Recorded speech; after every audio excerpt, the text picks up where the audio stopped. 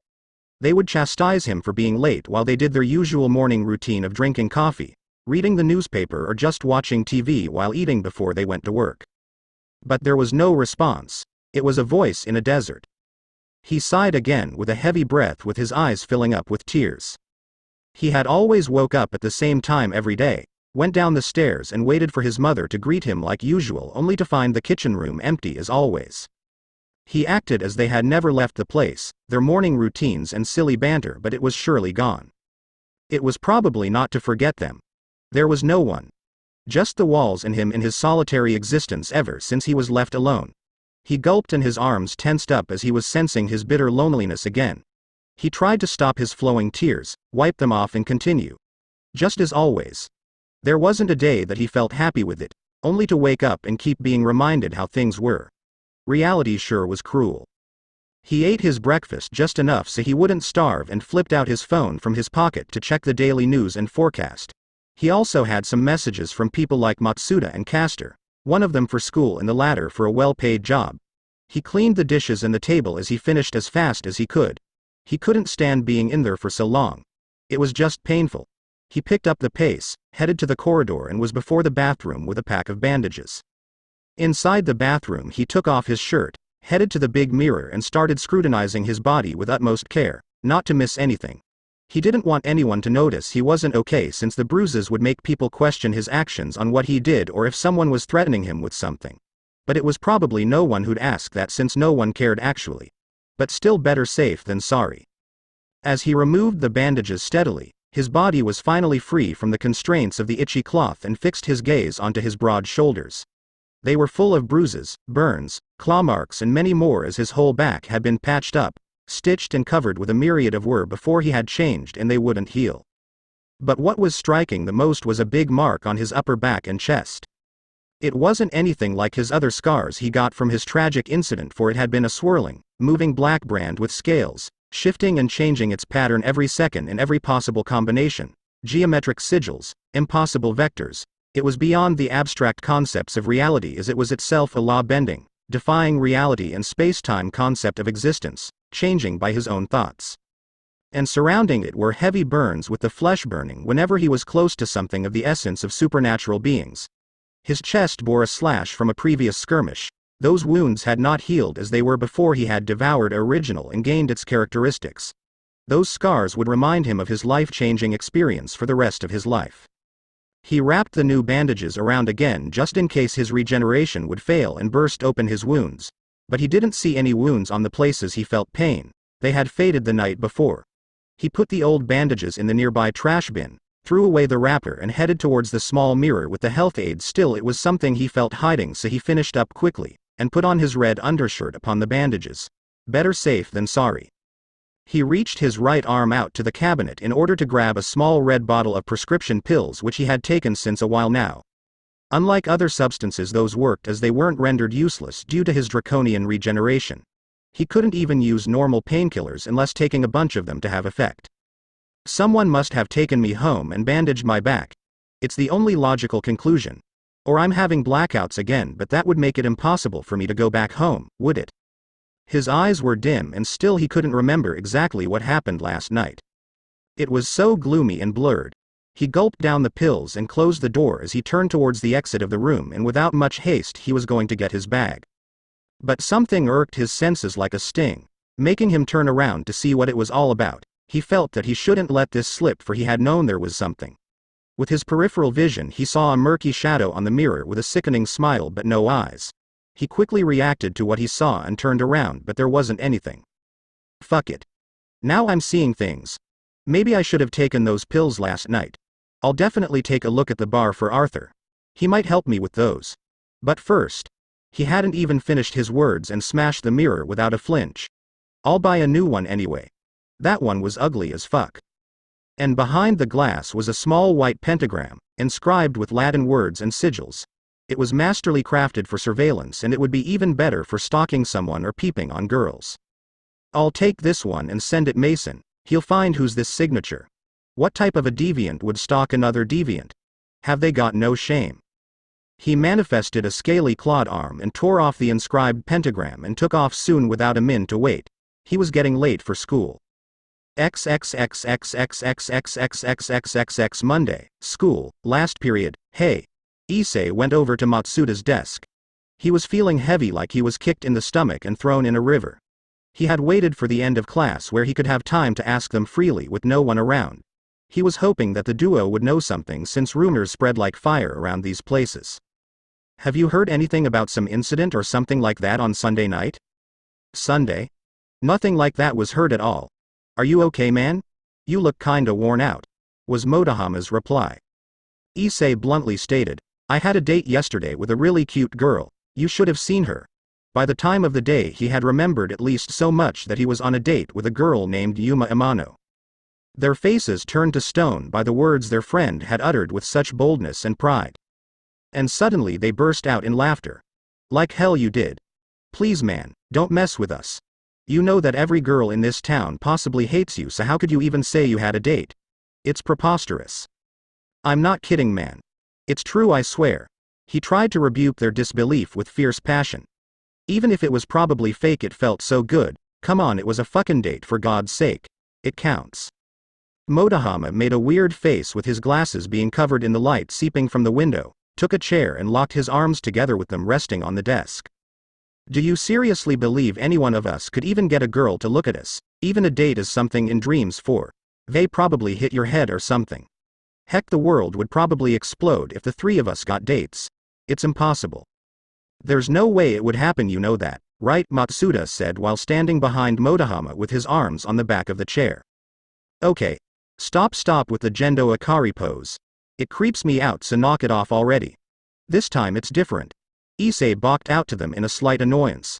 This time he has proof, real on top of it. One that would make them drop off and start rolling. He reached out for his phone, went through every pic but didn't find anything. He went through everything, Facebook, Gmail, but it was. His face switched to a rather confused and meek expression as his efforts were useless. He went over to the contacts register and found a number. He called, but all he could hear was, "The number you have dialed is invalid. Please try again." He tried again but replaced a digit in it just in case he had written it down wrong. This time someone picked up. "Is that you, Sonny?" The voice of old Granny was heard through the speakerphone. It was out of order, just as expected. There was no number like this. "It's not possible. This can't be right. I didn't expect you to go for the elderly." "Well, whatever." Motohama's words were full of indifference. "Whatever. Don't be so sad, man. How about we hit the dust and go back to my place for a party? I've got the 4th episode of Mankitsu happening that you wanted to see so much. I hear it's better than all of the previous ones and it's juicy. The new blonde has scenes finally." These words were said with a warm feeling of happiness. The glasses boy was prideful of his long-awaited acquisition, one Issei didn't manage to buy but would see anyway. Issei smiled. "You're right. There's no point in dwelling on it. It's just a waste of time. So lead the way." Behind those words he hid his dissatisfaction of his date never having existed.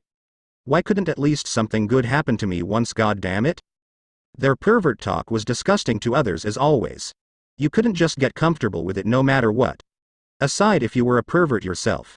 Then you'd feel no shame talking about it in public, but still it's not easy. "Ria's senpai is coming," was heard in the corridor loudly. Everyone stood up. There was this silence when a ruler was passing through the crowds. And this was no different, for she had been like a queen in this school. Rias Gremory, one of the most popular girls in Kuo Academy, well known and respected by both faculty and student body for her graceful nature and talent. Born in Europe but studying overseas from her country because of her parents' corporation switching office. The queen bee around here, but she was actually nicer than she appeared. There was a big reason why she was popular. She was an object of lust for the male populace with her dazzling proportions, deep blue eyes and ample bust, while the girls either envied her or fawned over. There wasn't anyone around who could say they disliked her. On the contrary.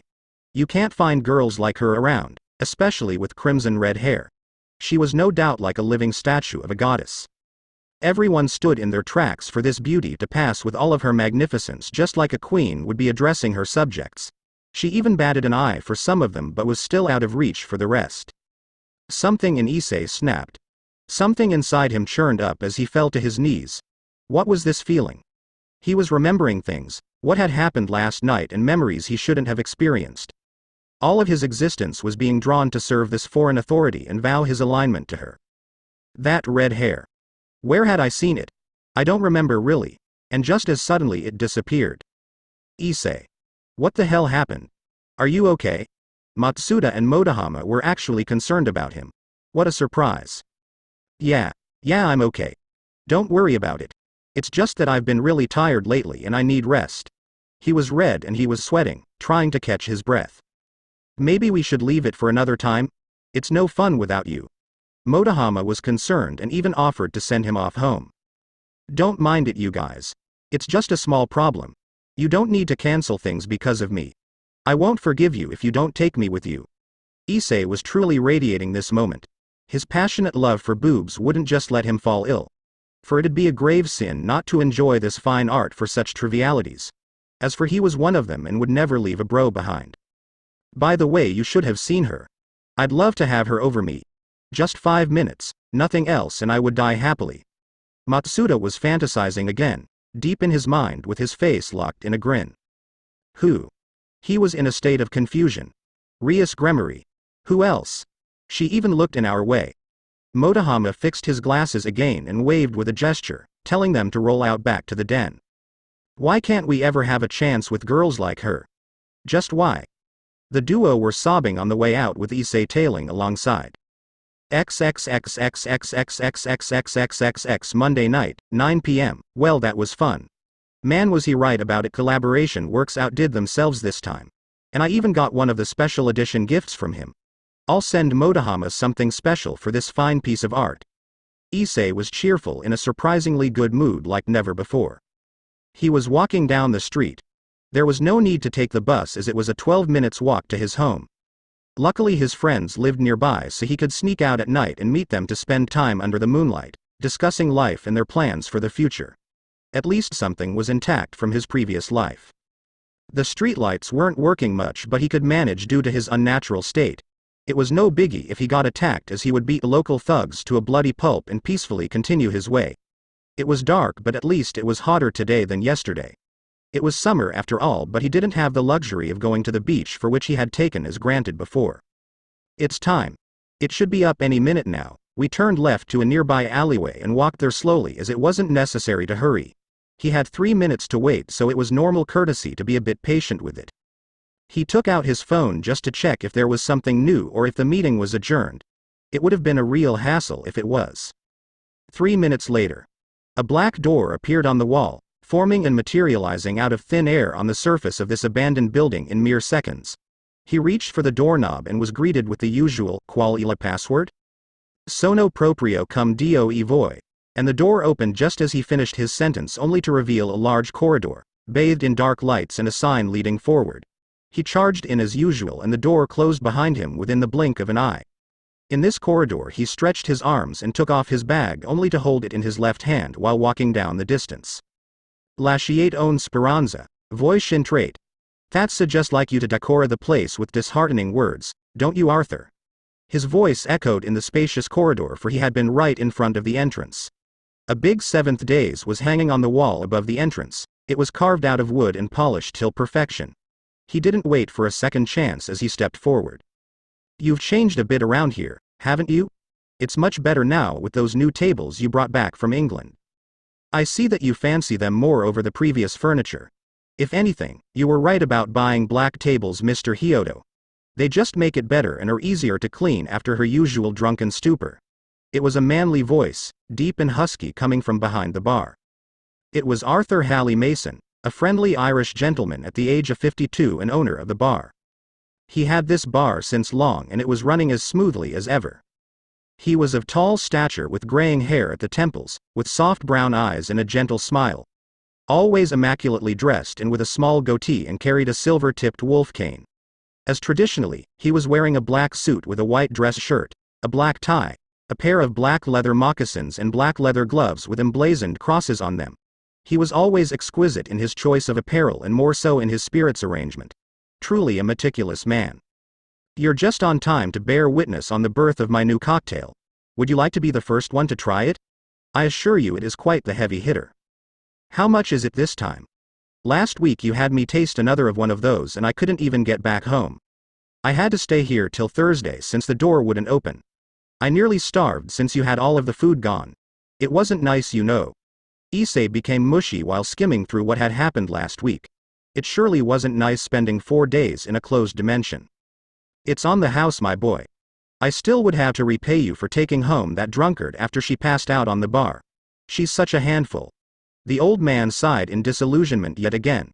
He would always try to stop her, but she would get drunk, start talking nonsense, roll on the floor and pass out. She would even make him go through the horror of cleaning her mess, as she was a loud, emotional drunk. He grabbed his head and covered his eyes. The man couldn't stand it any longer. Tell me about it, Issei retorted without much haste. She's always like a spoiled child who can't hold her liquor. Dear God, he hated that side of her. She was a rocket in a bottle when she was inebriated, and he always had to deal with her shenanigans and accidental strippings. That one he didn't mind at all. None in the least. Shall we take a seat, Mr. Hyodo? The old man invited him for a drink, and they would usually spend the remainder in discussing supernatural threats, life, and many more at the big table. They were usually accompanied by Cesare Mont Blanc, but he had yet to arrive this time. He was late. I received your urgent call on the current matter you wish to discuss. It is with you, I presume? His eyes locked onto the bag the young man was carrying. He had brought out a Victorian-style gold pocket watch out of his right breast pocket and laid it on the table next to the ornamented ivory ashtray. Here it is. Issei went through his bag and took out a small piece of wood with an inscribed pentagram, full of Latin sigils. It was the same one he tore out this morning, and explained what and where he found it. Truly a masterfully crafted piece of work. It's not so complex, but it's effective in its designation, surveillance. It has a inbuilt timer as well as a self-destruct mechanism. A bomb and a camera, if you may. The signature is clearly not human. I'd rather say it was the work of someone talented in this field of magic. Classic Latin is mostly used by demons, with Greek aside, and a handful of other sophisticated forms of communication. I'd advise you to check your house again for more of these things. There could be a lot more scattered around. The old man was quite concerned about the situation, because if Issei was taken out they'd lose a member, but more so he would lose a friend. He was the first to take care of him after his incident, and ever since then he has been acting as a fatherly figure to the young man. They finished their conversation, sat around for some time, and then started cleaning the place. I noticed that you're not wearing your mother's cross. Have you lost it somewhere? I doubt, since it's your mother's. So what happened? When I woke up it was gone. It was gone. I searched around everywhere but still no luck. I also woke up covered in bandages. The last thing I remember was being on a date. Everything else is hazy. He nodded vigorously and took a seat. Dissatisfaction was spelled on his face, when he couldn't even remember what exactly happened. Have you been taking the pills Mont Blanc prescribed you? I've been taking them 2 times a day. Nothing out of the ordinary. In fact, they seem to work just fine. Is what Issei was trying to make the elderly gentleman believe. He didn't tell him about the things he saw in the mirror. It was unnecessary to worry his dear associate. But behind his smile was a worried soul. The small incident at school wasn't worth mentioning, since Arthur Halley Mason wasn't a medic. A knocking was heard loudly. Someone was inside. Dante. I didn't know you had such a high opinion on literature, Arthur. I should have brought you some books I got my hands on from a Boston auction. But that will wait. Is Issei here? A strong, baritone voice was echoing from the side of the door. I'm here. Thanks for coming on such short notice. I know your schedule is pretty filled up, but I'll make it up to you somehow. Don't worry, kiddo. I'm not so finicky as to rip off my patients. It's against my policy as a doctor. I brought you some new pills, by the way. These should work better than the last ones. Any side effects? None. This gentleman was Cesare Mont Blanc, a 33-year-old doctor from Milan, Italy, born in the family of a pastor and a nurse. A renowned doctor all around the world, with a huge influence in many spheres of life and science. Aside from his main occupation, he was a voracious reader, artist, played the piano, sang opera, and was filthy rich. You wouldn't believe he's 33, as he looks like in his early 20s, with dark brown hair, black eyes, and his silly beard. But nevertheless, he was a lady killer. Girls would swoon over him like flies on a honey pot. But at least he was cool and very down to earth. The two sat down while Arthur went to fix up a drink for the tired doctor. He threw off his leather bag on the marble floor and fixed his shirt collar. It was burning hot outside, for he had ran up not to be late for this meeting. He was very strict and rarely got late for his appointments. How have you been doing, Issei? I got your call and went as soon as I could. So what's the problem? You sounded very serious. He mumbled while drinking his pina colada and lit up a cigarette. He was apparently a fan of the Dunhill brand, the whites especially. I need you to check my condition. Something's off and I can feel it. I've been having these weird visions like something is there and the moment I turn it's gone. My whole body is like being scorched in the day, and once the sun sets I feel weird. My legs run faster and I could see better. What the hell is wrong with me, doctor? Issei was worried, and his cheerful face had been replaced with a more honest, confused and frightening visage. We'll have to check it right away. It's good that I brought my stuff here. Arthur, can you open the backside? A warm inquiry was headed to the old barman as with a flick of his fingers opened a large door. XXXXXXXXXXXXX Monday night, 7th Days Bar, 9:57 p.m. The results are in, Issei. You should take a look about this one. It's odd. What's wrong, doc? Is it serious? Issei was clearly scared of what might be the cause of this. His legs shook and he had a hard time standing still. The things that happened today were weird, more than what he usually dealt with. Your blood sample showed rapid changes in your physiology.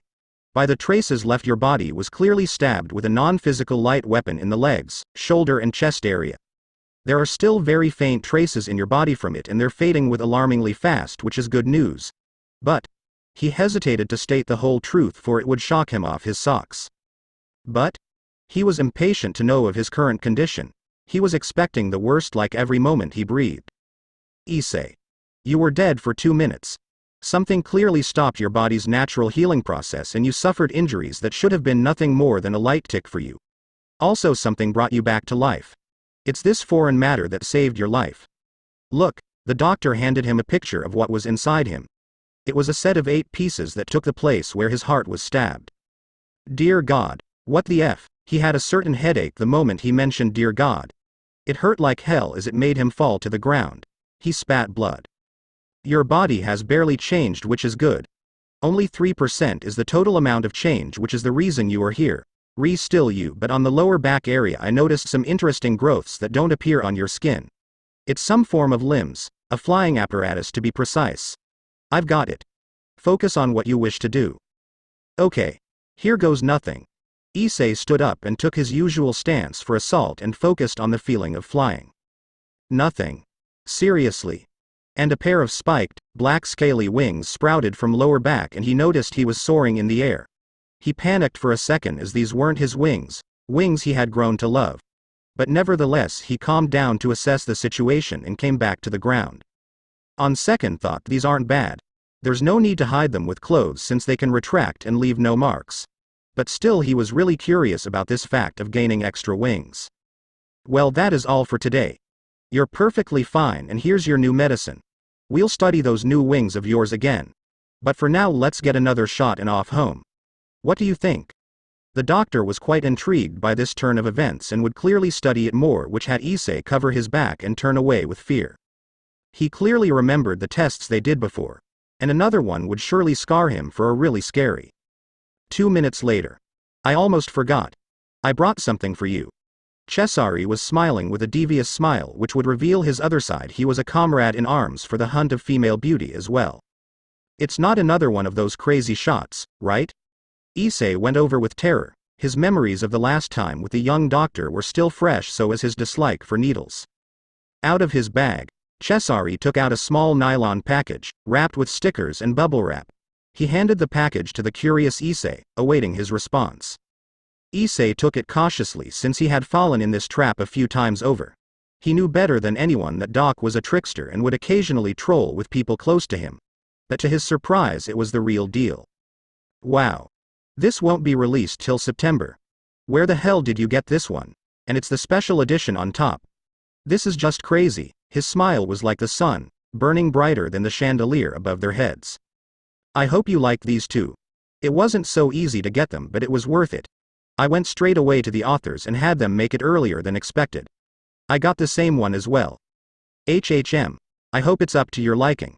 He was boasting on how he got the special edition volumes earlier than anyone else on the planet. He lit up another cigarette to go with his Jedi mind trick and smugness was written on his face. Thanks. I'll treasure them dearly. Enthusiastic as a little kid, Issei brought the books close to his face just like any hardcore fan would. So who is your favorite? Who do you ship him with?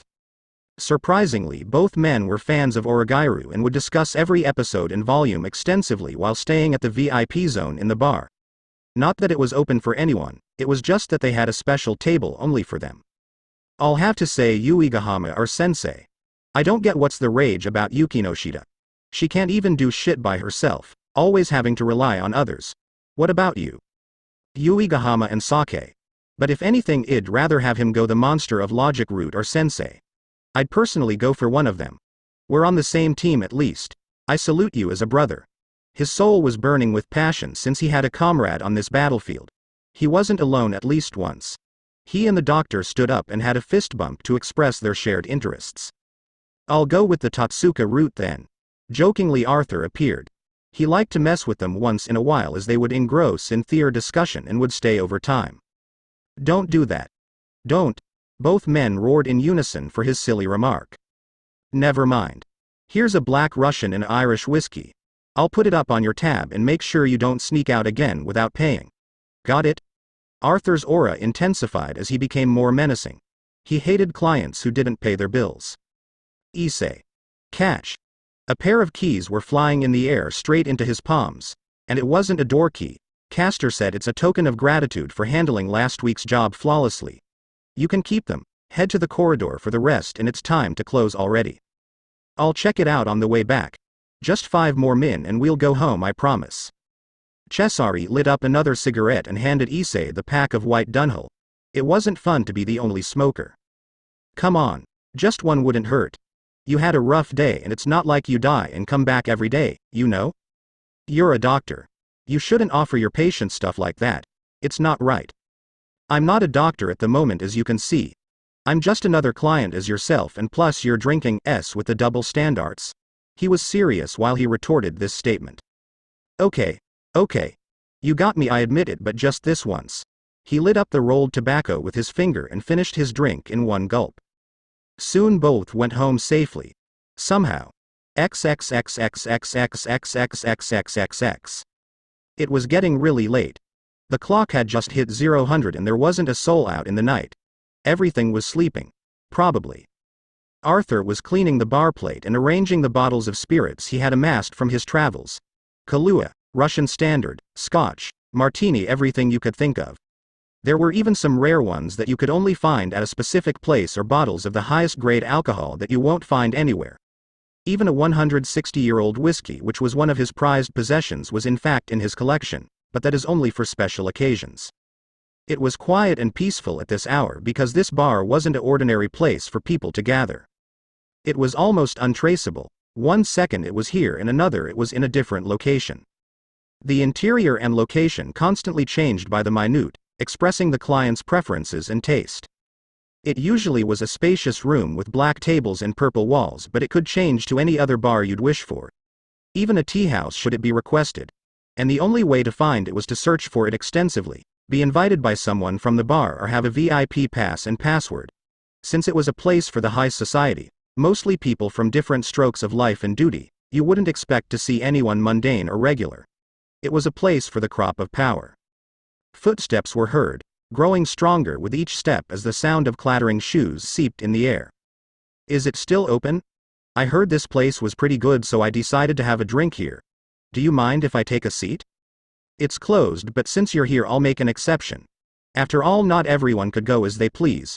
What would you like to drink, sir? Arthur courteously asked the man on his choice, while he stopped with his cleaning and got behind the counter.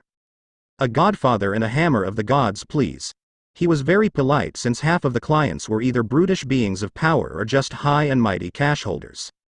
He was dressed in an unbuttoned black dress shirt with gray buttons and wore pants of the same shade with a big belt. He was dressed in black from head to toe and would give the impression of being a funeral worker at some graveyard. He had a straight face with a pronounced lower jaw. His chin was adorned by a sufficient stubble. His face showed dignity and calmness with his black eyes full of mischief. He looked around 26 to 27 but gave off the aura of someone much older than he looked. His hair was jet black with a fringe dyed blonde and wore a black onyx ring on his left hand. So what brings you here at this time of hour, sir? And who gave you the location of this humble old man? Arthur affixed his eyes onto the young stranger as he lit up his cocktail and brought the other after serving the first. I was given this card by a member of this club. He told me this place and to drop by whenever I wanted. He handed the card to the old barman to prove his intentions, and took a sip of his Godfather cocktail. It is most certainly real. I don't sense any oddity or it being a bootleg copy. It's valid. It was the German who probably gave it to you, I suppose. How's that old rascal doing? He's probably in some mess again for him to send you here. Correct. But he's not in trouble at all. I actually came for a different reason. I came here specifically to meet you, Arthur Halley Mason. I have some information you may find helpful, but I would like you to exchange something in return. His face became serious and a troubled expression replaced his previously reserved nature. I'm listening. What is that you want from me? I don't do hits or make calls. If it's for that I'd call Castor for you, but he's not here currently. So what do you want? Arthur's voice broke from his usual calm tone and became deeper with his brows locking. What I'm going to say is important, so listen closely. It's about the boy in your care, Issei, I believe. He's in a disadvantageous position currently and I couldn't arrive on time to prevent it. If anything, he's being targeted and I heard that some nun from Rome is heading towards this town from a drunk pastor. Plus strays are lurking around here, so I'd advise you to be careful. Don't let him go out at night. In the day he's safe, but at night they're out of the shadows. Why are you telling me this? What is your goal? I wish to repair the mistake that happened and in doing so save him from them. Nothing more. It shouldn't have happened in the first place. The young man was contemplating and apologizing for what had happened with Issei. He deeply regretted not being there and having learned about the situation so late. They exchanged information, talked about the world, drank more shots and had a good chat. Shots were poured and music was heard in the background. The bar changed into a luxurious room with black lights, a giant sofa, and the table was replaced with a glass one. They had taken their seats and continued their conversation. There's no one here, you don't have to hide it. Client confidentiality is a top priority around here. The previous day a member of the Phoenix clan came and got drunk while yelling he's to marry had his bachelor party here. You don't want to know what happened, believe me. What happens here stays here. He was considerate of his client as he had seen many types of patrons and was good at reading people, so he noticed his client's involuntary movements, which spelled hesitation. It's clear that you're not a human being, so you don't have to hide it here. One must feel right in their skin. Nothing escapes you. Not even the tiniest detail can escape your eyes. Nothing less from the timeless swordsman. He sprouted wings from his lower back, wings blacker than the void itself. Filled with feathers, they were like the wings of an angel, only darker and reminiscent of a mighty eagle. Aren't you scared? Why should I feel threatened? I've sliced over many of your kind to be taken aback now. But don't worry, I have no intention in hurting you. The young man was creeped out by how calm and peaceful he looked while saying that. If anything, he was surely scary for an old man. That's more better. He nodded with an approving shake and tried to stop his laugh. He had returned to his earlier state. You humans aren't bad at all. No wonder he chose you to be in the center of his creation. No wonder Hellel felt jealous. After having waited locked away in Dewdale for so long, I'm finally free to roam the earth again. Well, I did change after so long in the darkness. I had time to reevaluate what I wanted to do and everything. I found some new hobbies as well. His face was sincere and no trace of malicious intentions was found. He was clearly honest about his words. Why do you let inferior beings treat you as dirt? Why do you let them do as they please? A question was directed towards the young man. He lit up a cigarette from the nearby box and poured down another glass of wine in his crystal clear glass. He arched back on the sofa and rested his head onto the soft fabric of a nearby pillow. He took a comfortable pose and started talking. You know that most of the beings you've encountered are a creation of mankind, phenomena explained and defined by their need of understanding. They require the belief of humanity to exist, like prayers, knowledge, fear, gluttony, or blind devotion. Take for example the Greek gods. They're nothing more than hollow shells for people's beliefs, and in return they would reward them with nothing but suffering when they decided. Just a mechanism of the human ability to impose their collective belief onto the principles of the world. Heck, it's the same for those silly devils and angels, even the fallen. He was snickering mischievously while taking a sip of his wine. You know, currently real demons and angels exist, but they're being blocked by these fakes as they couldn't exist at the same time. The man-made angels and devils superseded the original ones, leaving them with no entry to here. Same situation with original beings. They're out of reach due to these idealized, hollow gods. Real gods aren't perfect, they have their flaws and everything, but none of the immaturity of humans. So are you even real yourself? I am sure you've wondered on that one a lot. How long has it been since you were locked to Zazel? I assure you that I am 100% real and the original one. I guarantee that for Barakiel and Shemazai as well. Well, I did have to kill the fake ones for us to descend. They were a bigger joke than the current ruler of heaven, Michael. Can you believe it? Why did you fall? What was the reason you were kicked out of heaven? I mean the real one. All of those millennia ago I wasn't happy with how I was. I didn't like it to fly around all day, do boring work and obligations. What I wanted was freedom from this monotonous existence. I wanted to have fun just like you humans do now. It was all because of lust all along. But still I can't find a wife. It's so hard, you know that. Azazel started sulking. He was the only one from his fellow friends who didn't have a family. Well, he was mostly cooped up in his research and didn't have time for anything else aside from researching various things. Don't you worry. There are plenty of fish in the sea, as they say. And on top of it, a being such as you has all the time of the world. You have much more chances than we do, so don't sulk about it. There's time for that. Arthur tried to encourage the depressed fallen with wisdom he had acquired through the years. But to lecture a higher being was pure irony in its most essential part. But it wasn't so much that as there wasn't so much a difference. 10 minutes later, it's high time I left. I made you work overtime, so let me make it up to you somehow.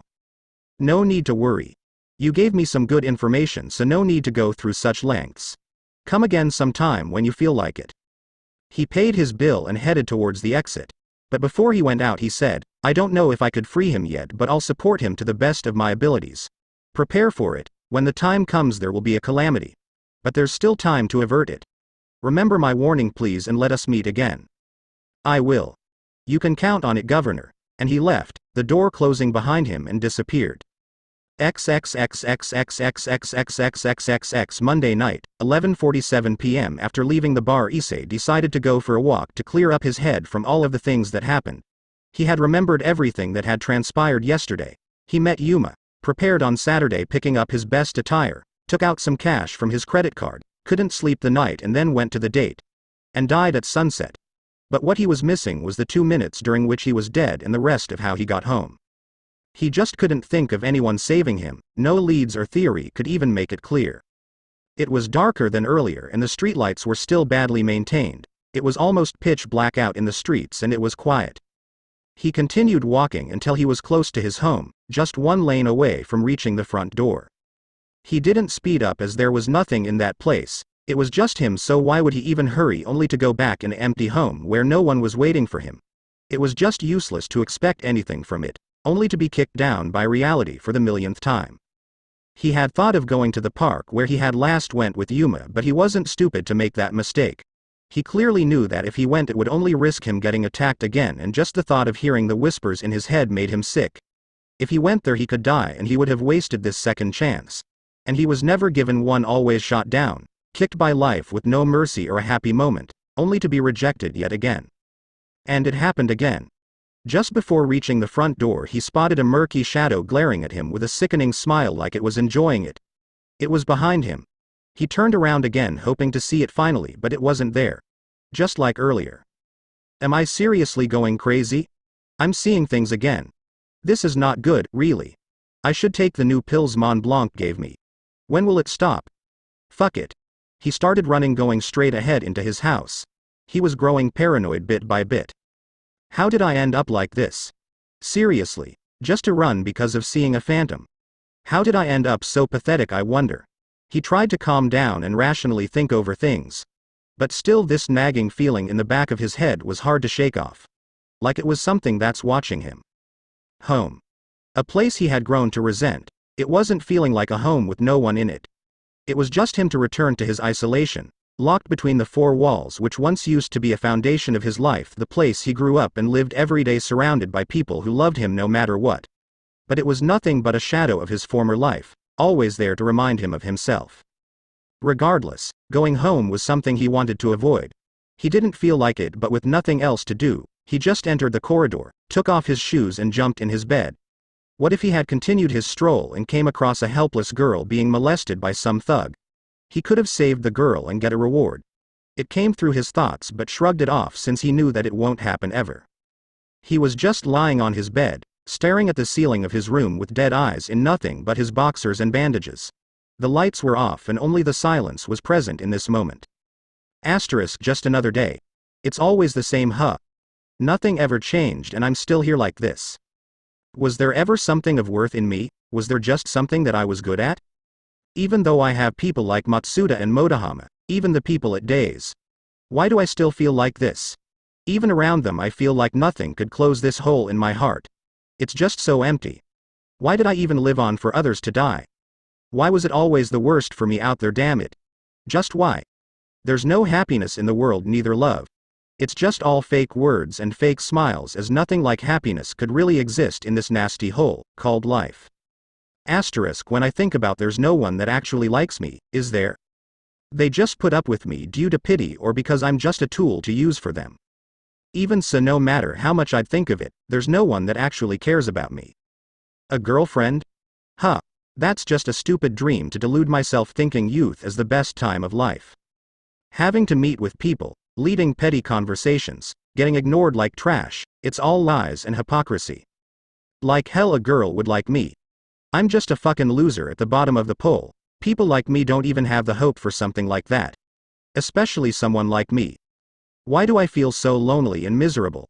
Why am I even thinking about this again? Maybe I should have died. No one would even give a damn about it. No one would even miss me. I just want to die. I should have died. Asterisk. XXXXXXXXXXXXX. It was morning again as the alarm clock buzzed 6 a.m. The sun had yet to rise, but Issei was still sleeping, barely. He turned off his alarm before it could buzz again and dashed in the shower and started his daily routine. It's been a couple of days since he had visited Arthur on Monday. Today was Friday and he was Howard. He was so tired last night and forgot to check the news. It was rare for him to miss them, for he had to watch out for information about any strange phenomena because he was mostly there to stop the cause of it. Another job from Castor. He had taken errands since a year and would stop supernatural beings from going berserk and causing mayhem. Well, plus some other things like acting as an armed escort, tracking dangerous individuals, dealing with drug cartels and other work.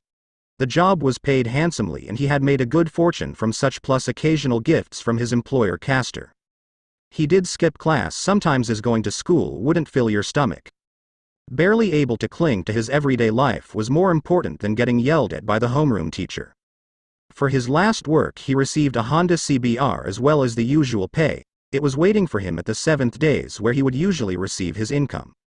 Since a while he was tailed by some white armored individual, but he clearly didn't have time to see who it was. He didn't know. He was curious, but his work was more important than to stay around and see.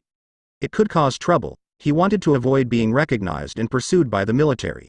He could get experimented on and be some weird scientist's guinea pig, and he had enough experience with that from his usual routine with Mont Blanc.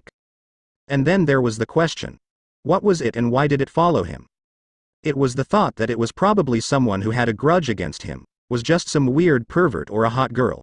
He didn't remember anyone who hated him or anyone he had met like that. And suddenly remembered Eleonora, but she didn't have that type of power, so it led him to his last guess. But why would any girl be interested in him anyway?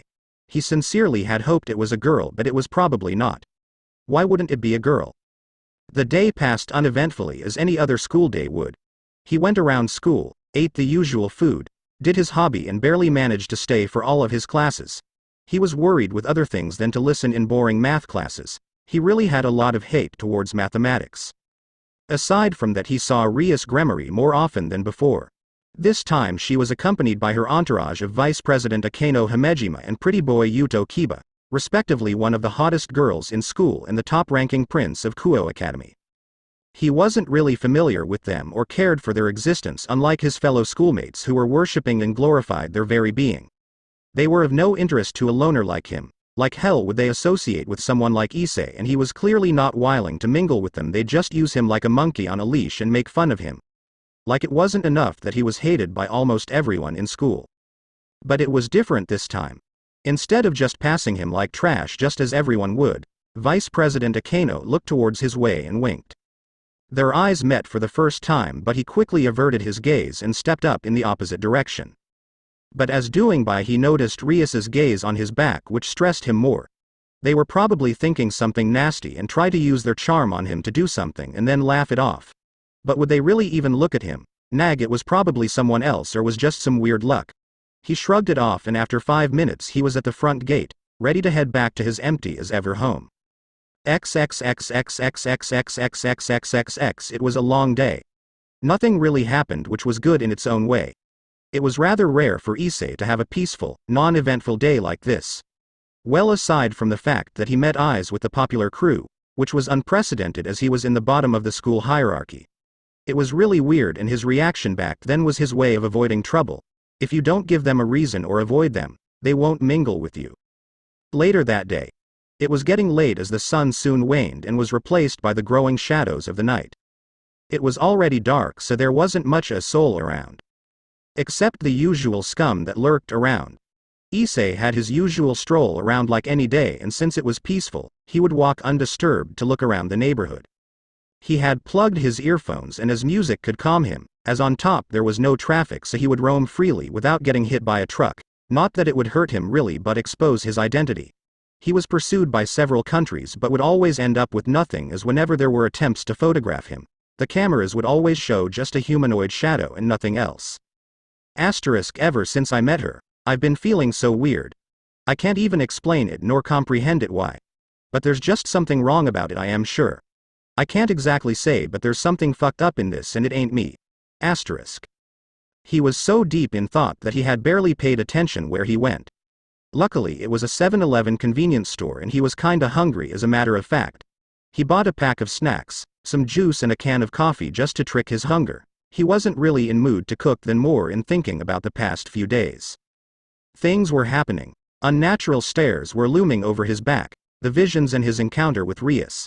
He knew he was back thanks to someone else, but he had decided to make them wait and grow impatient and look for him would be expected to look for their savior, but it could end up in many ways. But he would make them look for him, as he didn't know who was it, and if he started looking around he could meet the wrong person. Clearly he was resurrected for a reason. To serve someone and own them for saving his life and work for them till he dies. It was his first guess, as no one would be so generous to just bring up the dead back and let them free. Just 15 minutes away from home, he sat down on the nearest bench and had his coffee under the moonless night sky. This brings me back. It was the same sky just like then, only a bit brighter. Well, not that it matters anyway. We're just so insignificant compared to what's up there. The universe wouldn't give a damn about us, so why should we? Just a tiny particle in this endless universe, nothing more or nothing less. It's just so cruel. I don't know what God had in mind, but it's clear he enjoys our suffering. Such cruelty. No wonder we're so flawed. You can say that again. Just what the fuck was that? He didn't hesitate and ran away to the nearest street. It was faster to get home that way, so he ran and ran. It was already raining by the time he had reached near his house, but he didn't have an umbrella as it wasn't expected to rain that day. He was panting and had trouble taking his breath. His heart was beating fast. He was pale like he had seen a ghost, and his legs were shaking wildly just by the time he had powered down from his boost. Being unable to stand up in the cold rain, he was surely to get sick if he didn't hurry back. Just a little more. He raised his head, and in the end of the road he spotted a female figure. She was walking gracefully with her umbrella and was still in her uniform. He recognized her as it was no other than the infamous Rias Gremory. She was probably going home late from her club activities due to some meeting of some sort, and she was closing by. The rain intensified quickly just like it was nothing. But in that rain was Rias Gremory. She looked so beautiful under the rain, like some forest nymph under the open skies. Just like a queen passing by to look around her people's well-being. But there were none other than Issei at the other side of the road. He rose up steadily, wiped off the dust on his black jacket and put on his hoodie, hoping to be just passed by as a road sign and avoid any contact. It was probably unnecessary, as a girl like that won't go out of her way to greet and acknowledge someone like him. He didn't think about it, as he just wanted to go home and fast. He was cold. She was approaching, and so was their paths crossed, and he lowered his face to avoid contact but didn't step up the pace for God knows why. Maybe because it would clearly seem he was avoiding her and would make her react. Or not. He was soaking wet with his shoes drowning in water, and he raised his head as she had already passed behind him and ignored his presence. So far so good. He thought on escaping this uncomfortable situation. And then her voice echoed in his ears. Hey, you there. Wait. But he didn't care and continued his way. And then a second time her voice was heard. Hey, just wait for a bit. Issei Hyodo. I wanted to ask you something. Her voice was sweet, but her words were like a command, issued to a servant. She was like a queen, so it was only natural for her to be like that. He turned around slowly and with his peripheral vision saw her standing behind him 5 meters away. I'm not in a good mood right now. So let's just finish this quickly, since I don't wish to take up from your time. Retorted politely without much thought. You seem quite different than you appear to be. I didn't expect you to be such a gentleman. She chuckled. The same laughter he had seen before. His scars were burning red under the jacket but were left unseen by his undershirt. It wasn't a normal one after all. The burning sensation irked his instincts, telling him she wasn't human at all. He avoided looking her in the eyes to avoid what happened last time. I just wanted to talk with you for a bit. I noticed how you acted around us and it made me curious. You don't like us, do you? Her face was full of questions while her eyes were peering deep. She was interested in him because he was one of the few who didn't acknowledge her. If I had to be honest, I don't. To be precise, I'm not interested in any of you, neither do I have a desire to do so. After all, why would a cool beauty like you even talk with someone like me? If someone saw us, it could be bad for your reputation. Wouldn't it? Well, if that's all, I'll be going back home now. Have a nice day.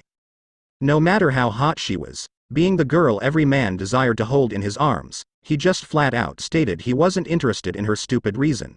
Since she wasn't human, he had readied his body to retaliate if she tried to attack. Wait. Just please wait. I wanted to talk about something else as well. She pleaded him to stay and listen to what she had to say, but he wasn't interested. Sorry for not telling you about your condition earlier. I believed that you needed time to adjust and thought that it was time.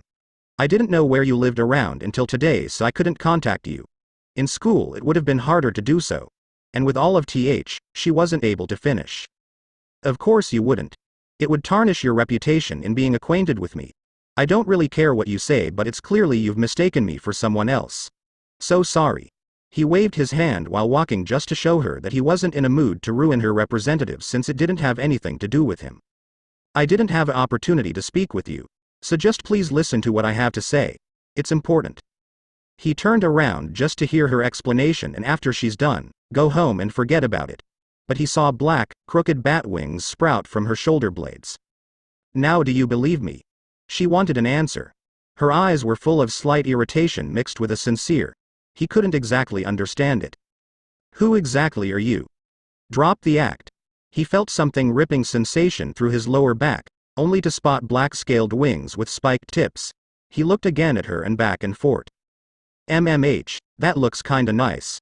Her smile was cunning, but her eyes were like a lioness, with her tone being awfully nice. As I was saying, she began her speech, I didn't have any chance of meeting with you. I had work to do and it had left me with no time to spare. If I could, I would have told you earlier, but since you're here now, I'll start. But what if someone sees us? At least a bounded field or something like that would have been better. Already taken care of, she smiled yet again. By the moment she had spread her wings, Issei had deduced that it was her probably that saved him. She had the same aura, and his wings sprouting automatically in her presence would confirm it. And on your question, let me state it this way, she took a breath and her disposition shifted to a more regal one. My name is Rias Gremory, heiress to the house of Gremory, and I'm a devil. Nice to meet you, Issei Hyodo. He was a bit dumbfounded by this bold declaration, but nonetheless he was still on the defensive. Sorry for not trusting you right away. It's still new for me. I was killed by a fallen angel and now I'm a devil. It's awfully convenient if you ask me. And now comes the part where I have to repay you and work for you. No one would revive someone without a reason and just let them go by. I revived you because your life was cut short because of my mistake on failing to notice the fallen's activities in my territory. Everyone deserves a second chance, and it was the only way to repent for the mistake I made. From now on, due to the circumstances of your death and by the rules of your resurrection, you were reincarnated as a devil in my peerage. You will stay under my rule and protection as I am your king. I'm looking forward to having you join my peerage. She finished with a smile and a cute tilt of her head. He closed his eyes for a second to think. She was good enough to let him adjust, but why did she wait for so long to say it? If she had done so earlier it would have been better, but since a good period of time had passed it was suspicious. Still, he wasn't completely sure of her exact goal for saving him other than have him serve her. It was something deeper for sure. Something inside him snapped. He sensed she was approaching closer to him and suddenly opened his eyes. Gone were the brown eyes of the perverted loner, only to be replaced with. It couldn't be defined what were they. Everything became even darker as Rias stepped forward. She couldn't feel the rain. The only thing she could feel was the darkness enveloping her as she looked towards Issei's eyes. What she saw was hard to define. In those eyes she saw suffering, the countless bloodbaths he had witnessed. The creeping feeling of death was surrounding her being. She swore she saw something move under his skin as hard scales appeared on his face. His eyes were the only thing she was sure were there. She was terrified. Her thoughts had ran rampant with the single lingering thought. She didn't know if she was about to die by the hands of this monstrosity. But suddenly the darkness was gone. It had only passed a second, but she felt like it was eternity. She glanced again but only saw the boy in his jacket with his hoodie on. Issei began, since you saved my life I am really grateful, but... She blinked in surprise. I won't work for you if you're unworthy. I'll repay my debt to you, but if you were to mingle in my life more than necessarily or put anyone I know in danger, I won't hesitate to put you down. You can count on it. Have a nice day," and he left the crimson-haired beauty, vanishing in the darkness of the night. XXXXXXXXXXXX Saturday night, 1:15 a.m. Issei had a call in the middle of the night by one of his associates to act as a courier of some sorts and had to change gear quickly. It was another request by Cecilia, and as much as he didn't like it, he had to do it, otherwise she'd get pissed and would burn out half the Pacific Ocean if they were to meet. Aside from her short fuse, she wasn't so bad actually, but he wasn't close with her at all. If she wanted to scorch a whole city, no one would stop her, as there was a mutual agreement between all members of the club not to mingle in others' affairs. So they all could do anything they wanted: start a war, destroy countries, or just fuck things up for people. No one from them would criticize his ways or job as a mercenary for hire, as he wouldn't in return. But still, the money was good this time, and to save a lot of people's lives, he agreed to do it. He would have done it for free, but it would still be nice to get some funds for it. He was a bit sleepy as he couldn't get rest. Plus all of the things Rias said had lodged deep into his mind and were of importance, since he would have to stick with this girl. But at least it wasn't so bad as he would expect it. Who knew? Maybe he could actually meet some girl who'd accept him and not be revolted by his nature. But it's probably impossible, he thought. And by the time he had concluded yet again it was impossible, he had reached Argentina and it wasn't any problem getting there due to his scale mail balance breaker. He had learned a trick or two in his sleeve to widen its capabilities and experiment with the brand. The flight capability wasn't the normal one the boosted gear offered its hosts as much more, it was a natural phenomena caused by devouring the original housed in it. It was all the work of the brand. He was to go to the capital, wait a bit and receive the package and bring it to the club for Hilda. It was probably alcohol again. She really enjoyed drowning in alcohol, just like a bottomless pit. She would drink, drink and drink, pass out and then drink again. She was annoying to deal with. He slowed down in the outskirts of the capital, removed his scale mail, walked to the city and was heading towards a nearby restaurant where he was supposed to wait. He reached out to his chest, traced the metal chain around his neck and grasped the cross he was wearing. The same one he thought he had lost. It was on the right side of the bed, lying in wait to be found by its owner. He couldn't wear it without getting hurt at first because of the 3% that changed his biology, but with enough time he produced scales around his chest to cover his scar. These scales would act as a shield to the effects of the cross and due time gained a resistance to religious objects. It was another one of the experiments he did to test how changed he was in the past days.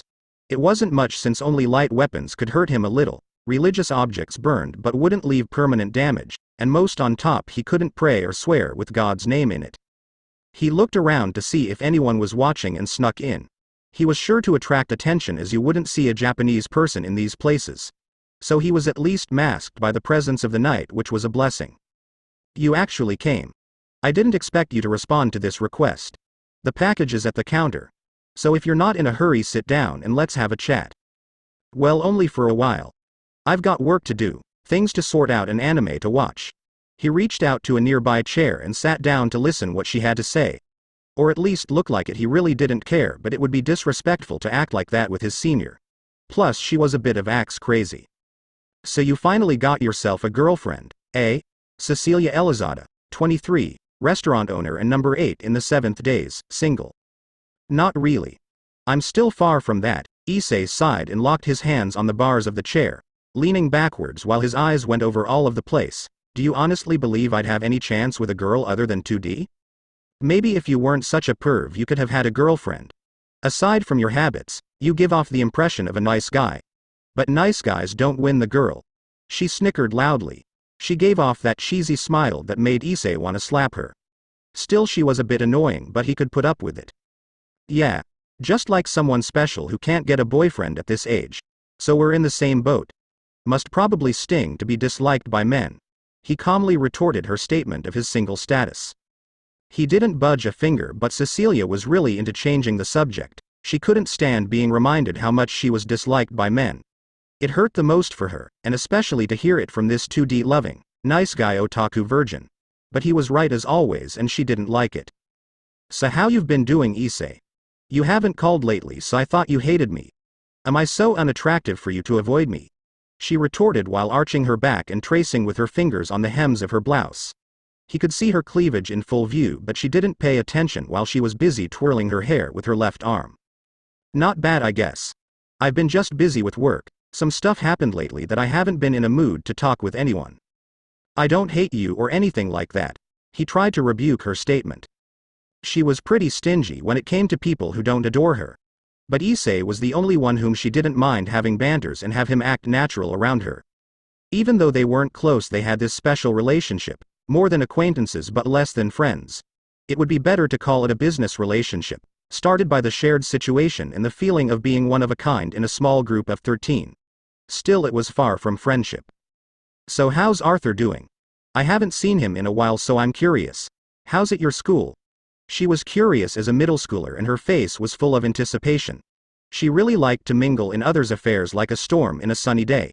She didn't have that air of maturity as it should be expected of a grown-up. In fact, she was a bit childish sometimes. He's fine. It's the same as always. Nothing really happens at school. Why does everyone expect it to be a time full of fun and chatter? It ain't some stupid rom-com like in those animes. There's no girl who'd like me. So don't ask the obvious. He wore an indifferent face, full of acceptance of the fact that he would never cherish this concept of life, called love, ever again, as his heart had dried up of such emotions. And that's why you're single. You always look at things negatively. Don't be so pessimistic. Life is ahead of you. Brighten up and it will happen. Just like me, she went on with a cheerful face, trying to brighten up the mood while her words, instead of helping, only reaffirmed his point of view. She was a naive optimist with no tact or whatsoever. Yeah, just like you. You know that these words don't work on me. Sorry, but it's impossible with me. And coming from you, it's kinda jarring. You're single too. That advice doesn't work since you can't apply it on yourself. It's just self-elevation and gratification. Sorry to break it for ya. His gaze was cold as ice, like he had never hoped before. These expectations, they are just presumptuous guesses on the course of life, until it breaks you and crushes all of your dreams. It's useless. Before she could start, he ran up to the counter, grabbed the package and was heading towards the exit. But she stopped him in his tracks only to ask him another favor: beat up the local terror that had ravaged on people. She was so insistent on making him do so. She was lazy, and since she wasn't in a good mood, what's better than make him do her work as an excuse for her bad mood? She surely was annoying to deal with. Even Hilda was easier to handle than Cecilia. 3 minutes later. The earth was cold and snow was falling down in large chunks. Everything was covered in ice. What had been a peaceful field with crops was now a frozen wasteland with whatever unfortunate being frozen to death in place. The wind was blowing unnaturally, swirling with such ferocity that could shred flesh in a matter of seconds, just like a tornado ripping apart everything in its way. Without hesitation, Issei aimed for the center of this current. In the zenith of this pressure circling around the core was preventing him from closing in, and the cold winds were freezing his whole body. Soon he would freeze to death if he didn't do something about it. His wings were being covered in ice the more he tried to close in. The thing in the center had noticed his presence and lunged blades of ice towards his way. He dodged this barrage with grace, but a pillar hit him from the other side. He couldn't pinpoint the angle of the frozen pillars as they changed trajectory, supplemented by the ripping wind's blow. He was surrounded by this vortex with nowhere to run, but his mind had made a plan to pierce through the wind. 900 meters to the core, but if I get closer I'd freeze. So a shot on every 25 meters would do it, totally 36 times for every 25 meters. That should do the trick. He heated up his wings in even intervals until he reached 300 degrees and flew upwards. He aimed and shot a fireball downwards, tailing it down immediately. It melted the frozen swords in front of him while also heating up the air around him with his wings gliding further. He continued to do this strategy as it made him go so close to the center, with whatever projectile coming his way melting and his wings preventing him from freezing. His draconian wings burned brighter as he changed his flight pattern, shooting more and more fire to distract it from finding out his pattern. The air was boiling from the scorching heat his wings produced as it was spreading in every direction, making it hard to pinpoint his location as he had the same temperature as the surroundings. No matter how much it struggled, all of its attacks were rendered useless due to the heat of his wings. Even if it could reach him, his armor would deflect its onslaught.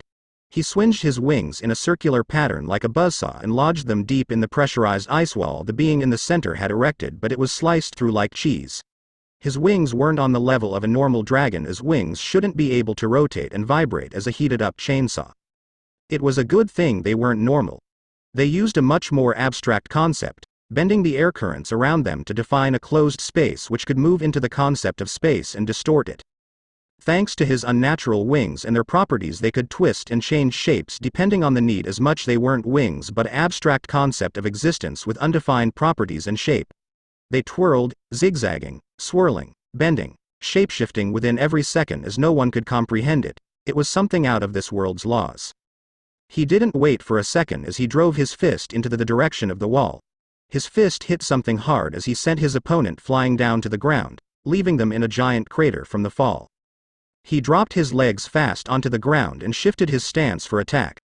Without a second to waste, he ran towards the crater and with a fast kick lifted the cause of this mess. He didn't really care how it looked like as he brought down his other leg on their face midair and pressed harder to the ground.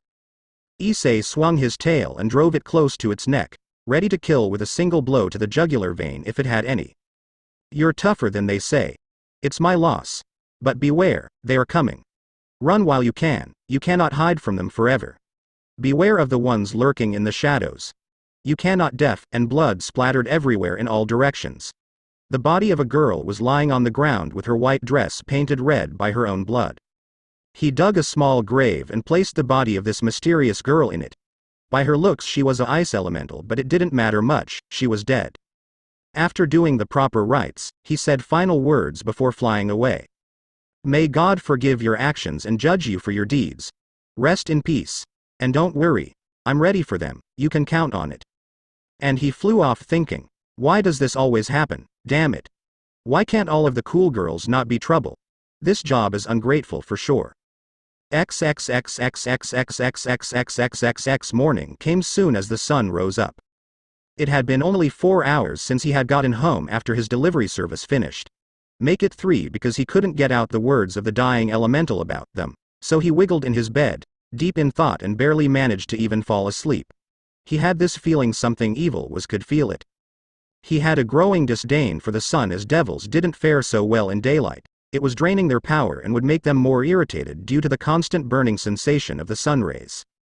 They were more easily hurt by light weapons ever since the first angels fell from grace, and their offspring were cursed with a weakness against light and every object which held a holy aura.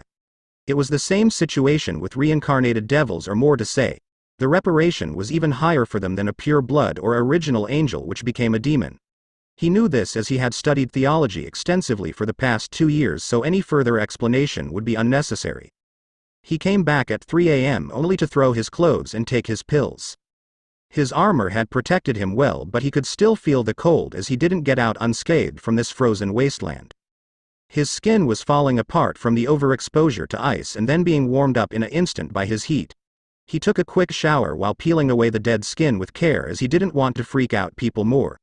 It would definitely be too suspicious. After a while his skin grew back and covered his burning veins and stiff flesh and returned him to his original state, but his scars were still there as they had been adapted to his draconian biology and would still persist. It was Saturday morning, so no school meant free time to rest and laze off his ass on the couch in the hall. It would be a peaceful day and he would have time to think of his next move in dealing with this situation of being a slave to Rias Gremory. She clearly had her agenda in adding him to her peerage, so he had plans on finding out her true motives by getting close enough to her and observe. Damn, I should have bought some new curtains if I knew the sun was such a bitch. I'll add that to the list as well. Maybe I should blow up the sun someday. Nah, it would be bad as millions would die. Still, fuck you sun and your sunshine days. Now how am I to go to the beach? Oh yeah, I couldn't even if I wanted. He was clearly salty because of the sun and shoved his head under the pillow and kicked. Only to hit a pair of legs close to his. Asterisk, a pair of legs. That would mean only one thing, someone's in my bed. He thought the worst. Some pervert had snuck in his bed unnoticed. He moved carefully not to wake what may lie under the sheets and quietly put on his clothes. He was naked a minute ago. Asterisk, oh dear God, I've been soiled by some freak. How am I to live with this? What would my mother say if she were here? I wanted it to be with a girl I love, not some male crossdresser. What am I to do with this? The horror was written on his face as all of the possible situations raced through his mind. He was shocked, Confused and frightened by this realization of being deflowered by something weird, his legs were shaking violently and he barely contained the urge to scream like a little girl. After a few minutes he regained his composure and decided to follow what his mind told him, kill it with fire. But it was probably a normal human, so he grabbed a nearby water bottle and proceeded to lift the sheets steadily, not to wake them up and have time to react. Grabbing the sheets tightly, he slowly lifted up the covers only to see a pair of breasts pressed on the blue mattress, and he heard a soft moan. He was confused. Why was there a girl in his bed unless he had finally scored with a girl and became a man? How did she get inside? The house is trap-wired, sealed shut with a protective ward, filled up with circles to repel people and the supernatural. It should be impregnable. Who cares, man? I did it. I feel so proud of myself. My duty is done, great ancestors. He posed with a smug grin with his arms on his waist in a cool guy pose and raised his thumb in the air to thank the lords of Eros for this glorious moment. Pretty lively in the morning, aren't we? Rias Gremory cast away the sheets only to sit up and wipe off her sleepy. The girls he had seen were pretty thanks to applying makeup, and with just a wipe, it would all wash up to reveal their true faces. But she was different, even negligee in the morning, she was still more beautiful than any girl he had seen. She was naturally gifted with beauty and grace, and her whole body was in plain sight for Issei to see. Good morning, Issei. Did you sleep well? Good morning, I suppose yes. His voice was filled with embarrassment and his eyes were focused on her bare skin. He was nervous. She stretched up her arms and walked around to the nearby desk to get her belongings. She just walked around naked in his room without even flinching, despite being naked in a boy's room. She didn't have a care in the world on being seen. More so like she was letting him see in all of her magnificence. Why don't you get dressed and let's have breakfast? He turned around to give her privacy and on instinct shot words like a machine gun. Trying to convince himself not to look was a hard battle on trying to top his lust for female breasts. Does it disturb you? I don't mind. Stare if you wish. Go ahead. Her words were like a commandment to his ears. Issei froze in place. Was it possible for karma to be so generous to him with this turn of events? Words like that couldn't exist in any language. Words more sacred than a deluxe edition porn release announcement. It was like the world had stopped working in its set parameters. Things like these were beyond all logic and reason. Could this really be reality? A girl not to be disgusted and run away? To say it's okay to watch. His eyes shed a manly tear for all of his perverted brothers around the world. It was a win for all of the perverts around the globe. His prayers were finally rewarded. His wish was heard finally. It wasn't just to see a naked girl. He scored with that girl. He was a man. Are you better now? I sensed some disturbance in your evil pieces, so I came check on you. Your house is pretty hard to get in with all of those defenses you put up. Well, luckily there was a chink in the defensive for me to enter. He turned around now only to see her fully dressed in a yellow summer dress with frills and a small necklace. Issei didn't wait, so he shot the question, thanks, but why were you naked? He had to ask just in case, as he knew too well it was too good to be true. What were you doing in my bed? She took a seat and elaborated, an evil piece has to be synchronized with a king piece to facilitate the link between them. Yours weren't fully stable, and even more, you took all of my pawn pieces, so I undressed us both to make it easier. They have to be in close proximity and contact to register and link. How did you find this place? I never said anything about where I live. Evil pieces emit an almost untraceable signature to a king piece, just like a homing beacon. So if you're ever in trouble, I'll know where to find you. She tilted her head in a cute manner. Issei took a moment to think about it. This wasn't included in her previous explanation, neither that the 8 pieces in him were like a tracking device. He was screaming in the back of his head. Fate had messed around with him once more. If fate was a guy, he'd beat the shit out of him for making him suffer from this false assumption. Things were going not in the way he was planning. Who knew what more could it have in store, and to be left in the dark was something he had to avoid at all costs. Is there anything else I should know about these evil pieces? An inquiring question was raised. He needed to know how they work if he ever wanted to be free. One way or another he would find out. After a brief explanation on the nature of the evil pieces, the treaty between factions and general history, they went downstairs to have lunch in the kitchen. Issei made some Italian cuisine he had learned from the doctor and presented it proudly before the young devil girl. For once he didn't have to eat alone, but it would still feel different, inferior. Nothing would replace what he lost, no matter what. He turned around and came up to the sink just to hide his miserable expression. He didn't want to concern his guest with his problems. I didn't know you lived alone. I was expecting it to be more lively. Rias's expectations hurt. Yeah. It used to. He mumbled quietly while being careful not to be heard. She had hit a sensitive matter without even thinking about it. Asterisk, didn't she notice already? So much for sneaking in when you haven't even done your homework right. And I thought you were better. You're not normal, are you? She had noticed, but why ask now of all the time? She must have when she took off his clothes, every article of his sleepwear, even the undershirt he wore. It was puzzling. This feeling of uncertainty was creeping inside his mind. After taking a sip from her hot coffee, Rias began with a questioning tone. You managed to almost kill a fallen angel without much effort. Your magic theory and skills are solid. Your house is full of traps and fortified like a fortress. It's hidden behind a pretty solid barrier, and the most important part, you don't give off the aura of a devil or anything like I've met. It's like you're something completely different. Way above upper body is riddled with scars that should have killed a normal human. Just what are you? You're nothing like a normal human, I can tell. You're not saying the full truth, are you? Issei gulped and took a breath after putting his fork down to explain. Not really, I'm just your average, mundane guy. Nothing special or anything like that. And everyone has a secret or two. It wouldn't be interesting if we didn't, don't you think so, President? Rias raised her eyebrows, winced her eyelashes, and just grabbed her cup. I won't make you say it. It's not right to coerce you into talking about it. Let's just leave it at that, and I hope you'll grow to trust me one day. After finishing their breakfast, she said, let's take a walk around. I'll call the others to meet up somewhere for you to get acquainted with the rest of my peerage. They should be free since it's Saturday, so how about it? Interested? I was planning on doing something productive with my free time, like watching anime, reading some books, and lazing around the house all day. But since you're insistent, I guess I'll have to comply with it. Lazing around and reading hentai isn't productive at all. You should go out some more, you know. It's not good to stay cooped up in your house all day. So let's go already. Sure. Lead the way. He wasn't really interested in going out, but since he was with a pretty lady, it would be disrespectful to his great ancestors not to take this chance. Quickly grabbing his cross pendant, he came out after Rias went to the farmyard, locked the house, and they went on their way to the mall.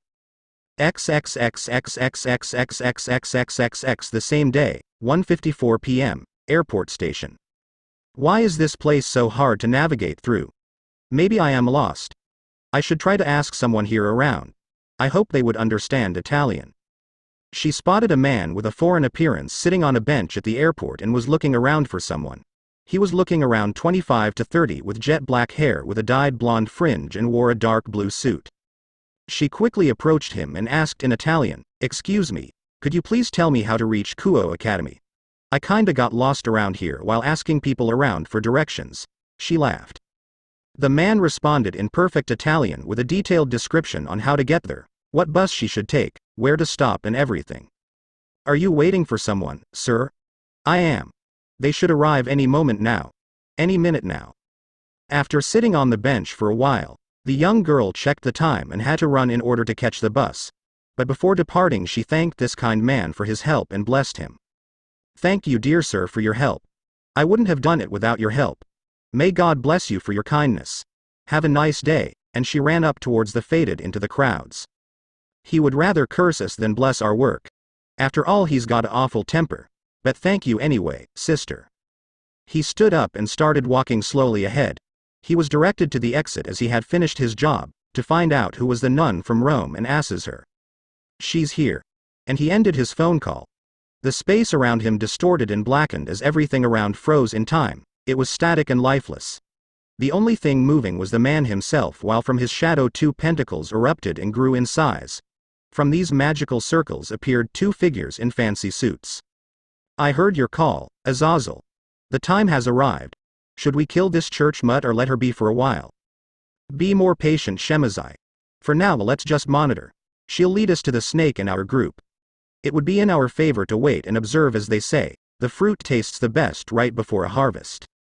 The other man nodded in agreement on this proposal. He wasn't a man of many words, but when it mattered the most, he was the first to speak. And it was the same for this situation as well. We went over the plan 3 times to be sure it won't fail. I've ensured that it would go as planned. Every situation has been brainstormed through, the chances or even. Everything is reading, Governor. Give us the sign and we shall act. They dissipated into thin air, the circles were gone and everything was back to normal. Time had started moving accordingly to the natural laws of the world as only a minute had passed. He scrolled down on his contacts list to dial a specific number he had obtained recently. It's me. She's here, Arthur. I just saw her a few minutes ago. I didn't expect it to be her that was sent. Strays and rogue exorcists will gather around here soon, so be prepared for it. Can I count on your assistance in this one? Tell Issei what I told you, he must not meet this girl. I'm hanging over. Bye. A confident smile appeared on his face and he went through the sliding door with a fast pace. Things are about to get interesting. This is just the beginning. Previous ch2 of 34. Next, Chapter 3, Act 3, Dragon Riot. Hello again. I'd like to express my gratitude to the people who gave this piece of work a chance. Like seriously, thank you so much for that. Please excuse me for the wait up. I usually write a chapter and release it 10 days after the last, but this time I took 3 days off to think off the plot progression. I actually dreamed of the future arcs I'm going to include. But I take suggestions and cool ideas, some might even find a place in this.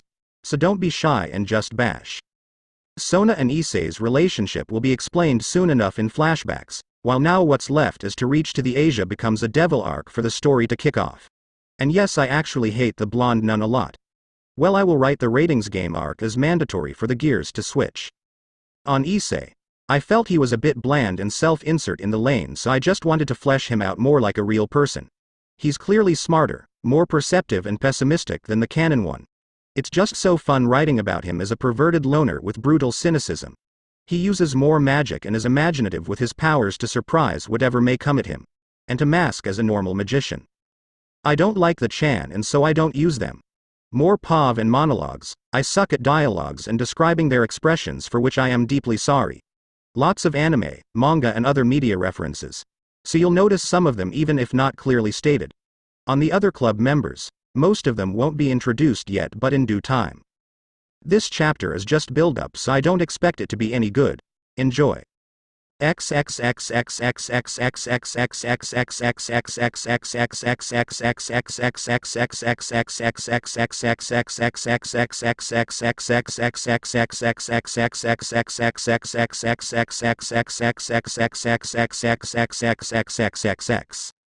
Act 3, Dragon Riot. Thursday, school entrance, 8:15 a.m. 4 days have passed since Issei went on that group meeting with Rias's peerage, masked as the occult research club in the academy. At first he wasn't looking forward to it, but they turned out to be not so bad, but still far from his comfort zone and taste. His opinion on the matter hadn't changed, it would still persist as it was too early to trust them, but nevertheless he gained insight on what they were like from this small meeting. He wasn't charmed by the #1 prince of Kuo Yuto Kiba, as he was a popular guy who stole every girl they would ever. President Akeno Himejima was pretty much trouble for him as he didn't like her teasing. It was a nuisance to him as much as dealing with the drunkard. They had the same presence, but at least she wasn't anything like the vice president. The school mascot Kaneko Teju didn't like him at first sight. She knew his reputation and avoided even talking with him. And she was involved in an accident with his perverted friends. They spied on her while she was undressing in the locker room. Another reason to avoid him. If only had she been more peaceful, she would have been the dream of every lolicon to have. Their conversation wasn't the most pleasant thing to participate in. They were just conversing on small talk and the usual greetings. Issei did try to be polite, but it still wasn't enough to hide his wariness from their beings. They didn't even take him seriously until Rias mentioned his brawl with a fallen angel. Their conversation on this topic went something like this: so you beat a fallen close to death without any magic or a weapon. How did you even manage to do that while still being human? It's impossible, is what Kiba said with a surprised face. He wasn't expecting Issei to be so tough as he gave the presence of a measly weakling. See these hands? Why yes. Kiba answered calmly but with a slight hesitation. Then you know how. Issei had different thoughts on his mind than what he said. It was more like, the shut the fuck up. Era. Our new member Issei is quite the brawler, isn't he? Akeno gave off an amused grin while her tone was quite teaseful. That behavior didn't sit well with him as it reminded him of someone he didn't want to remember. Well, now that we've exchanged our introductions and all, We'll meet again on Monday. Issei. Remember that the club room is in the old part of the school, on the second story. Come and take a look around. I'll do the registration papers, so rest assured. Nothing bad will happen if you visit us. Rias finished the conversation and everyone went to their respective places. Nothing bad will happen. My ass. If someone saw this they'd rip me apart. It's so sudden and it worries me. I'll wait a day or two maybe. And then it was. Soldiers, mercenaries, drug dealers. The army wasn't as scary as the crowds before the front gate of school. A place to meet up, chat with friends, and most confessions were held before the gate after school ended. It was a place Issei didn't like to stay long on. It was just annoying and he would pass it as fast as he could without raising his head. No one would greet him, so why should he even expect to act nice and courteous for someone? It would be useless and he would look like some idiot waiting for someone that will never come. As he stepped forward to the front gate he was taken aback in his tracks.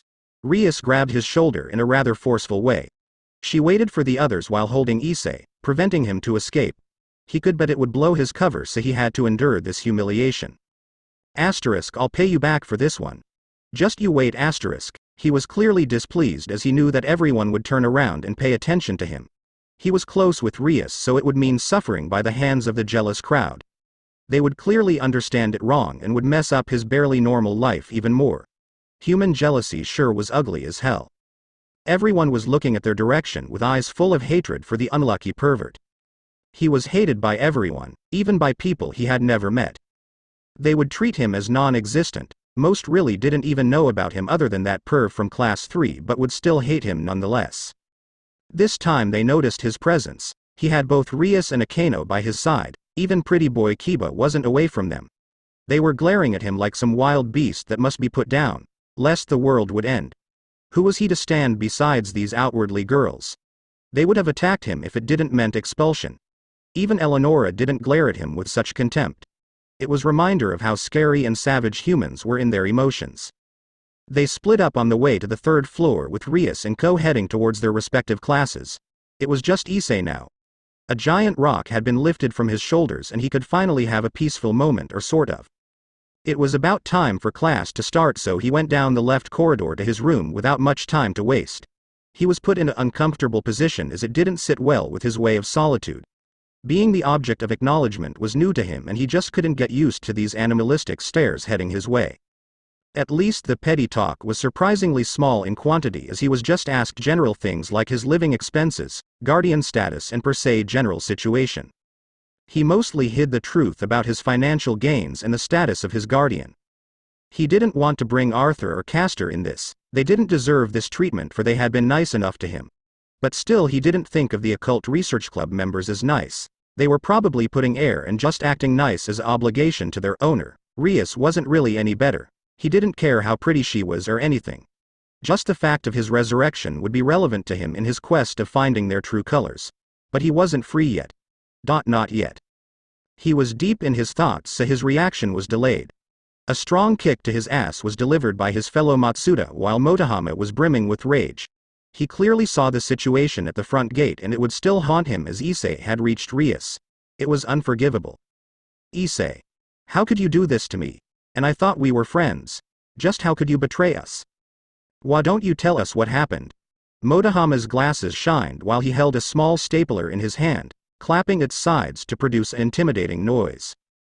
Matsuda and Motohama were just right behind him, standing over his fallen body with the glare of hungry predators radiating from their eyes.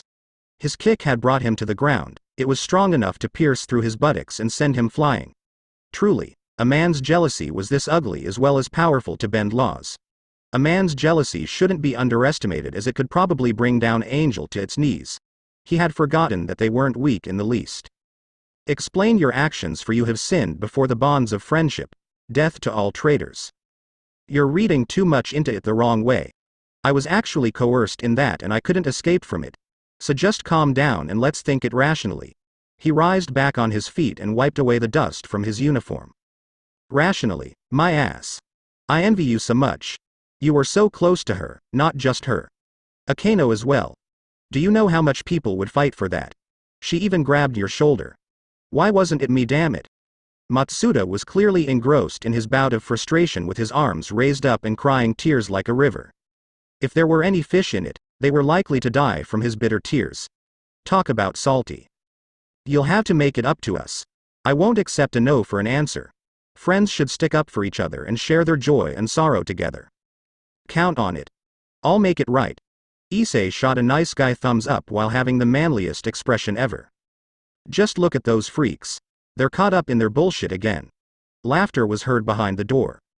Can you believe it? Ria's senpai in some relation with that creep? Like hell I'd happen.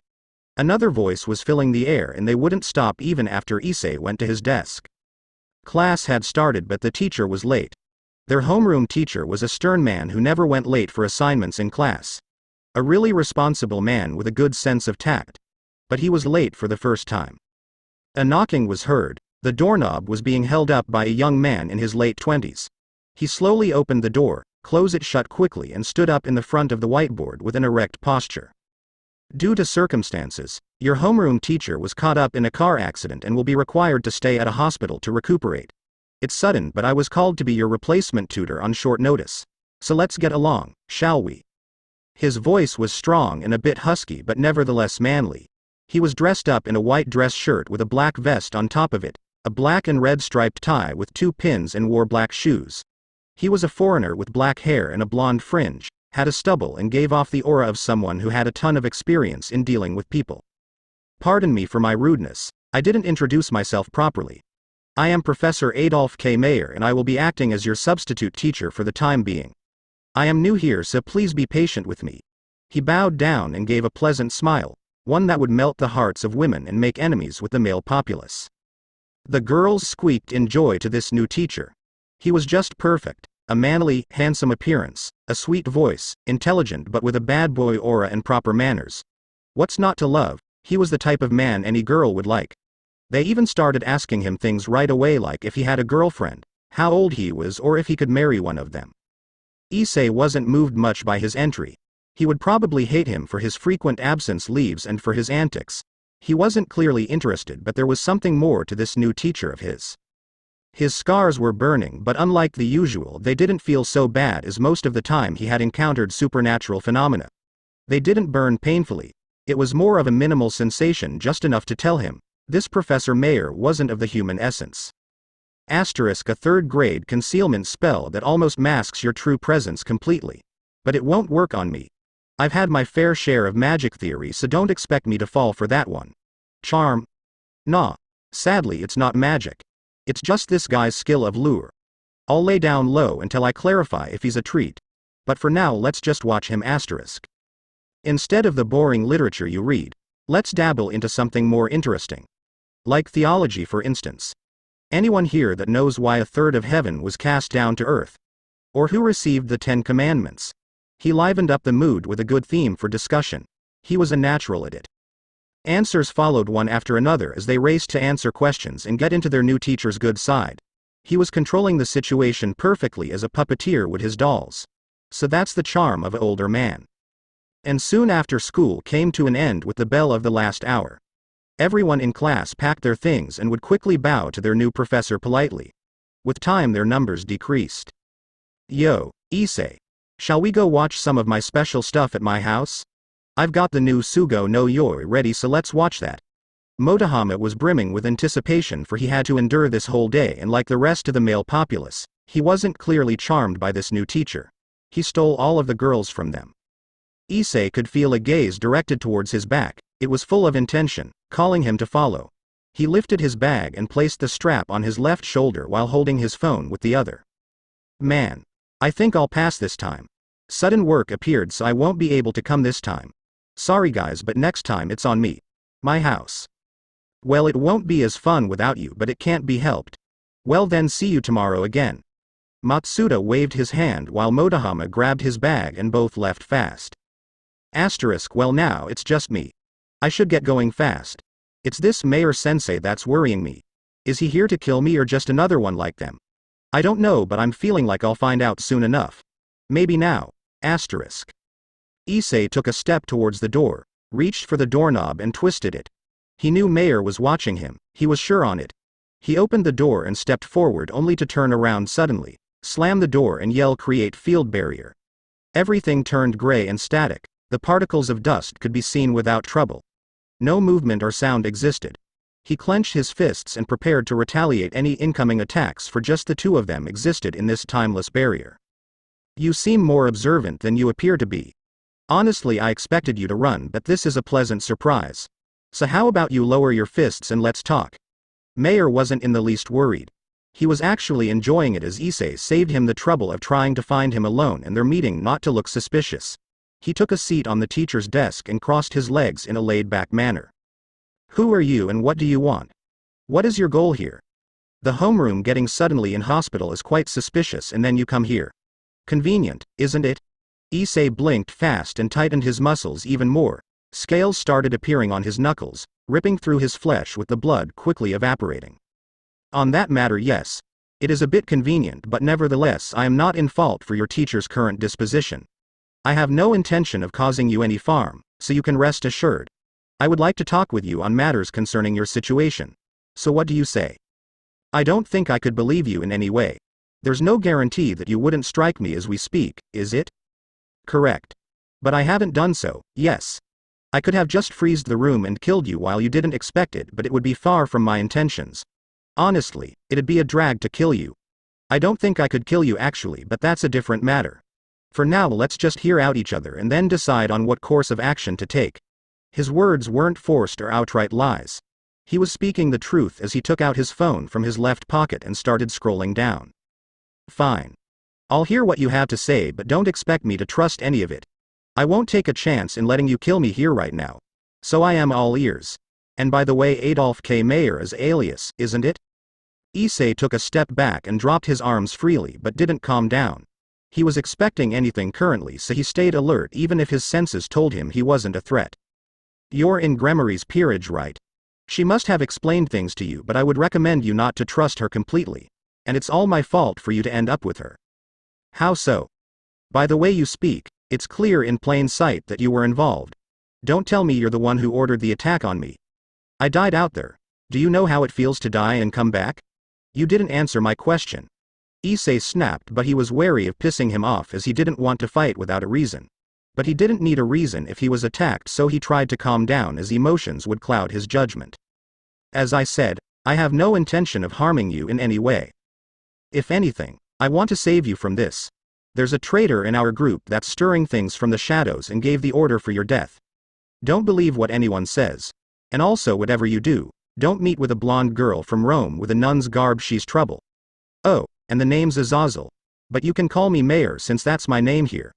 Azazel shifted positions to a more comfortable one with his arms crossed and took out a cigarette. Do you have a lighter? I didn't bring mine. Sucks when you can't get a smoke. He sighed and brought his cigarette to his lips, while waiting for a light. Issei moved a bit closer and stretched his arm out like he was holding a gun and ignited his index finger. He shot a small gust of fire, enough to light up a smoke and not burn everything down. That's kinda cool actually. It doesn't seem to be the usual sacred gear, isn't it? Well, enough about that. He puffed out from his blue Winston and brought out his box. Want one? These aren't so strong as the ones that Arthur offers. No thanks, not today. And wait. Did you just say Arthur? As in Arthur Halley Mason? He was surprised by his statement. His hand was behind his head while he was looking confused as well. He hadn't seen Arthur for a few days, so he didn't know of their acquaintance. And he had questions for his mentor for later. Spot on, young boy. Seventh Days Bar. I even have a VIP card if you don't believe me. He reached out to his right pocket and took out a leather wallet just to show him the card. Issei brought out his Xperia E1 and dialed a number. The conversation was short, but it did calm him down. It was just as Azazel said. We don't have enough time, so let's make a contract. You've been probably told that devils fulfill contracts and grant wishes. Actually not, but I did guess they do. I'll ask her about it. So for now, just give me your number so we can communicate. They exchanged numbers and he removed the field with a snap of his finger. But still, he didn't really trust him, neither Rias. He was still suspicious about her motivations, so he would need some digging to do. But what if Mayer, no Azazel, was an ally? It could help him in uncovering the truth in both of his cases. But that was far from agreeable at this moment. Stay away from that nun, she's trouble. But if you end up meeting her, keep her safe from the others. I'll keep in touch, so if anything, you know how to contact me. Azazel said his parting words after he took his stuff and went out of the classroom. Issei followed as well, and just as his new ally was out of his sight, he mumbled, auto barrier, activate with an invisible field surrounding him. He went out quickly and in a few minutes left school, going straight home as the bar wouldn't appear in this time of the day. It was to be night at around 2100 for the door to open.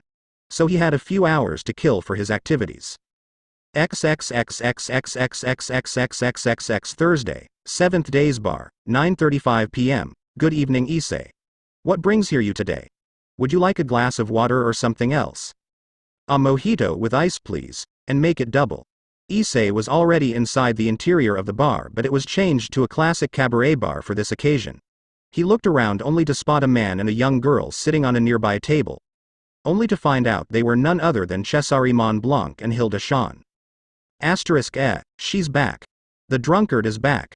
Damn, now I'll have to look out for her and deal with her shenanigans again. Why of all days it had to be today? He was perplexed by this strange luck of meeting her again. If anything, they had to deal with her again. He took a step hesitantly not to alarm her of his presence. She was certainly annoying to deal with, especially when she was drunk. But at least she wasn't so bad as Eleonora. She didn't hate him, but she didn't fancy him either. Good day, Issei. How are you doing today? Anything strange happening lately with your body? Cesare brought up his glass to his lips to take a gulp of his red Merlot wine and with a quick gesture urged him to take a seat besides them.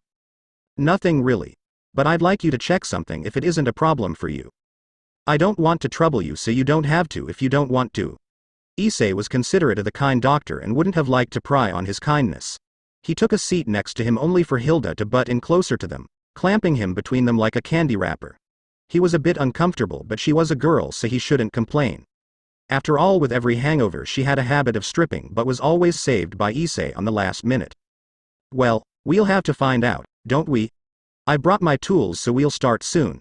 But for now let's chat a bit, shall we? Here's your ice-cold mojito. Would you like something else with it, Issei? Arthur came up with a small glass of mojito to the table and left a small note under it. He took a seat on the comfortable sofa opposite of Issei and started reading the daily paper he couldn't finish in the morning. Hey, you Issei. How's it going? Wanna hear my new song? A stretched out sentence was shot right into his face. Hilda shoved even closer to him and was drunk as usual, so too. RN on ya Bluetooth.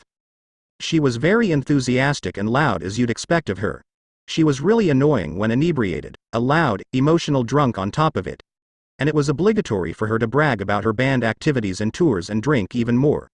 How would anyone with a weak psyche survive her drunken stupor is a question that may never be answered. Okay. No need for yelling. And done. He reached for his phone only to satiate her whim, as if he resisted it would turn out bad. This bitch needs to sleep. Permanently. Hilda, you shouldn't drink so much at this age. How the hell didn't you end up cirrhosis, I wonder? Calm down and let others enjoy their drink, will ya? I ain't. Water, for sinking and Rakik, for drinky. Ing. At least one of us is the voice of reason here. Thank you, doctor. I leave the rest in your hands. And Issei started to elaborate on his acquired knowledge of Rias Gremory, his status as a devil, info on the evil pieces inside of him and the situation at hand. It was a rather short explanation but very precise, as he didn't miss any detail on every matter, including his meeting with Azazel. So you're saying, the doctor pondered on this info dump while drinking his wine. Hilda was cooped up on Issei's left shoulder and occasionally wiggled to get for her glass. Those pieces are installed with a homing beacon and a tracking device. They could theoretically possess the function of remote viewing through the recipient's eyes and ears. It means someone could be watching us now. A eerie smile stretched on Cesare's face as the realization of being watched irked his instincts to take out a scalpel and swing it in the air. He clearly looked in the young man's eyes, and his eyes were telling whoever might be watching that they will die. Yo-ho. This is Mont Blanc speaking. Forget about everything if you don't want to die in 2 minutes. Or. Why don't we make it 1? Your call, Devil San. But it won't be fun if you wait so long. Laughter was heard everywhere in the room, vibrating in the air as you could hear it and would never forget. A laugh, reminiscent of the pure chaotic terror that is death. Issei felt a bit intimidated but was used to it. Hilda fell off the couch with everything on the table while Arthur clearly didn't give a fuck about it as he continued reading his newspaper. They were too used to it as they were the same as him, but for others not of the same essence as the 13, it was just indescribable.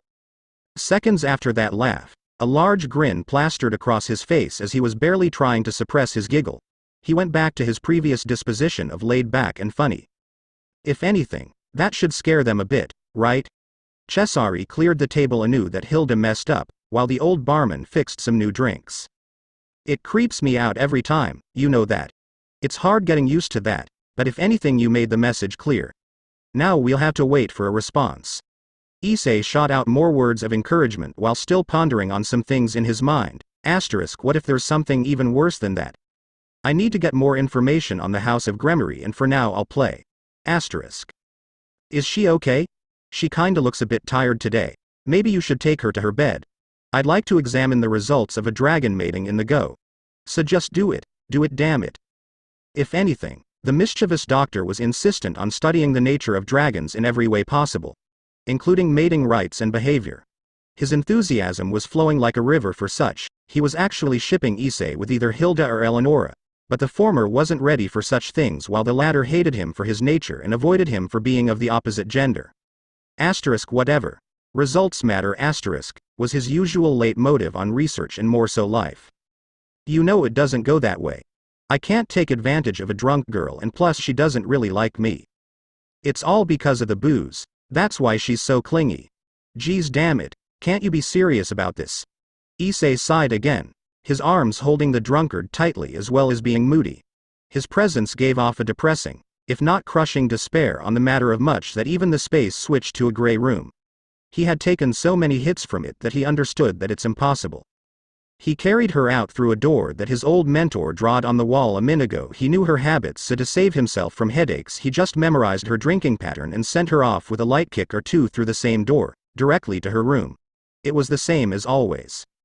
I'll take her home, so just keep it open as I'll be back in a minute or two. After that we'll continue. He waved off and went over through the ethereal door in a flash. Do you think he'll be back soon? Not really. Let it be. So are we proceeding with this or not? Not yet. Just give it more time.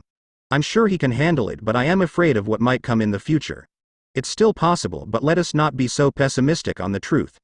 Just wait a bit more, Cesare. It's alright to be worried, but don't be so overprotective. Fine by me. Did your contact call again recently? He did. He told me that this certain nun has arrived here. Nothing more, nothing less than that, my friend. And by the time their exchange had reached its entirety, Issei had returned with his shirt collar messed up and his face red. Oho. Did you struggle so much, Ais-kun? You certainly are one heck of a suave gentleman, aren't you? A cheesy expression of childish curiosity mixed with the teasing tone made Issei feel flustered. Why do you always have to do this? Just help with it some time and you'll see what your heart desires. But well, she is kinda strong. He laughed with hesitation, embarrassment most likely. Have you noticed that she looks exactly like Prince Eugen from Cancol? They're like exact copies of each other minus the silly hat.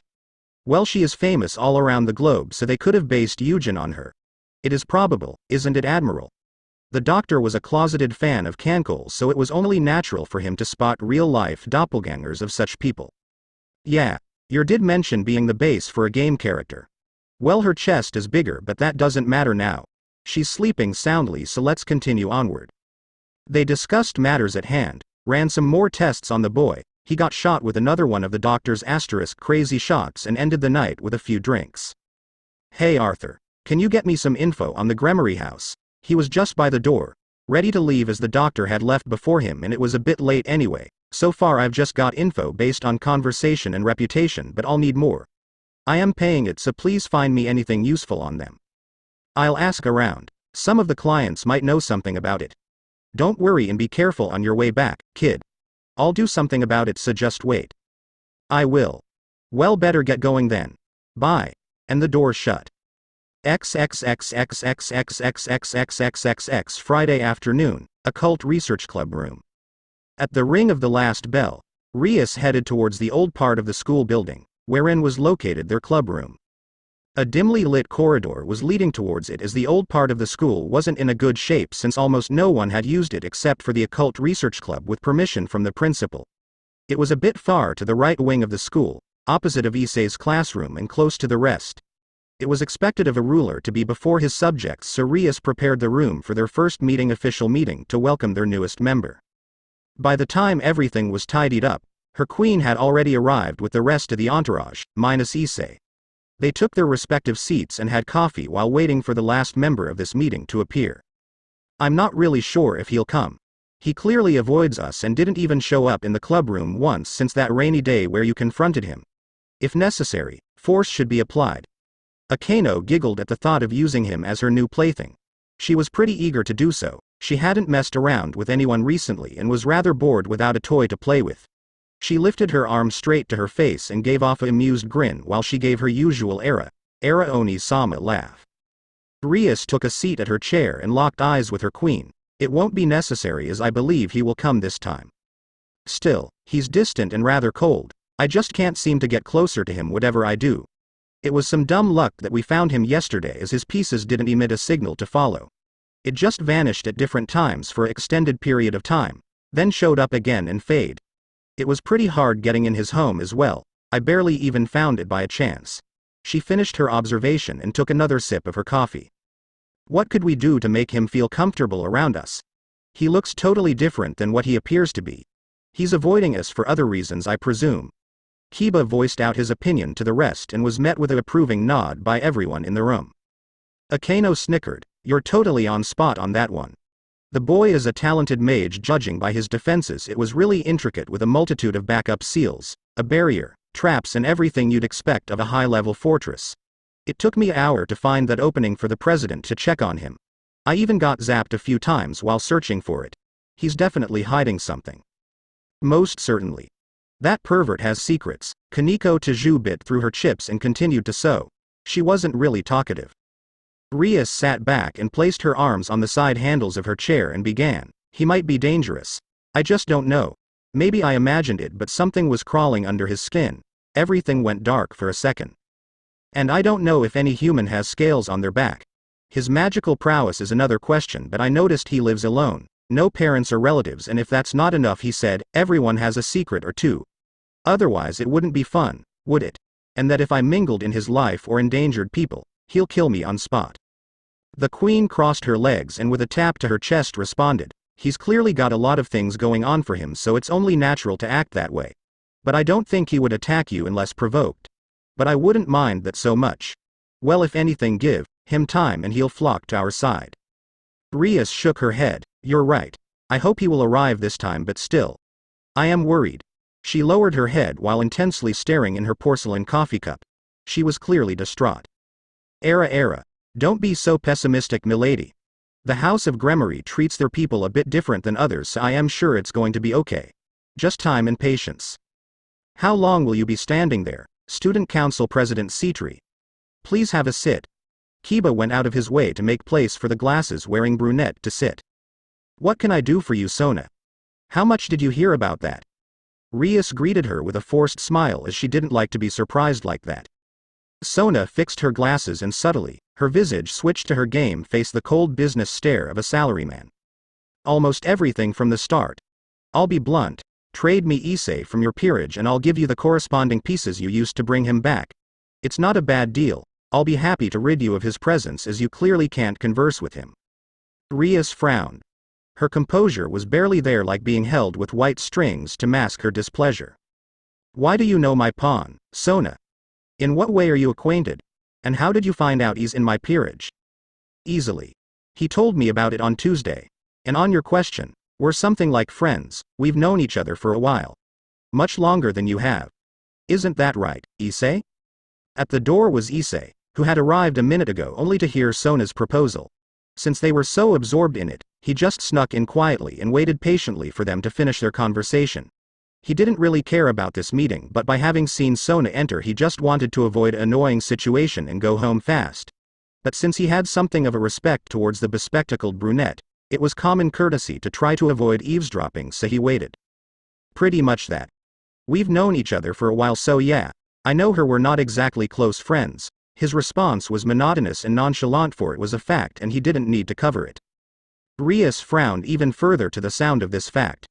Jaws dropped as the friendly atmosphere went down the drain and silence took place. Rias cocked a brow as she didn't expect him to be friends with the student council president. He was a loser that no one communicated with aside his two pals, so it came down like lightning to them. I know him better than any one of you here. If you think he's some measly weakling, you're clearly wrong about that. I won't say anything else not to compromise his position. It would be better if he were to be with someone he actually trusts. I know him well as he does me. We've been through some situations that you wouldn't even care to expect. So don't underestimate him, it's just friendly advice. So, will you make the trade? Sona's cold eyes were staring directly into Rias. Her expression was like ice while her signals were demanding an answer immediately. Is that one of your secrets, Eyes-kun? I would like to hear how you two came to know each other if you don't mind.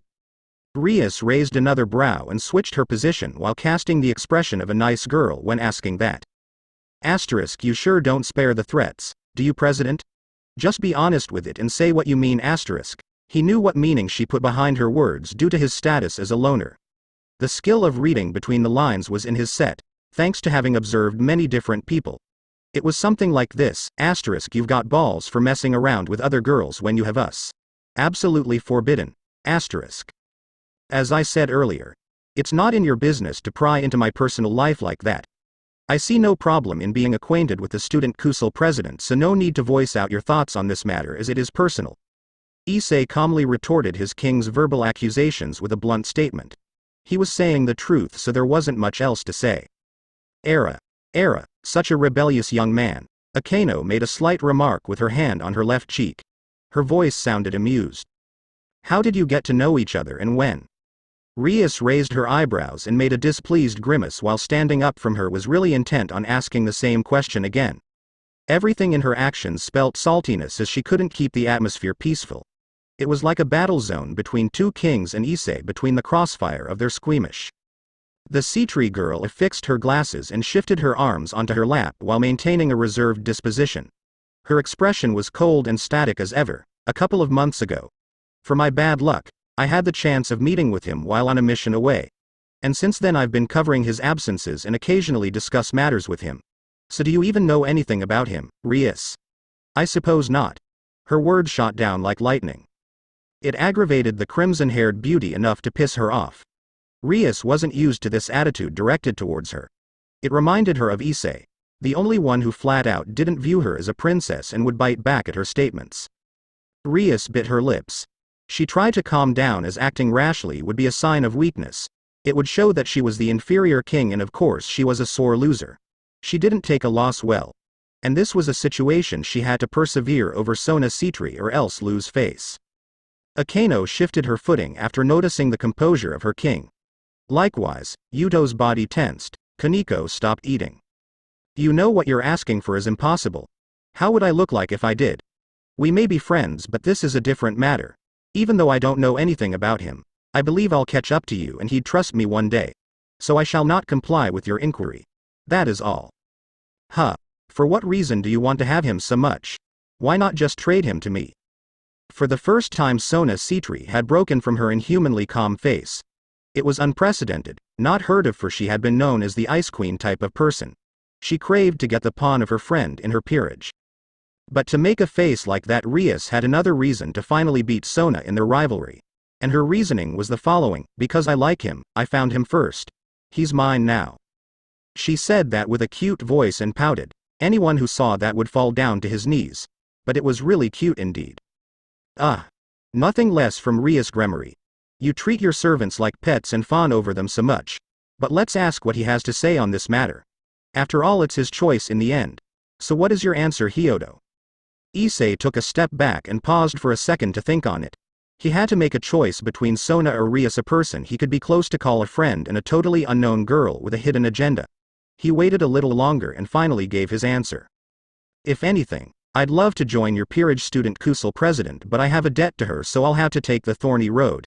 You've done enough for me that I could never repay, for which I'm more than grateful.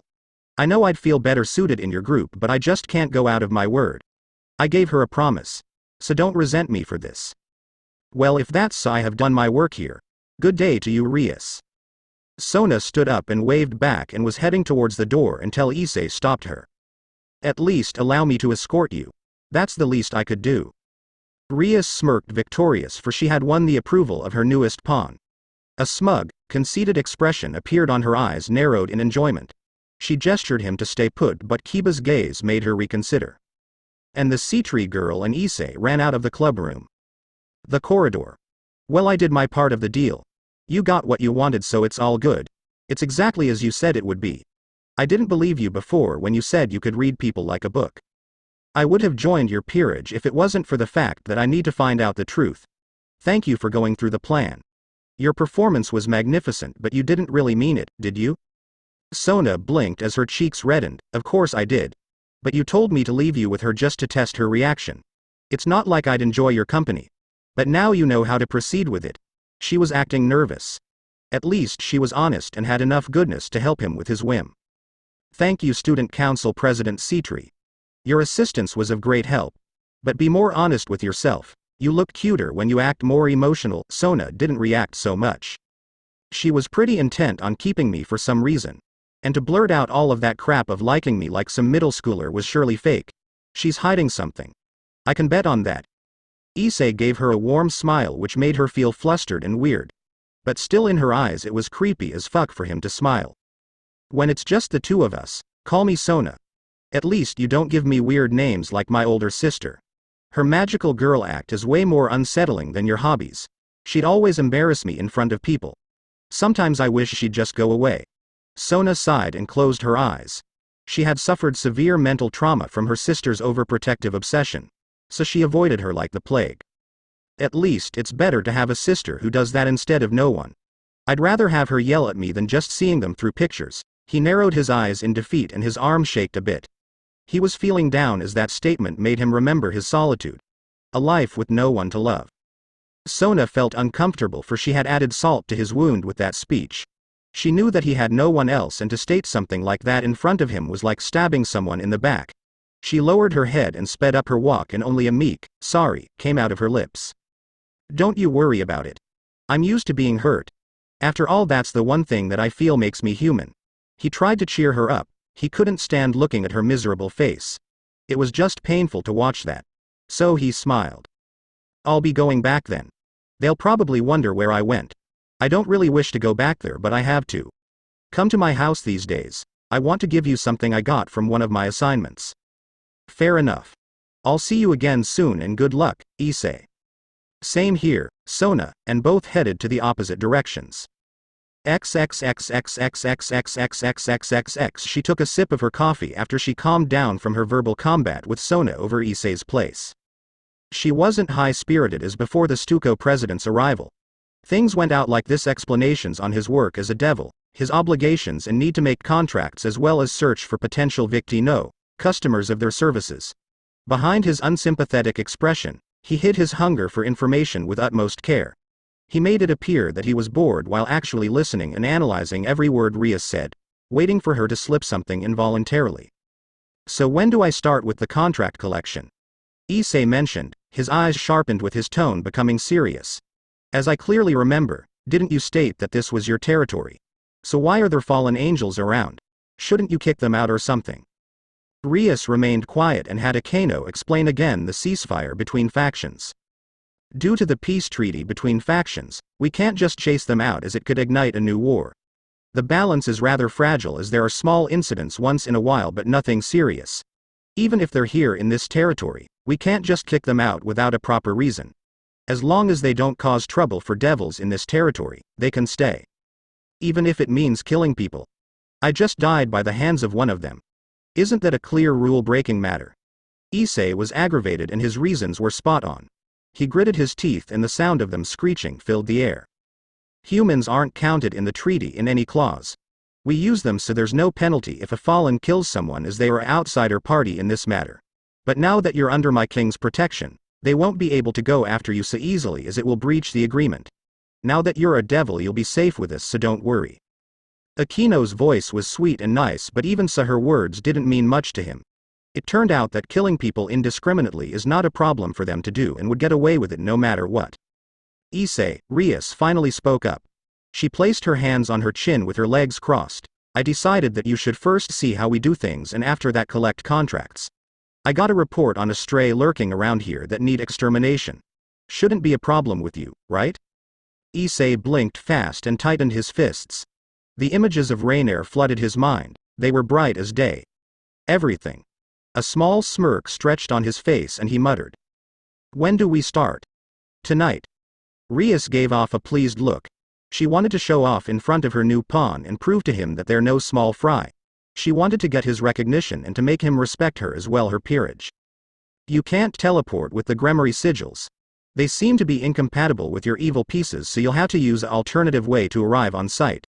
Also, I didn't quite get what your sacred gear is. What can you do?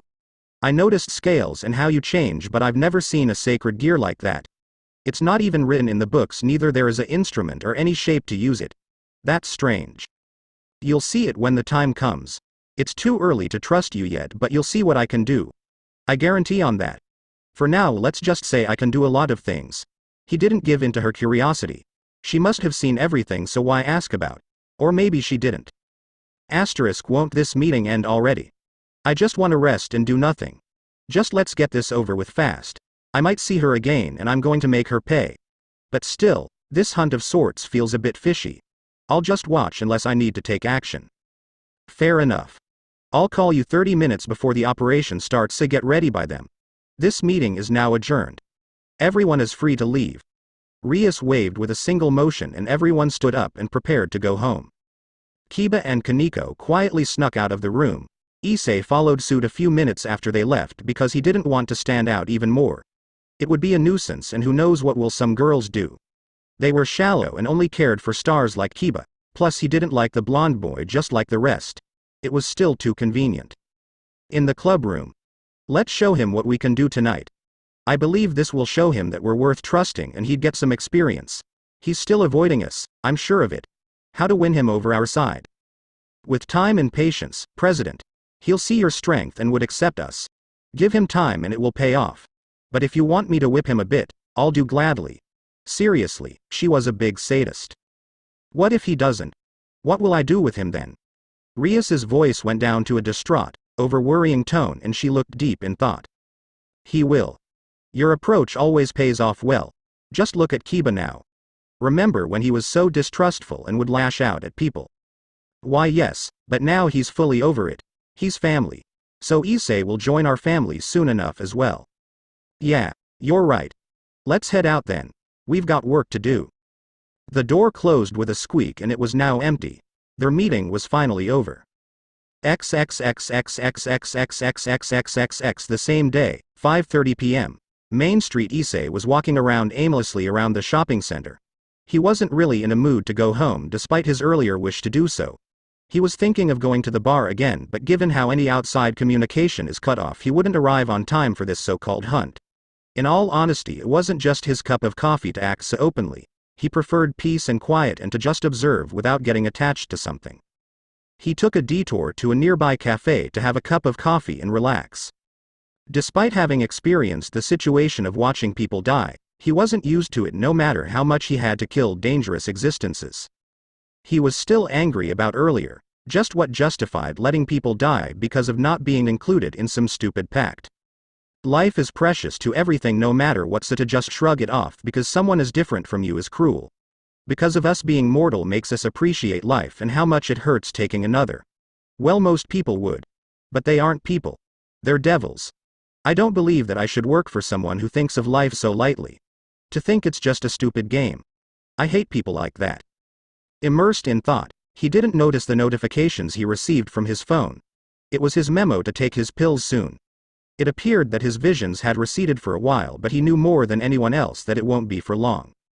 20 minutes later he finished his drink, paid his bill and set off to take a walk. He avoided places like the park and that 7-Eleven where he met her. It was not so much from caution as from emotional trauma. No matter what, you can't forget it even if you wanted to. It was a sunny day and he was still in his school uniform. He spotted some high schoolers going back home from their club meetings acting all cheerfully without any care in the world. They chattered, hugged around like kittens and did their usual conversations about gossip and that stuff. Just things people with nothing to do or the popular crews at school. He even spotted a few girls he knew from his school hanging around with their boyfriends. He stepped away as far as he could, for he had other things to do than watch their fun time together. Asterisk, what a load of crap. You think it will be the best time of your life while in school, but reality is different. Sooner or later it will come down on their shoulders with full force and it will change. But even still you wouldn't change. Asterisk, he closed his eyes for a second to avoid any eye contact. Just pass already was his desire in this niche of time. But sadly one of them noticed him. She gave him a threatening glare filled with, "You fucking pig. Go die already," but he didn't flinch. He just started walking away to make some distance from them even more. But behind his back he heard what he was used to when being the subject of someone's ridicule. It wasn't loud but still clearly comprehensive to the ears. "Hey look. It's that loser from our school. What's he doing out here? UGHH, let's just go faster. So he's the one, right? Huh, he'd never have a girl with him. Like anyone's going to go out with a loser like him. He's just so lame and ugly, right? He'd never even get laid, you know?" Still he ignored them and continued onwards. He was used to it and really didn't care for that. It was just another day of this, nothing else. "Hey, you know he lives alone? I heard about it from someone that he's all alone. How could anyone even live with that thing? I wouldn't even stand an hour with it. Maybe his parents are grateful that they don't see him. I would if I were them." Giggles and stupid snickering were heard. They didn't even know anything. They didn't care at all. They just did it. Issei stopped in his tracks and said, "But still you don't even know what it's like to be alone, you stupid bitch. Be grateful that you have parents or someone that loves you. Because they won't be here forever." He finished his sentence and started walking away slowly. He didn't even have any interest to see their faces, not that it would matter if he did. It hurt. They didn't even say anything else. They were taken aback by how he told them off and felt guilty a little. But more surprised than anything, for he had retorted calmly and it was the first time he did so. Something in them told them to run while they could. A sudden wind lifted up their skirts for everyone to see. It was in the middle of the main street, and since it was congested with people, they were in everyone's field of sight to see their embarrassed expressions. 2 hours later. It's time to get going probably, as he came out of his house, wearing a black zip-on hoodie with its sleeves rolled up his arms, a pair of black gloves and combat pants. It was dark outside now, so his clothing camouflaged him in the shadows of the night well. He took his phone out to make sure he's got the rendezvous point right and headed out. 15 minutes ago. Should I use the bike or the Honda to go there? Pedaling full speed would break it, while with the CBR it would be too loud and would give me out. I don't know. Maybe flying. Well, it works either way. He picked up his clothes, geared up with some armor under his clothes just in case his power went off, and had a call with Rias. It was short but he got what he needed to know. But he gave a call to Arthur and Azazel just in case something might come up and help them in their agendas. He closed the house, activated the wards and set off at 7:50 p.m. Hangar site 7:58 p.m. Rias was waiting anxiously. She didn't like it when people were late. It was common courtesy to arrive 10 minutes earlier than the intended rest of her entourage was in check. Aside from the presence of her pawn. Is he even coming or what? She made a puzzled look to her queen. Despite having informed him on the phone about how this operation will proceed, she still had a sliver of doubt in her mind that he'd arrive. And given by the things she saw when she met him and going by Sona's words, he could have her easily ran away with no chance of finding him. "I'm right here. You're late." "Not really. If anything, I believe that tardiness is justice." Issei was right behind them. He had arrived a few minutes ago but didn't know what to say, so he texted her instead. "When did you?" Barely had she finished her sentence, her mobile rang. She checked it and nodded. "You could have said something, you know. I was kinda worried that you were caught." "Sorry for that," she nodded. "Now that everyone is here, let's begin the operation. You received a short briefing on the phone, and since it's your first time, stand back and watch how we do things. Says everyone ready? You know the drill. XXXXXXXXXXXXX, everyone stay put. Don't go off on your own." Roger, as both Kiba and Akeno took the left and the right flank with Kaneko in the rear, guarding Issei. They slowly moved in with the intent of not alerting what lay inside, and then drifted off the exit a bit but close enough to have an escape route if necessary. It was a dim-lit place with no one walking around, making it perfect for a hideout to bring the feast back and eat it in peace, undisturbed by anyone, as it was an abandoned building. Everyone was quiet and on their toes, watching out for the stray lurking around these corners. It was just darkness all around them, so it was a bit hard to see for a normal human being, but not for them. But it was too quiet. Asterisk, it's here. I can sense it. It's close by. Above asterisk. Issei moved backwards while yelling, it's above us. Fall back, only for the monster above to jump down and barely hit the knight and queen. It was just like imagined. A being bathed in the blood of virgins, she still had blood smeared on her face as the organs of her unfortunate victim fell down from above. A beast with no reason or sanity, only with the drive to eat and eat young, adolescent men who were yet to become adults. She had the upper body of a young woman with black hair, while her lower half was a disgusting cross between a horse and a centipede with a tail ending in a sharp blade. She was said to have been an ordinary devil until she killed her master and started eating young men after having intercourse with them. As a dangerous beast if left unchecked, she would continue to kill more and more people to satiate her hunger, and who knows what she might turn into then. Rias Gremory's peerage retaliated immediately without a direct command. The blonde knight ran towards the stray with swords manifesting into his hands like a flash, cutting deep into her front legs. Taju Kaneko, her rook, jumped high enough to deliver a direct roundhouse kick in midair, striking the vile beast's jaws and sent her flying, while Kiba threw his swords, impaling the stray, known as Visor, to the ground. Issei stood back and watched this battle carefully while also making sure nothing Rias did escaped his gaze. It was the first time he saw the effects of the evil pieces in real life. Rias gave Akano a signal to proceed with her queen sprouting her wings and lifted off the ground. She raised her right hand up in the air and took a stance with magical circles forming above her hand. Issei recognized those as an electricity spell, but with a slight adjustment. Yuto and Kaneko leapt away from the stray just in time, for the queen's lighting unleashed bolts of lighting in every direction imaginable, and with a simple gesture of her hand, it rained down on the incapacitated monstrosity below, but it survived. It even had enough strength to resist it and pounced back at her, only to be stabbed with more swords and fall down with a kick on the face by Kaneko's legs. Something in Issei finally gave in. They weren't just trying to kill her, they were having fun in torturing the vile creature. Her screams were everywhere and blood dripped from her legs and face, charred skin and missing patches of flesh were present. Even her eyes were damaged by this trio. Rias didn't mind it at all, in fact she gave an approving gaze to them to continue. A smile was on her face while watching this torture session. The queen laughed in delight as she continued to torment the beast with enough force to keep it from dying but in extreme pain.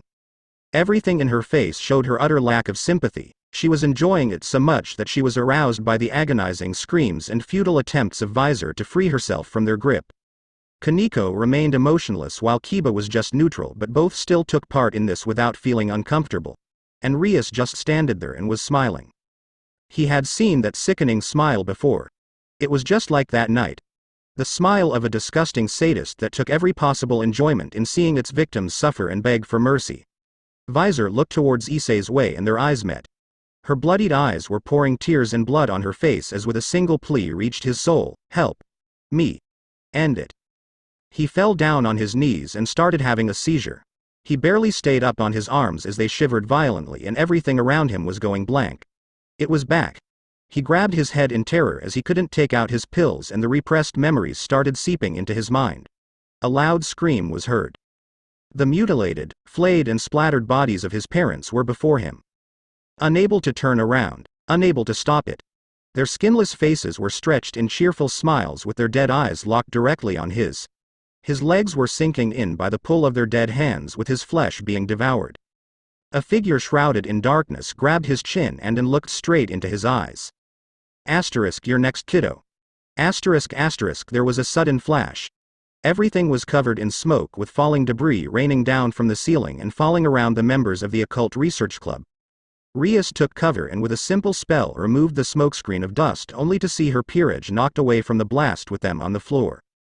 As the smoke cleared up, what she saw was the lifeless corpse of Visor laying on the floor. It wasn't until then she spotted Issei. He was trying to stand up as his legs were shaking wildly and there were holes in the ground and ceiling from the impact of his dash. His hoodie was torn and the shining luster of metal shone upon her eyes as he took out the piece of blade stuck in his cheek.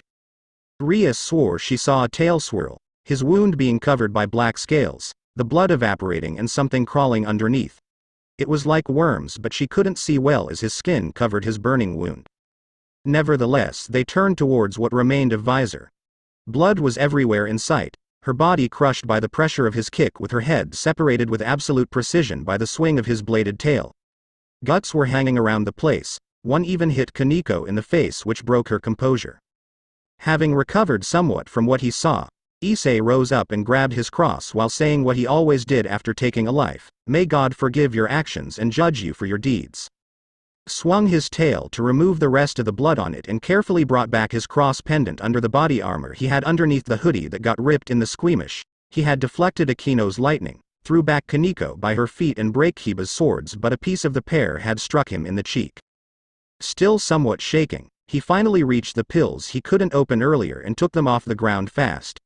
Busting the pill case, he took several pills simultaneously and gulped them down like a snake would its prey. Regenerate clothing. He snapped with his fingers and a pentagram with Hebrew wording appeared on his back and his clothing started to manifest anew with remarkable speed. New fabric was generated from thin air, binding together and changing color to his black zipper hoodie with it covering him. He was clearly suffering in this moment, though they didn't know anything about it, and started walking. Wait. Just wait, Issei. She didn't mean it really. Visor was a dangerous beast that delighted in devouring people. I know I can't say anything to justify this, but please stay. I'll do something about it. Please, don't go. Rias started running after him with the rest still locked in shock from the view. She tried to reach to him, but it was a fruitless endeavor. He ignored her calls. Despite her numerous attempts to talk with him, he chose to ignore her like he usually did to show her that now he'll definitely avoid them no matter what. No apologies or excuses, that went over the line by a lot.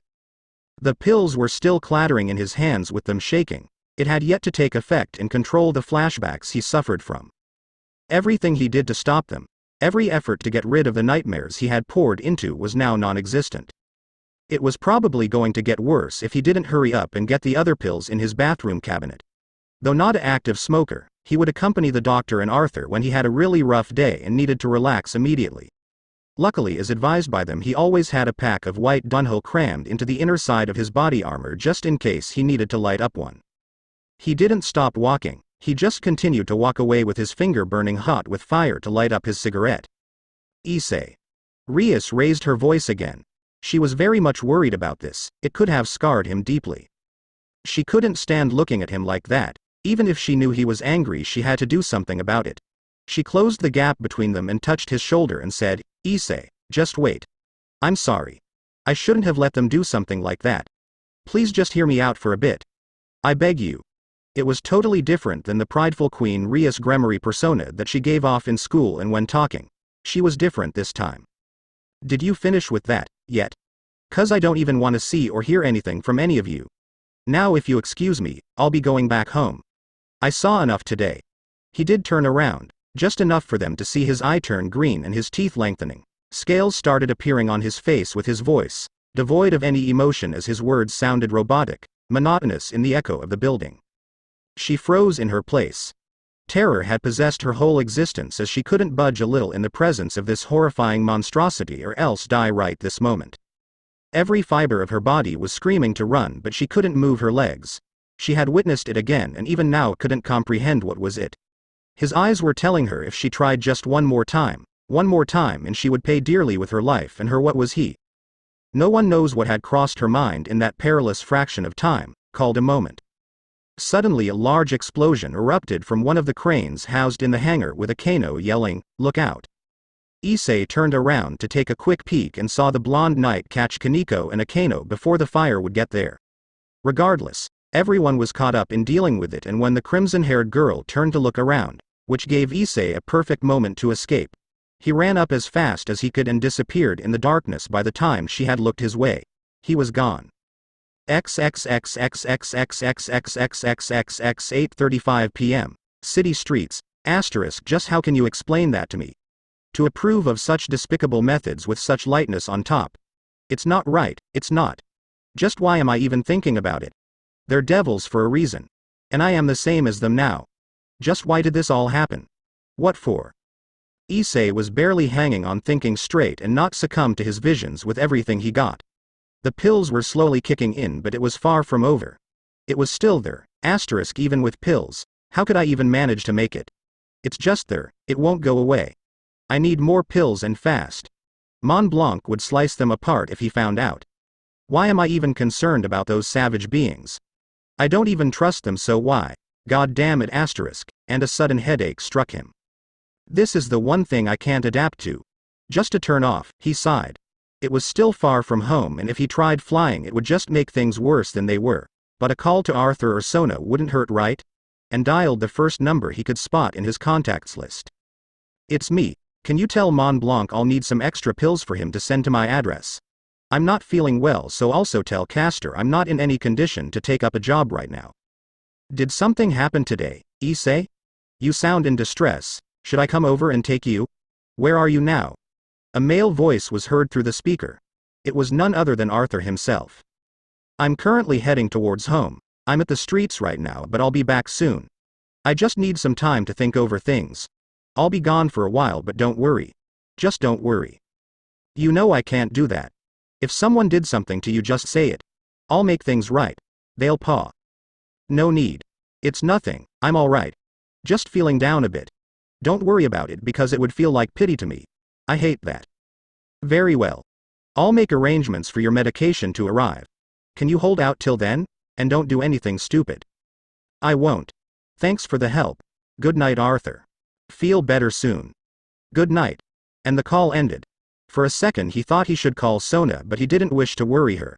It was enough that she had helped him before, and for him to ask help was something he didn't desire. To be dependent on someone was even worse than being dependent on drugs for him. It was just impossible to do it. He was finally approaching his neighborhood.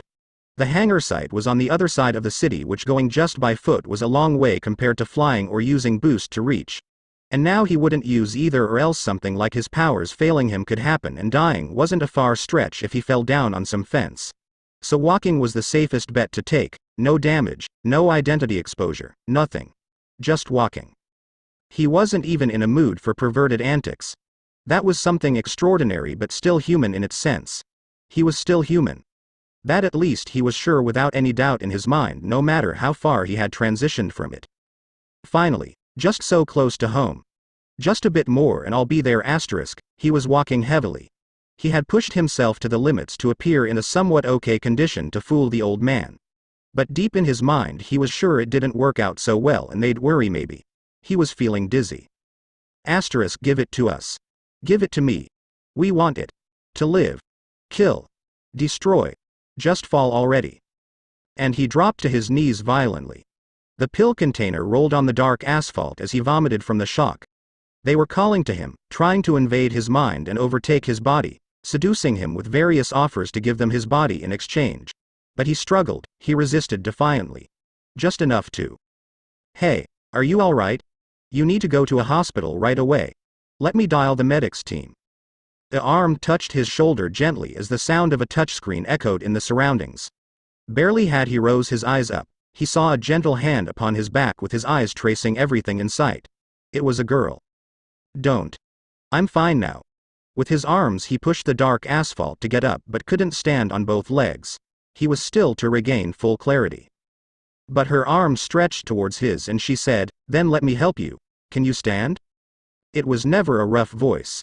A gentle smile greeted his eyes as she grabbed his arm and helped him stand up and walk down to a nearby bench. He laid back on the bench and breathed heavily. He was still in a state of confusion and pain and had a hard time trying to catch his breath.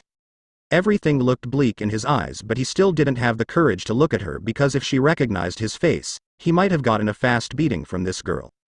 Are you by chance Issei Hyodo? You look like him, so I thought you were, as she slid before him. She kneeled down to try to take a better view of his face, only for him to cover himself with his arms in anxiety. I don't bite.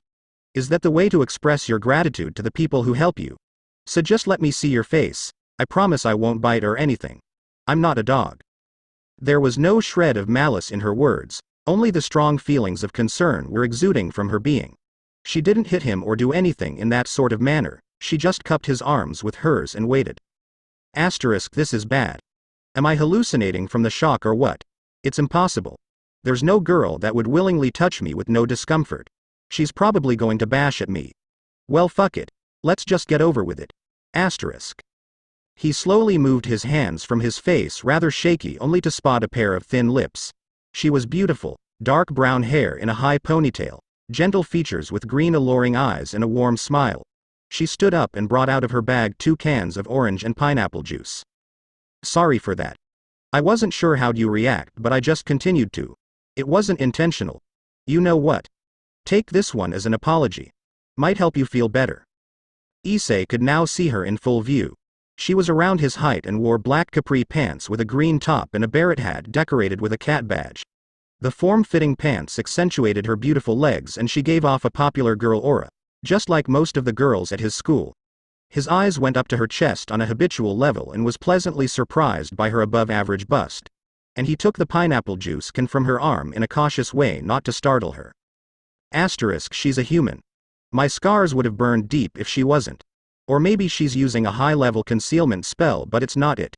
She's a human, but I'd better watch out. She sat next to him and the sound of metal popping filled the air. She took a gulp of her juice and leaned forward. Asterisk, she looks like she's in thought. Maybe about her boyfriend or something. She doesn't give any signs of having prepared pain for me. Should I try to talk with her? Maybe she'll go away if I do. Asterisk. Thanks for the drink. And everything. I owe you for the drink, so let me pay you back for it. No worries. Anyone who saw someone in trouble would have done it. We're people after all, so don't mention it, Issei. He was startled. She knew who he was and still helped him despite that. But it made him feel bad. No matter how awful his life was, he hated being pitied like he was weak. But someone had taken pity on him and helped him. He was ashamed of himself. And nervous. They didn't talk for a while. Just sat quietly and drank their juice with the night sky, filled with stars, being their scenery. It was a nice, relaxing view other than the fact that it felt awkward. Well, I'll be going now. I have some work to do and I need to go home. Are you sure you don't need any help with getting home? She stood up and fixed her bag. No need to. I live close by, so no need. Thank you, he replied nervously. Well, I'll be going now. Take care, and she strolled off. I didn't get your name, by the way. I'll pay you back for it. She turned around as the moonlight illuminated her silhouette. It was a beautiful sight as the light shined on her face and she smiled. It's Sayaka. Nice to meet you, Issei Hyodo-san. XXXXXXXXXXXX. First, previous ch3 of 34 next. Chapter 4. Act 4 Scotch and Bourbon Part 1 Act Point 4. Scotch and Bourbon Part 1. Summer Days. July 23, 15:30 p.m. Occult Research Club Room. 2 weeks passed since the stray incident and there was still no sign of Issei, nowhere to be found. Nothing, like he never existed. No signature or a direct link to his evil pieces could help in locating his whereabouts. It was clearly that he didn't want to be found despite the wishes of others. He still won't come back. Even though I left him alone for 2 weeks hoping he would return, it's just wishful thinking on my side. Even if I tried to reach out to him, he would just reject me with even more diligence than ever. But still, this feeling of wanting to see him, what's wrong with me? I'd still ponder on why I let that happen. Maybe because I was a devil and had to uphold the tradition of traitors must die. But still, it made me feel good about it. But that gaze, that fierce passion in his eyes made me rethink on myself for a moment. Did I actually want to be like the rest of Devil Society, to be ruthless and think of my peerage as slaves? I never wanted that, not even for a second as long as I was a king. And yet I made him suffer even more just to please my ego and show off my status. I'm really just like them after all. I can't deny the blood flowing into my veins, but I should make a difference about it. As I was submerged in deep thought, the door opened only for Kiba to show up. He was feeling rather neutral, but deep down I'm sure he was affected as well. He had suffered before as well as a subject to some project. I did find him on the snow bleeding and barely alive on that night. I think it was in Germany, but I'm not sure. Never mind that, he's here for a reason. Good day, President. I brought you some coffee to cheer up. He smiled to try to cheer me up, but still he must have done it because of consideration. I don't know what's on his mind, but it's clear he's been down because of the stray accident. I'd better be careful not to spike up his repressed feelings. Thank you, Yuto. I appreciate the thought, but what about you? How are you feeling? Honestly, I feel awful because of what happened. Despite having experienced the horrors myself, I let another one experience it again. I can't forgive myself for acting like that, it's not right.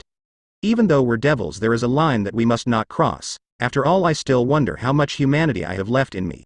He tightened his arms and his expression became serious and remorseful. He was a victim as well, he was sensitive to matters like that. It's my fault. I made you do it without even considering his mental state. I'm the one to blame for his alienation from us. He is probably alone and suffering. I don't even believe he'll come back at all. After everything we did to him. I wonder what it's like to be a human. I was never one myself, but still. Even though I was born a devil, I still search for the meaning of what is that. What makes you human? I really envy you. That is a question I cannot answer. Everyone at least once in their life has pondered on this eternal question, like, why was I born? Just what makes us human when we're doing inhuman acts of cruelty with silly justifications to hide our ugly side? It's not just you, President. Everyone has thoughts on these matters beyond our reach. But never stop searching, who knows? You might find it one day, even if it's fake or non-existent. As long as you're content with it, it doesn't matter where you were born or what you are. Because it's the inside that matters. I'm really glad that I have people like Yuto around me. I think I'll be able to fulfill my dreams if I'm surrounded by people of such exquisite understanding. Who knows, I might achieve even more. Kiba, we have work to do. Did you find anything on Issei, family register, business, reports? Any useful data is essential because I can't let Sona beat it to us. This is something we must reign above. So any luck with it? As he readjusted his position, he took a seat and elaborated on what he found. Nothing in particular, just that his family was an ordinary one. Both parents were corporate workers and lived a normal life. No other relatives could be traced to them. I tried asking around people about him but got no response. Just nothing. No reports or any data suggesting his activities in life pre his reincarnated. It must have been erased. No records of it exist. But I did find a medical examination board from a hospital, but it didn't say much aside he suffered from severe depression and panic attacks. But nothing else. His tone was quite disheartening. If anything, I could sense a deep dissatisfaction from him. You shouldn't feel down because you did your best, you know. Do you think he's home currently? I doubt so. If I were him, gladly I'm not, I wouldn't even stay there. I'd run away far enough for no one to find me until I feel I'm ready to be. It's a baseless assumption that he would be home if not a really stupid reason. Call the others. We'll go on a search. I can't let him become a stray due to my horrendous mistake. I won't allow it. Do you understand, Yuto? Yes, President. Everything will be done in a few hours. So please wait patiently for the call. If you would excuse me, I would like to take a breather now. I'm still a bit awkward from what happened. He stood up and shoved his chair in its place. I'd say he was quite agitated and in good condition despite the situation. So is that what they call not losing hope? I guess so. I still have a lot to learn. But till then, let's have some fun ourselves. Have you noticed anything entering the barrier I put up over the city? Has anything snuck in these past weeks? Or any angels that tried to enter?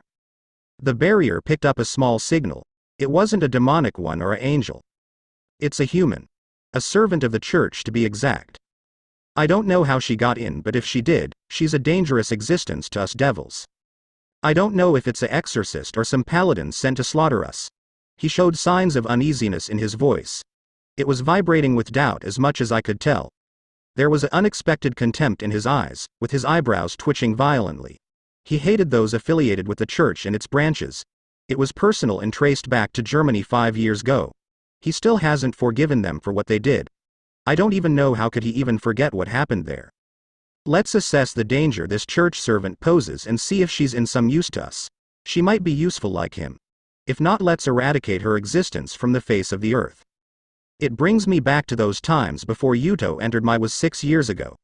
Back when I had another pawn in my possession. I miss those days. It was just like yesterday. Until I lost him that night due to my carelessness. I'll never forget it. I won't make the same mistake. But until then, it's time to get things going. It's going to be fun. XXXXXX the same day, 10:16 p.m. a hard knocking was heard on the large, metal door separating the corridor from the interior, and the sound was getting stronger. As the old barman opened the door, to his surprise, Azazel had arrived again for a drink, but this time with him was company. Good evening, gentlemen. How is your day going? He courteously asked the figures sitting on the table opposite of the exit. It was a rather large table for 3 people to have, but it surely had a lax atmosphere around it. "Good evening to you too, Azazel. And who's this charming lady behind your back?" was the response of the ever so laid-back Dr. Mont Blanc. He was leisurely drinking a red martini garnered with a lemon slice on top. "Oh, her? She's just a kid I take care of. A troublemaker, if you will.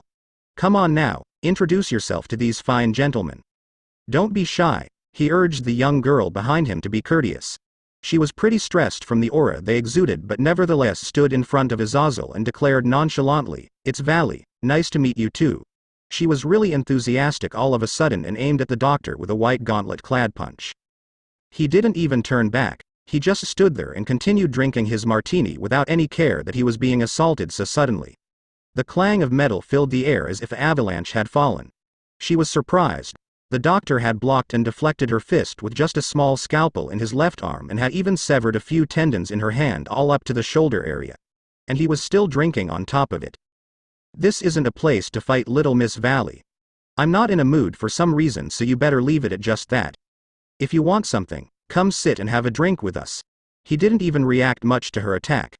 He was rather bored with her attempt to harm him. If not, it might have been his unwillingness to beat her pretty face and rip apart the bar. It was the only place where he could indulge in his own waters like a shark. It was something like a home for him to return to. Sorry for her rude behavior. She's prone to challenge powerful beings, for which I owe you an apology. I haven't been able to restrain her impulsiveness. Please forgive me." Azazel was a bit embarrassed by her actions and he tried to get a grip on Valley. But she was pretty hard to control these days, as she still didn't know her rival or what he was underneath the armor, and it made her impatient and erratic at times. "There is no problem to be concerned with. Youngsters these days are so lively. It reminds me of my youth back when I was living in Ireland. Those were good days before everything fell apart." Arthur had approached the table Cesare was sitting on and with a simple gesture invited the 2 new clients to share their table. But still his expression expressed sadness and nostalgia. He was intent on keeping it under wraps, but it would occasionally resurface along with the memories he had of his homeland. The bar changed its scenery to a beautiful velvet room with black curtains and violet lamps lightened the place up, creating a beautiful yet melancholy atmosphere all over the place.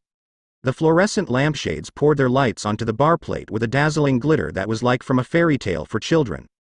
Every chair became a comfy black sofa, garnered with purple cushions of silk that glistened in the light like snowflakes. This time it was a representation of tranquility. Everything was going as usual. There were other customers there who were busy with their own conversations, and the soothing music of the Sugar Plum Fairy was seeping into the air. "What shall you drink today, sir? And what would the young lady like to have?" "An Irish Scotch double, and for her a small margarita, please. And come back. I want to talk to you about something." Azazel expressed his interest on the matter, as he had yet to hear anything from Issei since he left that night suddenly. He was close to finding the snake in his group, but couldn't do anything about the young nun he met, as she was already in the hands of the fallen, and if he did it would cause a mutiny over the fact to pass her to a devil. "So this is the first time we meet. Please forgive me for my rudeness, as I didn't introduce myself properly. I am Cesare Mont Blanc, and it's a pleasure to meet you. And this is Castor Zebel here." He pointed towards the man sitting next to him. It was a tall man of African descent with a massive body frame and with harsh but masculine features. He had no hair and wore a simple dark suit with an African amulet and silver dog tags. "Likewise. I've heard good things about you from Arthur. You're a doctor, right? In what sphere are you specialized in?" "I'd say in a lot, as a matter of fact. You're here under alias, is that correct? So what brings you here today?" Cesare made a surprised look and his eyes were focused on the young girl sitting beside Azazel. He offered a cigarette to both, but only Azazel took the invitation. He took out his silver skull-shaped lighter and assisted the doctor in lighting up his cigarette. "Mostly work. I go by Adolphe K. Mayer and act as a professor at Issei's school for the meantime. And on your other question, Issei's disappearance. Arthur has told you the details, so I just want to help the young lad in your work. I know what you people are and why you were chosen. I wish to survive as well, and not just me." Azazel finished his speech as he puffed smoke from his mouth and stretched his arm to Valley. She was sitting quietly and didn't participate much in the discussion.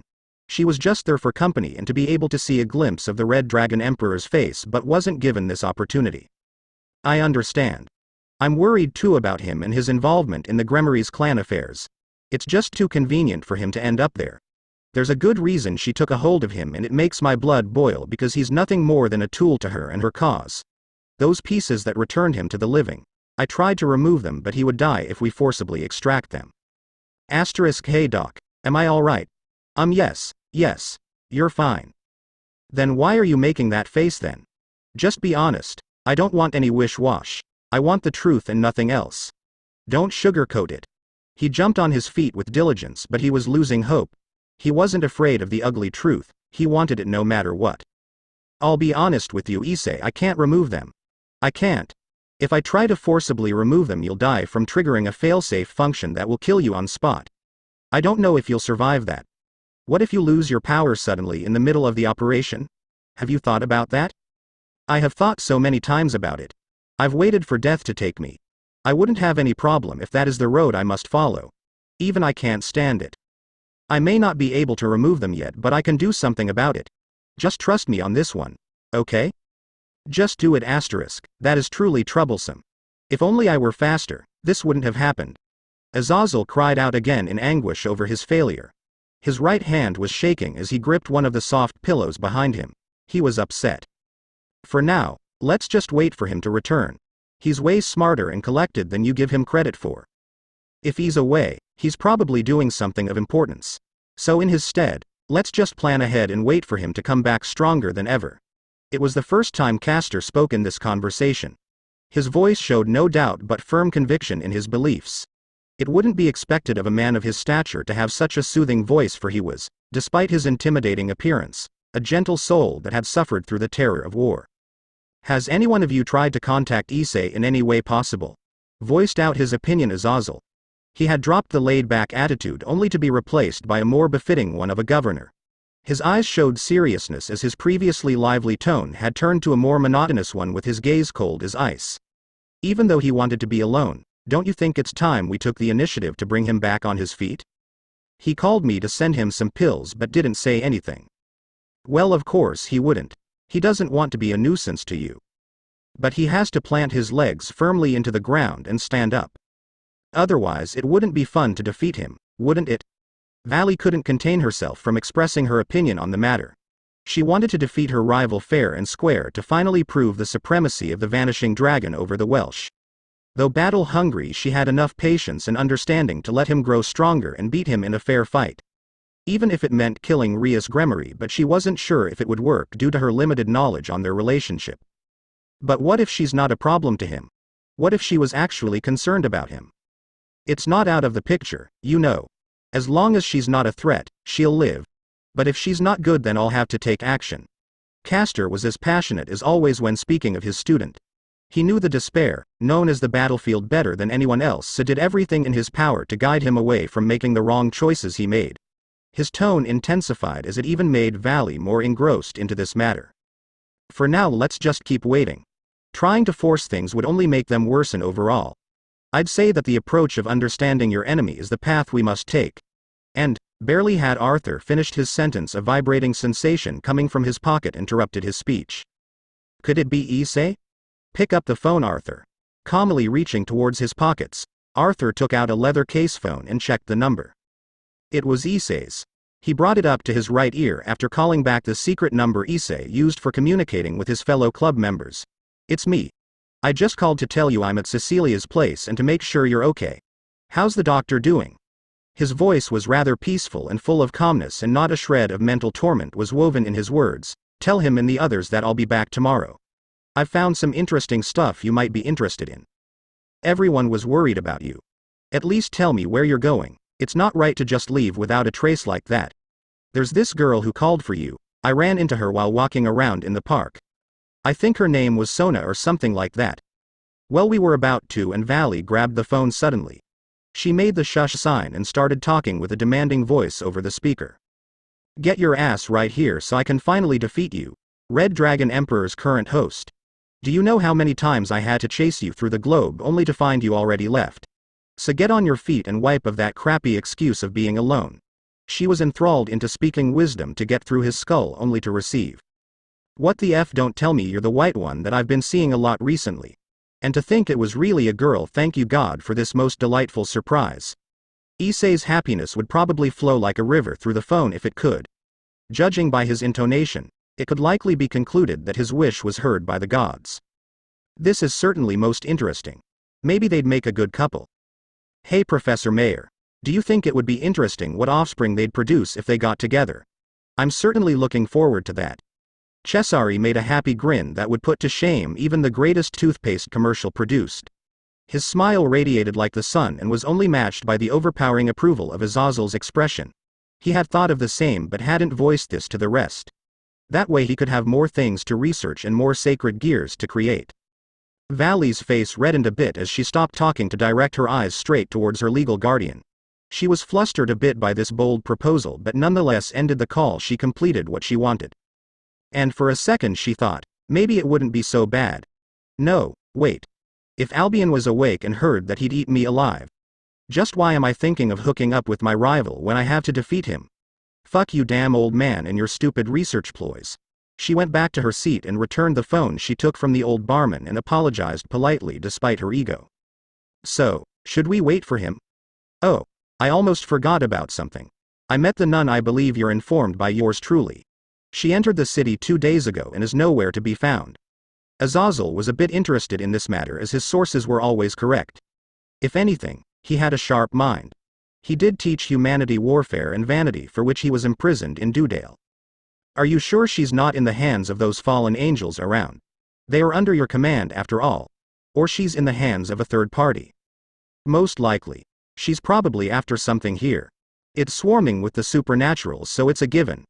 I've noticed a barrier erected over all of the town to keep out any unwanted intruders from entering. That nun shouldn't have been able to pass through unless she was let in by the creator of this barrier. Arthur locked his brows and crossed his legs in a lax position. He was a bit baffled by this barrier and it was easy to notice his change in demeanor. What lurked through his mind wasn't easy to guess. But it seems we're not affected by it. Only powerful and high-level beings can pass through it as they wish. The maker doesn't seem to be experienced in making barriers. It looks really complex on first glance, but it is far from being such. It's rather crude and hastily made. If they wanted to keep us in, they've failed miserably. Castor clasped together his hands and leaned forward. He elaborated on it. He was walking around the park before he got here. Something irked his instincts and goosebumps rose up from his skin. He could feel this presence trying to shove him out like a dirty kitten on a rainy day, but it was futile for he was just slightly ticked off and pushed only a few millimeters. But have you thought that, let's say, what if this barrier isn't just to keep people out but to hide them from the rest of the world? Isn't it a safe haven for persecuted devils and individuals to outrun the authorities and angels? It rejects angels and weak fallen but not us. But you say she passed and you lost her tracks. She's definitely something. If you did your job better, we wouldn't even be in this position in the first place. Valley pouted at her stupid old man, smacking him on the shoulders. She wore a smug grin while teasingly wincing her eyelashes. She appeared to have a somewhat boisterous straight personage to counter Azazel's laid-back and collected persona. They defined each other pretty well judging by their quirks. 11:56 p.m.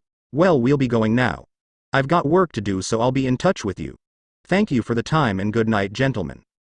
Valley stood up and followed, but before that she grabbed the hems of her black dress and with the grace of an aristocratic maiden gave a lovely smile as goodbye. Azazel waved back and took Valley with him by the hand, or lest she would cause some trouble and get her ass handed to her by them. He clearly knew that should she go against any one of them, she'll die a horrible, gruesome death. He knew her intentions of trying to get a match with one at least, judging by her warm smile. She gave that to people she liked, strong enough to fight her and pose a challenge to the might of the vanishing dragon. And the doors shut close. I'll be going ahead as well. I got a call from the hospital, an emergency meeting of the board of directors. So see ya later. And he left soon as he finished his drink. The door shut close and he went out. Well, that leaves just the two of us then. I'm wondering, should we take down that barrier or just leave it be? It doesn't concern us, but I'm pondering on it. I don't know what it will cause. What do you think? Castor was the only one left from the merry company. He traced the metal chain of his dog tags with his fingers and gripped them tightly. They were full of memories. His time and experience as a soldier was soaked into these pieces of metal denoting rank and identity. Well, I don't know. If we take it down, it would alert the angels and it would cause a bloodbath all over the place. Civilians might be dragged in this, so I believe that we should leave it be for a while. Arthur grabbed the empty bottles and glass cups and straight to the bar plate. Yeah, you're right.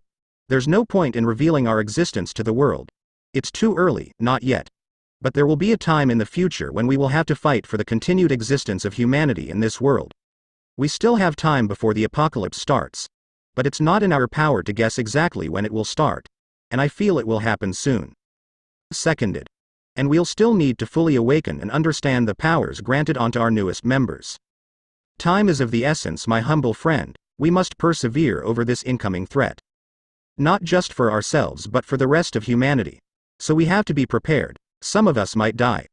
Just like in the Great Flood, where a maiden with a pure, compassionate heart sacrificed her life in saving a part of humanity on Noah's Ark. So we'll have to be this ark for humanity to survive the apocalypse before the final day arrives. Are you prepared to risk your life for this, Major Castor Zebel of Cape Town? I am. But for the rest I don't have the authority to guarantee. Even in the cruelest of times, a traitor is always born. Just like the Son of God was betrayed by one of his own for 30 silver pieces. Castor sighed heavily. With all of this ambivalence of the future, anyone would be anxious for what the future holds in for them. He was showing signs of fatigue and was barely hanging from falling asleep. He wasn't good with alcohol and his work was tiring, even more than Hilda's. Let it be known she was the drunkard of the group with the least tolerance to alcohol. Arthur finished with cleaning the cups behind the bar plate, but things are different nowadays. And we have allies. For now, we're better than anyone in what we do. And you're falling asleep. You should go home now. And with a mighty push, he lifted over the former soldier, current mercenary, and opened a large door directly onto the wall with a flick of his index finger. He threw off the heavy man right into his room and returned back to his workplace. The door disappeared into the nothingness and he continued with his work. It sure was handy to use it as a gateway to other places. I'll go outside tomorrow afternoon. It's going to be a sunny day, so a light stroll through the park won't hurt a bit. Well, I better get back to work. There are other people here waiting. As he took a step forward, his phone violently vibrated in his pocket and he had to answer. Even if it meant for the clients to wait a minimum, he picked up the phone and checked who called. No info listed on his call register, like there was no such thing as a missed phone call. It was off. He waited a bit for the next call, and as suddenly as it started vibrating, he picked it up with the speed of light and pressed it to his ear. Who is this? How did you get this private number? Nothing was said on the other side. It was static. He repeated his questions once again to no avail. But just as he was about to hang up, he heard something. I need your help with something important. Pick a time and day to meet. I'm not a foe. In fact, we're most likely allies, so I'll ask for your assistance in something. Remember that pentagram you analyzed a while ago? The voice was husky and whispered like it was being followed by something to make it sound like that. Yes, I do. It was of demonic origin, but I couldn't trace it back to its maker. Pretty neat work with the craft, but who are you? What do you want? As I said, I need your help. Let's meet up on the 30th of July. I'll give you the rest these days. I gotta hang up, they'll notice me. Till then. And the conversation ended abruptly. XXXXXX, the 24th of July, Mar del Plata Beach, before sunset. We are always stuck in a never-ending circle of revenge, retribution and death. It's just our nature. We kill and kill other beings just to continue our own survival, even for a little bit, even if it means devouring the lives of others and destroying things just for it to be useful for us. The same as with relationships. You fall prey to the bond you have with others, you become a usable tool or an overdependent fool who can't even imagine not relying on others to get what they want. Human bonds are truly like a drug. Once you get hooked on it, you'll have a hard time getting off. That's what you're required to do: fall prey to the need to socialize and be part of the flock, or to fail miserably and be excluded from it, leading to be ostracized and rejected from the world of human communication. It is surely a vile world, but you may believe you have a choice between two options. It's what you are being deceived to put your trust in. In the first place, you never really had much a choice in what you're dragged in. You don't even have the luxury of deciding what will happen to you, as it is beyond your reach. But what will you do when you have nothing but two choices and both are not even choices? We're stuck in this endless cage. We can't escape from it no matter what. Some are content with being in a cage, deluding themselves with a false sense of happiness and safety, and to believe nothing bad would happen to them. But it's just wishful thinking. No matter what belief you may hold, it's just superficial. Everything can happen and get worse really fast and without a reason. The past is just the past, as most would say, but is it really so? No matter what you think or try to do, no matter how much you would divulge in denial over events that have already transpired, you couldn't change the outcome. So it's pointless to ponder on it. The past is full of regret and the future is uncertain, full of anxiety that makes you either wish to die from either reason. So the present is the only time we have, as every moment will turn into the past. Even now I don't feel safe at all. Believing that being a part of society, being a slave to the demands of this system would grant you security and protection is delusional. In this cold world you're alone even amongst people. Friendship and bonds aren't gonna last forever, so it's useless to expect a happy ending. It's a cage you can't escape from. XXXXXX. Hey, you're spacing out again. Are you okay? I'm fine. I was just caught up in dealing with these thoughts. Sorry. Don't worry about it. It happens. What's on your mind, Issei? Cecilia twirled her hair with her fingers while drinking some coffee she bought from a nearby convenience store. Her dark brown hair swirled by the current of the summer breeze. Nothing much. Just thoughts on society and life. Issei calmly raised his shoulders while staring at the vast mass of water before them. They were sitting on a lone coast that no one visited. The sun was soon going to set down. It was around that time of day where a lot of confessions were handled in this coast, far away from the eyes of the crowd. It was a rather soothing view to the soul. The sky was bathed in the shades of yellow, orange and red. Pinkish spots could be seen bursting through the clouds, illuminating the golden-like sand of the beach with its tiniest specks of sand glistening by the warm rays of the July sun. It was just so peaceful, so beautiful one could gaze and see the everlasting beauty of nature and think about life. Swimmers could be seen in the distance, kids playing and thousands of beautiful girls walking on the scorching sand in their flip-flops while having fun. By the way, aren't you feeling hot in that undershirt? It's 38 degrees, so you must be dying of heat, right? Plus it's weird to go to the beach with that thing on. Cecilia directed her gaze onto the black fabric wrapped around his upper body. Her curiosity was boundless, and despite probably knowing why he did, she would still ask just to rile him up a bit. It's hot all right, but I can't help it. I can't even go to the beach. To not having finished his sentence, he was abruptly interrupted by the ever-so-teasing brunette. To ogle at girls in swimsuits, right? She was awfully jolly while making that remark. Her smile was what you could say the epitome of sly cheerfulness. While you're standing here with a beautiful lady like me. So gluttonous you are. She burst into laughter while still trying to hold the big sister act she had tried to keep up. I already saw enough today. So many girls, but they're not for me. I don't have a chance with any one of those. I'm at the bottom of the desirability scale. I belong in the sewers if I actually had a place to belong. And I can't exactly go to the beach with this scarred body. His eyes twitched at first, but then he just yielded to the bitter truth and leaned backwards onto the green towel under the umbrella. Cecilia leaned over to the beach bag she carried. It was opposite of her direction, just next to the young man, so she had to arch over him to could see through the white shirt she wore over her black and blue striped swimsuit as she reached the handbag and took out a small bottle of water. But she noticed his eyes locked on her chest and gave off a pleased expression with a silent haha glare. Asterisk, what the fuck are you? Enjoying my reactions like some middle schooler stuck to the TV. What are you? Umaru or something? You know, I actually enjoyed the time we spent these past 2 weeks together. I'd never thought you'd actually come see me. Her tone changed from her usual one as she lifted up the sunglasses covering her face for him to see her dazzling emerald green eyes. I know I'm an awful person who just annoyed you a lot with my BS and antics. It's just that I don't really have people who would just spend time and come to see me just for the sake of seeing me. Yeah, I know I'm a lousy bitch who can't get a boyfriend for some reason. It's probably pitiful of me to ask you to come to the beach together given your situation. Asterisk, hey, don't you go spewing realizations like that. You'll mess up my head and heart, you know. I might fall for you if this keeps up. I'm seriously going to get fucked up by this situation. I don't think there's something wrong with you. Even though I really find it annoying as hell and everything, it's not so bad when you think about it. To be alone is better for the heart. No one will trample your feelings and crush your heart with fake pleasantries and sophistry. At first it may seem bad for a while, but as time passes by, a second by second with the arms of the clock, you'll fully comprehend that being a loner is the most comfortable thing in the world. There is no friendship, it's just superficial bonding over shared interests and hobbies into its core.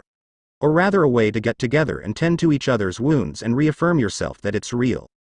Like hell it would be. You're just saying that to make me feel a bit better, but you suck at comforting someone. It's painful being alone and unwanted. Don't you just feel like that once in a while? Not being able to share the tears and joy together, just being like a sign to be passed in the eyes of, be just seen as in nothing more than a distant memory, no, rather to be unable to leave an impression on anyone in your life. Just why are we so miserable like that? Why do we have to suffer so much, being unable to change how we are? To be alone. She had quickly turned from the teasing big sister to her genuine self, the fragile and emotional girl known as Cecilia Elizada. The echoing sound of distress and melancholy expression of hers shone on her pretty face as she was struggling to hold in what she felt. Many times had she relapsed into emotional outbursts. Someone had to act as an emotional trash bin for her to press her feelings upon. I wasn't really expecting to see this emotional side of her at a time like this. Even with the corners of her eyes reddening, she was still beautiful no matter what. But even so, I was stunned by her words. I was paralyzed. I didn't even know how to comfort someone, as there wasn't anyone to comfort me. Why am I even thinking about that? Sometimes I wonder. How did I turn out so emotionally distant that I'd question myself? It's beyond our reach. We're just going around life like a car that never stops. I still believe that we're meant to be like that, as it is in our nature to suffer. It might be crude, but we are born to suffer through life, as it could be said that living is suffering, suffering is being alive. So we are defined by our suffering, as it's just what makes us human. Therefore we are bound to suffer due to our desires, causing us turmoil, as we just can't deny our nature and desire, as that is what makes us. We exist to suffer again and again just for the sake of living. You seriously suck at times like these. No wonder you're a damn shitty virgin. That's what I hate in you. You can't even imagine a happy moment in this life. It's not so black and white as you see it. It's more than that. Why can't you just try to see it? She gripped his leg with both arms and her posture changed. It was spelling disillusionment from his response, as even an idiot would notice. She just wanted to be accepted, comforted, gripped tightly and never to let go. But he was at a loss of words. His face froze in place with the confused look on it stretching out wide. What was going through his mind, nobody knew. Or rather couldn't clearly think of, as no regret or anxiety was present, just awkwardness and confusion. Sorry. He averted his eyes to the left in an attempt to look away so their eyes wouldn't meet. His arms trembled as he dropped his wrists onto the soft fabric below them. He didn't want to see her like that. He couldn't even do what was expected of him in this moment. I have to do something about it. I don't want to see this view again. I don't care if she hits me or something. I have to do it even when I don't know how to do it right. He turned around slowly with his eyes locked to the ground, and with a simple move of his arms she was in his gentle embrace. Her eyes widened in confusion, as he had never done so before. He was totally inept at human communication and relationships. They didn't speak. It was just the sound of the splashing waves filling up the silence that had taken place in this moment of embrace. It was getting closer to sunset as the reddish sky casted shadows onto the rocks, deeply rooted in the golden sand across the coast. Just like from a fairy tale, the scenery slowly changed, with the red pinkish clouds soaring into the color-bathed sky, with the horizon blurring the lines between them.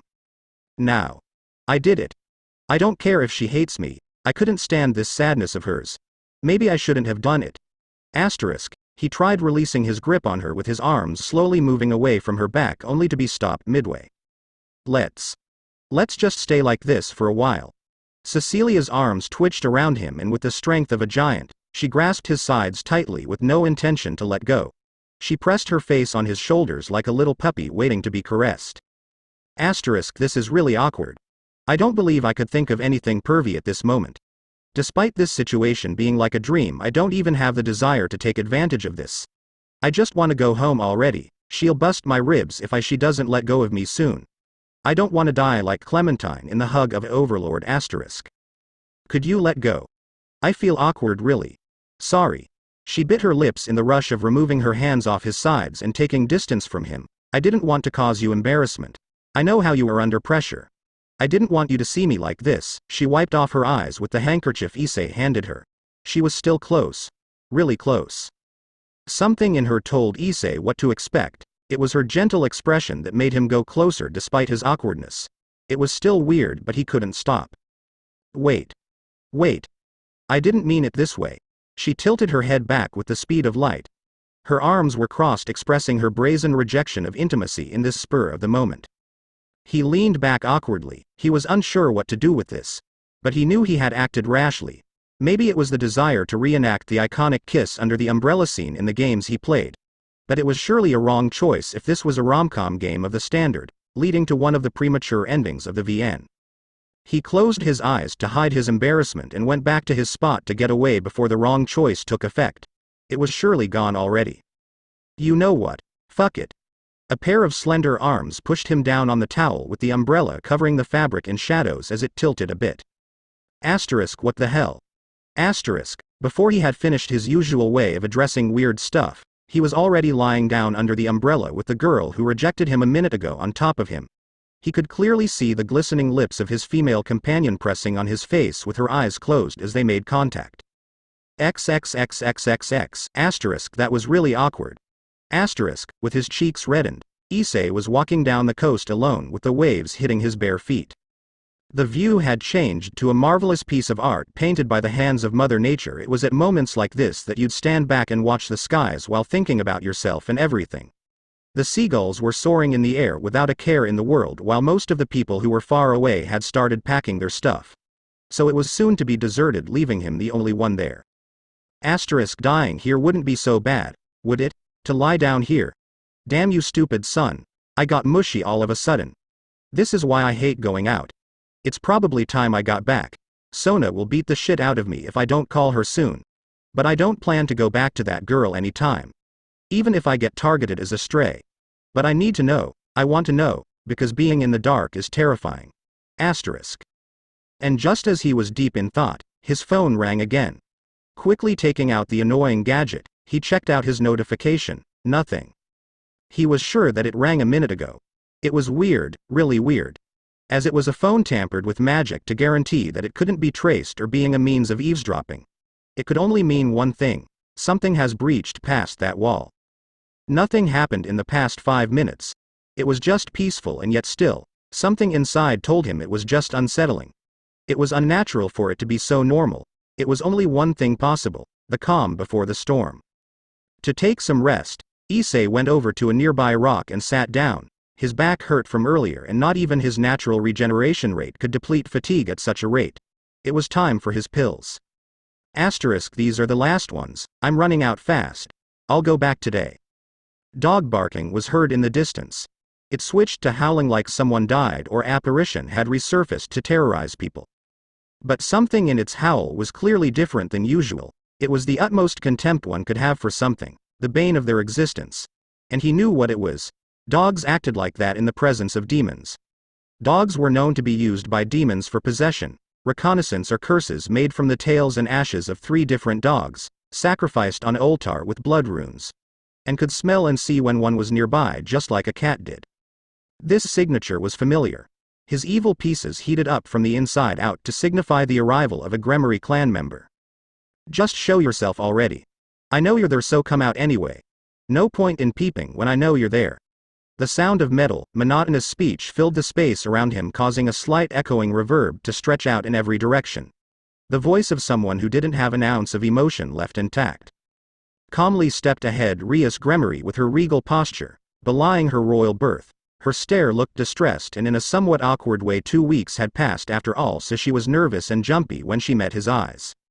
She was garbed in a summer buttoned-up white dress with a straw hat, decorated with a white ribbon, and wore sandals. Her presence was accompanied by the sound of splashing waves, her teleportation cycle evaporating into thin air.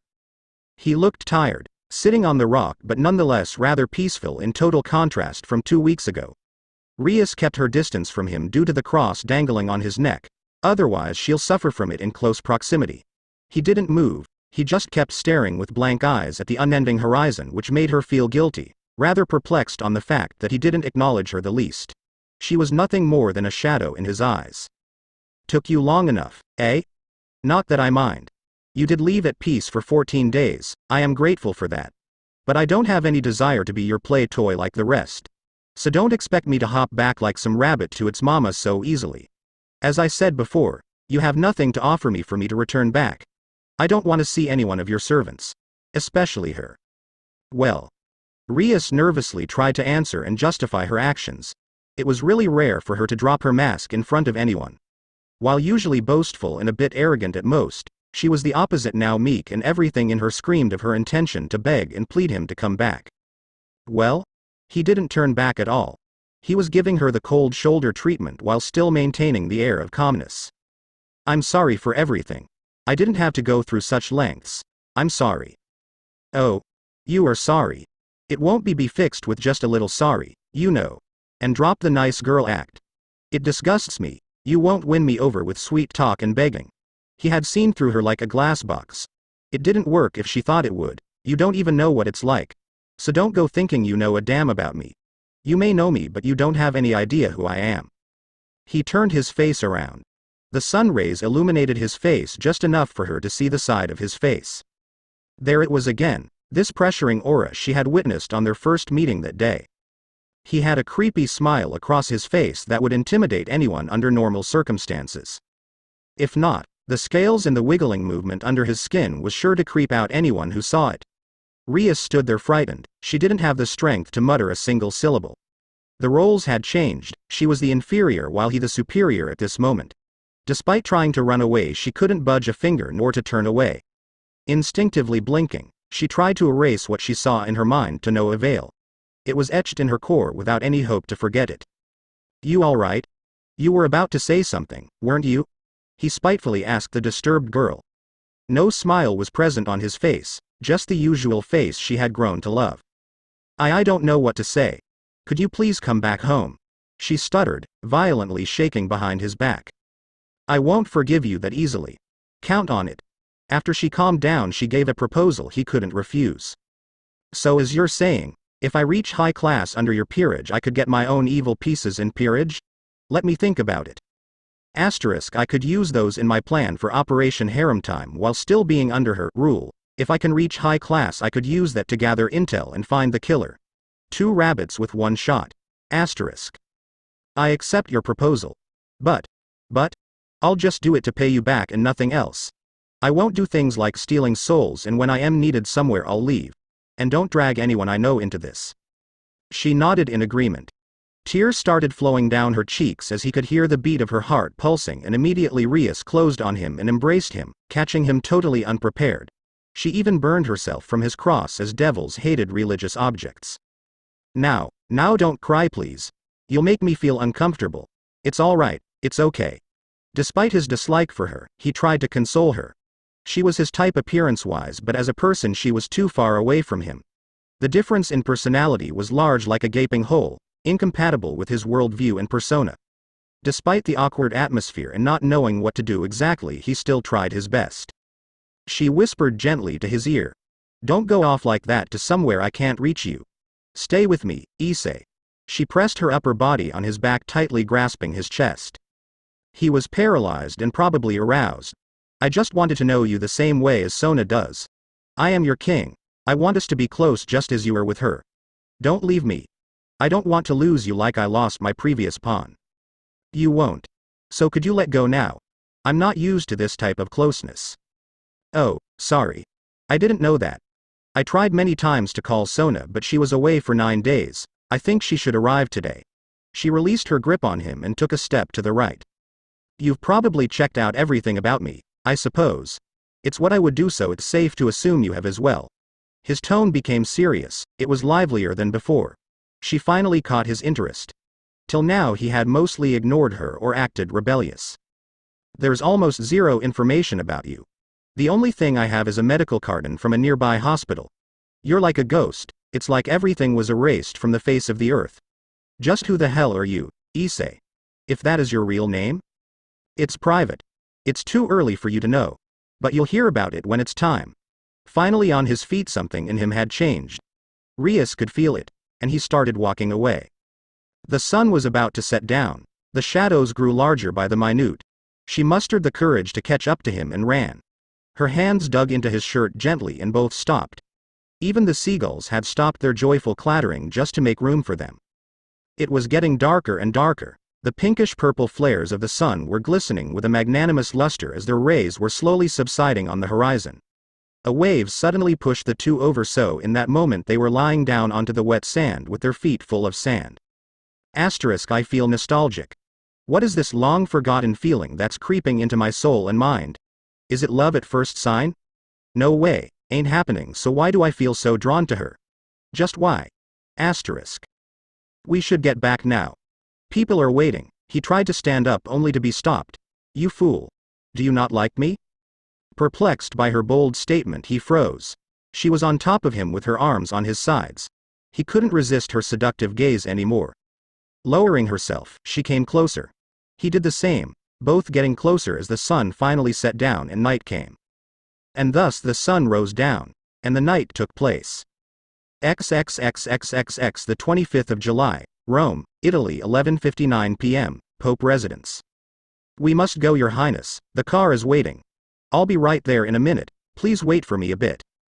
It was nighttime already, the clock about to hit midnight. It was a rather normal day for the Pope with a starry sky to gaze into from his spacious room. And it was occasional for the figurehead of the Vatican to go to meetings for the future of Christianity. Exorcism included. There were rumors of the current Pope's rise to power fluctuating between a myriad of conspiracies and far-fetched theories concerning the sudden death of the previous head of the Church, Pope Francis I. The current one was said to have been with minimal chances of succeeding the position as the Cardinal of Finland was leading in the majority votes. Some took it as a sign from God, others believed in counterfeit being involved. But nevertheless he was chosen, deceit or not. Rudgard, is the car ready? It is, sir. It's waiting outside. Shall we go then? He was a young man attending to the current Pope after being chosen from a large amount of candidates. Despite his rank, he was trained as professional bodyguard and house attendant. Rudgard carried down the luggage downstairs with his benefactor tailing right behind him. And so they were on the street with a car waiting for them. The young servant placed the luggage in the trunk and took the driver's seat after helping the Pope enter the spacious backside. And they took off. A few minutes had passed since they left the residence, until they reached a crossroad. Keep driving and don't stop. We're in a hurry. The old man commanded. A man with a strict schedule and a clean consciousness. That's what the current Pope was like. Or so it was believed. Rudgard switched his eyes towards the front mirror and saw two figures, clothed in dark garbs and shadows.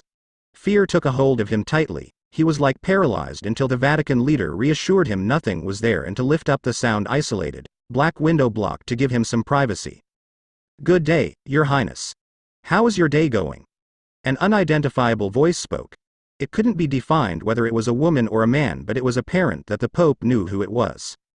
I am fine. And how are you?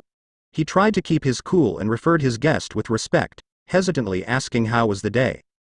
The second figure remained silent, watching through the windows for any threat that might arise and jeopardize this meeting. It's a lovely night, isn't it? I hope you haven't forgotten our deal, have you? I did what you wanted. How much more would I have to do? Isn't it enough already? The old man locked his arms in frustration to this blackmail. What went through his head that moment couldn't be exactly defined due to his sour expression. Enough, until you paid off your debt to me. Don't you forget how you succeeded the title of Pope from the previous one. It was due to my influence you managed to win over the Cardinal of Finland, Hannes the Lion. If it wasn't for my little assistance, your dream of leading the Vatican would have never happened. Such irony, people believe you're a serene and holy man while you are but a measly man who cheated to get there. Such irony, indeed. What more do you want me to? Wasn't it enough that the Twilight Maiden was excommunicated and sent in exile and now more? I did what you wanted, so just let me go already. Send the wielder of Durandal and her fellow holy sword accomplice, your highest level executors, to Kuo, Japan. We need to retrieve the stolen Excalibur fragments from those fallen no matter the cost. Do you understand that, Jorge? I understand well. I'll make the arrangements soon. With a rather displeased grimace he personally called an unknown number and gave the official start of the mission to retrieve the stolen property and to fulfill their other objective. Bring down the barrier and decimate every criminal who has sinned and plagued innocent people. So anything else? He turned to the right, but there was no one. Just him sitting in the back all alone. Like no one was there. Asterisk, I don't wish to send out Zenobia there. I can't even think of what might happen to her. I raised her since the day I took her in from the orphanage, not just her, Asia as well. I hope she's okay. They're in that demon-infested nest. God protect her from any peril that may befall that city. Amen. Asterisk. Meanwhile in Kuo, Japan. Issei rose up from his bed and slouching, tried to jump out of the bed and straight to the computer to check out the news. On the first try he failed miserably, but on the second he finally reached it. He took a seat and started scrolling down for anything unusual until his phone rang and dropped off from the edge of the table. He had to kneel down to grab it from the corner it lodged in. Luckily with no damage, as he had grown to like the black E1. It was a present from Arthur, for God's sake. No message, no call registered. It had happened yet again with no apparent cause or some defect. It was perfectly fine. Everything worked without a hunch, so just why did it happen? He placed it to the side and continued scrolling, not before having went to the kitchen for some coffee, at least that he enjoyed, sweet and scorching. He was engrossed into reading articles on various sites and watching some anime before going to school. Until it caught his attention. A message was delivered to him, and at first he didn't wish to open it. It wouldn't go away, so he followed and clicked on it. It wasn't a virus, as a hacker friend made it hard enough to be hacked and installed some special rootkits on it. Do you want to know? That appeared on the monitor with a YN button and some text under each. He tried to shut it down to no avail. His phone rang again, a message notification. It said, "If you want to know, click Y, you'll get what you seek, but it's not something you will like. If you do, it will change everything. Click N and you'll return to your somewhat normal life in a cage. You'll forget about that this ever happened and you will continue as you are. Choose wisely. It might change something, change the world." And Sona called, "Issei, are you on the computer?" Her voice sounded worrisome. "Yes, I am. What is it, Stuco President? You got that message as well, haven't you? What to do? I'm conflicted about this. I don't know if I should choose yes or no." He hesitantly explained this. It was a time to make a choice that could change the status quo in a second. Just follow your heart. Let's wait a bit and click the same thing, okay? Asterisk, something in me was telling me it wasn't safe. It was something I didn't want to know, yet I wanted to find out and regret, or to let it go and regret even more. Just what was it? What was pulling me to return to the old days I miss so much? But they'll never come back. It's delusional to think I could get back what I lost. Yet I want to know. Not to be left in the dark. It's now or never. Let's click Y on the count of 3. 1.2.3. The hitting sound of the keyboard filled the space around. He even heard Sona's keyboard through the phone. The screen blanked out for a second, and finally what was inside the message showed up. "Oh dear God. Sona, you have to see this. XXXXXXX. First, previous ch4 of 34. Next, Chapter 5. Act 5, Scotch and Bourbon P2. Thank you again for actually having given a chance to this small fanfic. I actually expected tons of negative comments, but I was pleasantly surprised. I know I suck at writing stuff and all. I try to improve, as it is actually quite fun writing about characters. You buy that? Honestly, I think Rias is overused in a lot of fanfics, which is a personal choice of the authors to build upon, so I at least wanted to show Rias in a bit more human light, as well as her flaws and faults being actually acknowledged and not shrugged up because she's hot and all. On other matters, I plan to develop the Gremory peerage as individuals more, including monologues. I really love that stuff. Memorandums and inner thoughts while trying to form various bonds with other, and Asia are rather missed out in most cases, but they'll have their spotlight as the story lets make Asia more of a person. She's a good base for a tragic heroine, or why not something more? Other points to address. In this chapter you will notice that Issei doesn't fully rely on his sacred gear and brand. He is using firearms and melee weapons as well as magic, due to the fact that his powers might give out due to the curse of Diedrich and leave him learned his lesson after the first. Let's think about it. A devil sharpshooter isn't quite a bad idea, right? Issei and Sona's relationship exploration. I like Sona, as a smart female character, as my type, and she wears her sister comes in a bundle with her. I like to reference various media and literature. You'll find a symbolic reference in this chapter of about Dante's Inferno and other ones. Sayaka won't die. She's to bring out the long-buried traits of Issei and a human friend of sorts, his around his age. I have different plans for her. She'll play a crucial role in future events. Op Issei as best Issei. A bit of angst-ridden chapter, more drama and piles of dead fallen angels. Edgy, violence scenes on some of the fights because none of them are heroes. Just a bunch of fucked up anti-heroes. Asia's resurrection is canonical, but the other one I'd play a bit with what I've got in store. I really appreciate any comments and etc., even the negatives, as I learn from them on how to do. If bashing is to commence, please make it by using constructive criticism. Which parts you don't like and in which areas I should put more emphasis on, address on plot points and etc. So help me make this an enjoyable piece. And not just by bashing with the usual, sucks, I hate it, you're horrible and etc., as it doesn't clearly give me a direction in which to follow and improve. Please ask anything that might be of interest in this probably horrible story of mine. P.S. Writing about an LSD trip sounds really cool and interesting. Maybe a drug addict character to spice things up. Thanks for the idea, I appreciate it a lot. XXX Act Point 5. Scotch and Bourbon Part 2, Wild Nun in the City. The 31st of July, Kuo Academy, 12:30 a.m. The roof, you should have at least called. We promised each other not to hide anything from the other. Don't you trust me? Sona Seatree was leaning on the metal chain fence with her bag lumped down on the cold ground. The weather was a bit windy, so her skirt flapped back and forth. She did put effort to stop it in its tracks and preventing him from seeing. She looked a bit pissed off. Not so much as solemn was the right definition to apply. I trust you, you know that. I just didn't feel like talking. It's not like you'd enjoy my company anyway, so it's a win-win for both of us. He made a casual remark. He was just sitting on the opposite side of Sona, ravenously drinking from a big coffee cup with some food to act as appetizer. Never mind that. What should we do about this? She was a bit sour. Biting her lips while trying to maintain her cool wasn't easy. She wasn't a good actor. He knew her real feelings on the matter that lay before them. I don't know. That if we have to act, it must be at utmost discretion and with no witnesses, and you look weird when you make that face.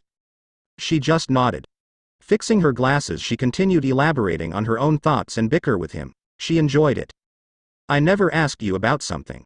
I never once thought how you really felt, what you really liked. Things I believe that would make us really friends. We may be unlikely comrades due to our history together, but I feel it's lacking. It's like we're strangers and nothing more. Don't you feel that way? I don't have friends. I believe I shouldn't annoy people with my personal life and likes. It's not nice. I just want some peace and quiet and not be a nuisance to others. So I didn't think you should be burdened with my mental health issues. It wouldn't be fair to you, would it? But still. I know you never wanted this in the first place. Tell me honestly, what did you think of being brought back to life as a devil? And are you content with it? Sona stood up. Her stone-cold face showed emotion other than being like a marble floor. There was something like concern, an eager curiosity burning in her eyes like a flame. It was the rare event of her showing a nicer expression, one with some warmth to it. Honestly, I hate it. Well, to be precise, I didn't think I'd get this lucky to have a second chance in life. Is it of matter when you could continue to live? Certainly not, to be chained down to someone you barely know. To someone who likely has ulterior motives concerning my presence. I don't like that at all. So no, I'm not really content with being bound to her. He gave a defeated look and avoided Sona's eyes. He didn't wish to make eye contact all of a sudden. He finished his coffee and cleaned off his black jeans from any dust that may have stuck. And what I received from that message. It's not safe for you either. And I fear it's just the beginning. He reached for his pocket and lit up a cigarette from his favorite brand with a flick of his finger. Maybe you should cover up for a while. If you want, I could call my contacts to help with that. You must be referring to one of your fellow club members, Sir Arthur, isn't it? He must have told you that we accidentally met at the park a while ago. But sadly, even if I try to persuade my sister, it won't be of any help. She's too cooped up with managing the truce in effect and maintaining order. So what's your sister like? Some demon lord or a high-ranked member of your council? He puffed out smoke from his cigarette and maintained an unassuming disposition while having asked his wild guess on her sister. She's one of the 4 current Satans that lead the devil world and she's a self-appointed magical girl with her own tokusatsu show broadcast on the TV. She's such a pain to deal with when she goes trigger happy and excited. She closed her eyes and sighed heavily. Her frustration and wariness of her sister were like dark miasma swirling around her very being. She was really embarrassed by her older sister and her childish interest. More the fact that she was too clingy and infantile when around Sona. I see. Don't call her then. It's too much for you to handle. You're really considerate, aren't you? Behind that cynical shell of yours hides a really nice guy. But you're still creepy at times. She had returned to her Ice Queen facade and crossed her arms behind her back. Her tone was like that of a cold-hearted machine, devoid of emotion with the impression of being like a void. Not really, I'm not a good guy at all. I just act like I usually do. It's simple, so don't get any wrong interpretations on whether I'm considerate or not. It's just a matter of one's perception and inherent like. Nothing else. He finished the cigarette and within his hand. It burst into flames, leaving nothing but the ashes behind. Slowly moving towards the exit, he said, "Let's meet up after my meeting with Rias. I think we need to stay together since we chose the yes option. There's no turning back now." "Fine by me. Let's rendezvous at the nearby 7-Eleven around 5 p.m. I'll give you a call if I can't attend. Till then. And please be careful." "I will. You can count on it, President." He gave off a small smile and went down the stairs. XXX There are times I wondered, how did I end up in this mess? There's nothing I could do to turn back time and change it. It would be pointless to cry over spoiled milk. Let's say hypothetically, what if you could go back in time to a specific moment of your life and prevent yourself from making the choices that led you to what is the future currently? To try to change things, but could you really do that? I don't think so, because you would make the same mistakes and choices no matter what. People don't just change so easily like that, and since you'll return to that moment, even with knowledge from the future, you'd still do the same course of action because that's who you are. What is bound to happen will happen, even if you curve a bit to avoid it. It will happen a bit different but would still happen anyway. So let's go back to that moment. XXX. Hey, long time no see, Tiger. A cheerful face showed up in his peripheral vision. She was wearing white capri pants and a black sleeveless t-shirt with a Barrett hat on her head. "Yeah, it's been a while," Issei muttered back with a slight hesitation. He was sitting on a nearby bench, leisurely leaning back onto the wooden utility. He was dressed with a dark green dress shirt and under it his usual undershirt, this time green, and a pair of black jeans with a side chain attached to his left side. "So how are you? I haven't seen you for a while around here. It's pretty ironic to meet on the same place where we first got to know each other, isn't it? Things came up so I didn't have time to go out. I wasn't really in the mood. By the way, you never told me your full name and how you knew of me." He gave a scrutinizing look at the girl sitting next to him. He didn't mask his intention, neither his curiosity as it took over his mind. He wasn't the type to express his emotions clearly, but it wasn't so hard to understand that in this situation. "Can we talk about this in private? It's a bit crowded here, don't you think?" "Oh, and I'm Sayaka, if you didn't remember. Sayaka Takayama." She smiled gleefully. "Sure. I remember you. So where do you want to go then?" He was surprised a bit, but as always returned to his usual calm countenance. My house. It's not so far away, so it should be all right, no?" He was frazzled. Trying to hide his embarrassment and contemplating on what response to give, he tensed up. He was never invited to a girl's house before. It came down like thunder to his ears. There was no way it could happen, could it? Fate's messing with me again. This won't end well. Should I decline this offer? "Hey, my eyes are up here, you know?" She had noticed his eyes locked on her chest despite his superb observational skills, utilizing only his peripheral vision to trace down every curve in her body. She was something way above that. "Not that I mind. Let's get going then, shall we?" And both headed towards her house. 10 minutes later. "Come on in. Make yourself at home." She gave a rather dull look at him, questioning his hesitation. "There's nothing to be afraid of, I don't bite much." Hesitantly, Issei started to take off his shoes with his mind being in another place. She was right in front of him, searching for a pair of slippers to put on. He was gazing intently at her while maintaining a distance. Your parents should have named you Shiori. It would have definitely suited you more. In his mind, he made the association of Shiori with her by rearranging the letters in it, producing the word for buttocks. Despite his love for the great mounds of the opposite sex, he was about to awaken a respect for the hidden eros of the shapely behind that lay before him. It was a rather big house she lived in, and well maintained as well. They headed towards the hall and soon were in a spacious living room, colored in a peachy pastel color with a large Victorian-style chandelier and a lot of carpets covering the shiny wooden floor. It was a room that gave off the air of tranquility, peace and home. He felt like he was back at his deceased grandma's place back in the days, awakening a subtle feeling of nostalgia. But he somehow knew it was empty. The scenery, despite appearing welcoming on first glance, was cold, and he could sense the loneliness of its inhabitants seeping through the peachy walls. "Take a seat where you want. I'll be back in a minute, so wait here. There's some manga on the shelf if you'd like." And she ran upstairs with the speed of an antelope. Feeling awkward and trying to control his impulses, he went straight to the shelf and grabbed a book to read while waiting. Only to his surprise it was a yaoi manga, one of the nastiest types he had known, to dropped it like it was toxic waste. He wanted to forget what he saw that moment. How he knew Hilda would occasionally bring some to the bar and read out loud while sober. At times he was glad she was drunk. It was way better than listening to passages from one of those books or being coerced to watch something beyond dreadful involving staying up all night to watch soap operas. Asterisk, this chick is rotten to the core. Damn social media. Asterisk. You can turn back now. The sweet, tender voice of Sayaka flew through the air. Slowly turning back while trying to hide his shock, he picked up the book and placed it back in its place. I thought you were into girls, lad. Didn't expect you to swing that way. Her face was showing signs of boredom, frozen in a static glare with her sleepy eyes blinking wildly. Issei was starting to sweat. He pleaded to fate not to mix him up in weird misunderstandings, but fate was a bitch. Everything that could happen to him had to have a brutal twist to finish the job. I'm just messing around with you.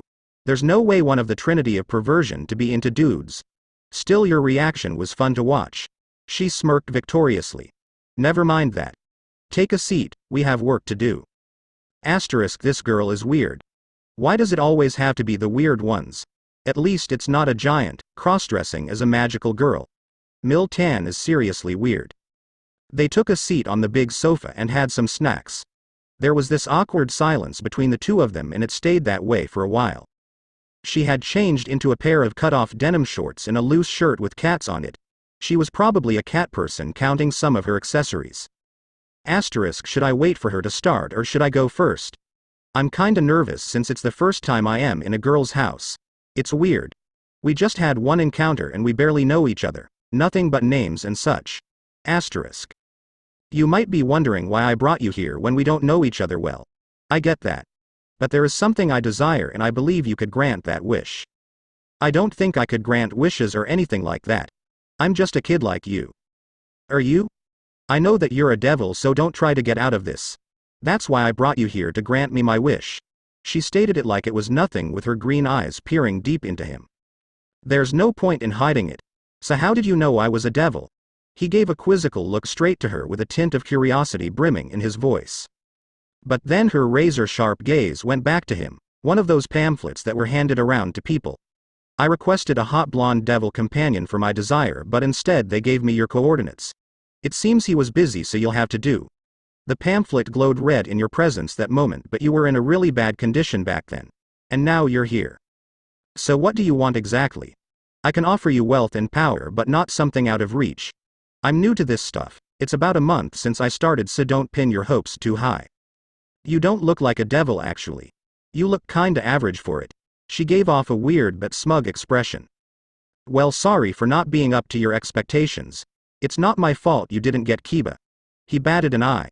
He continued to eat his snacks undisturbed. He was used to being underestimated all the time, so this was rather harmless compared to the harsher words he received all in all.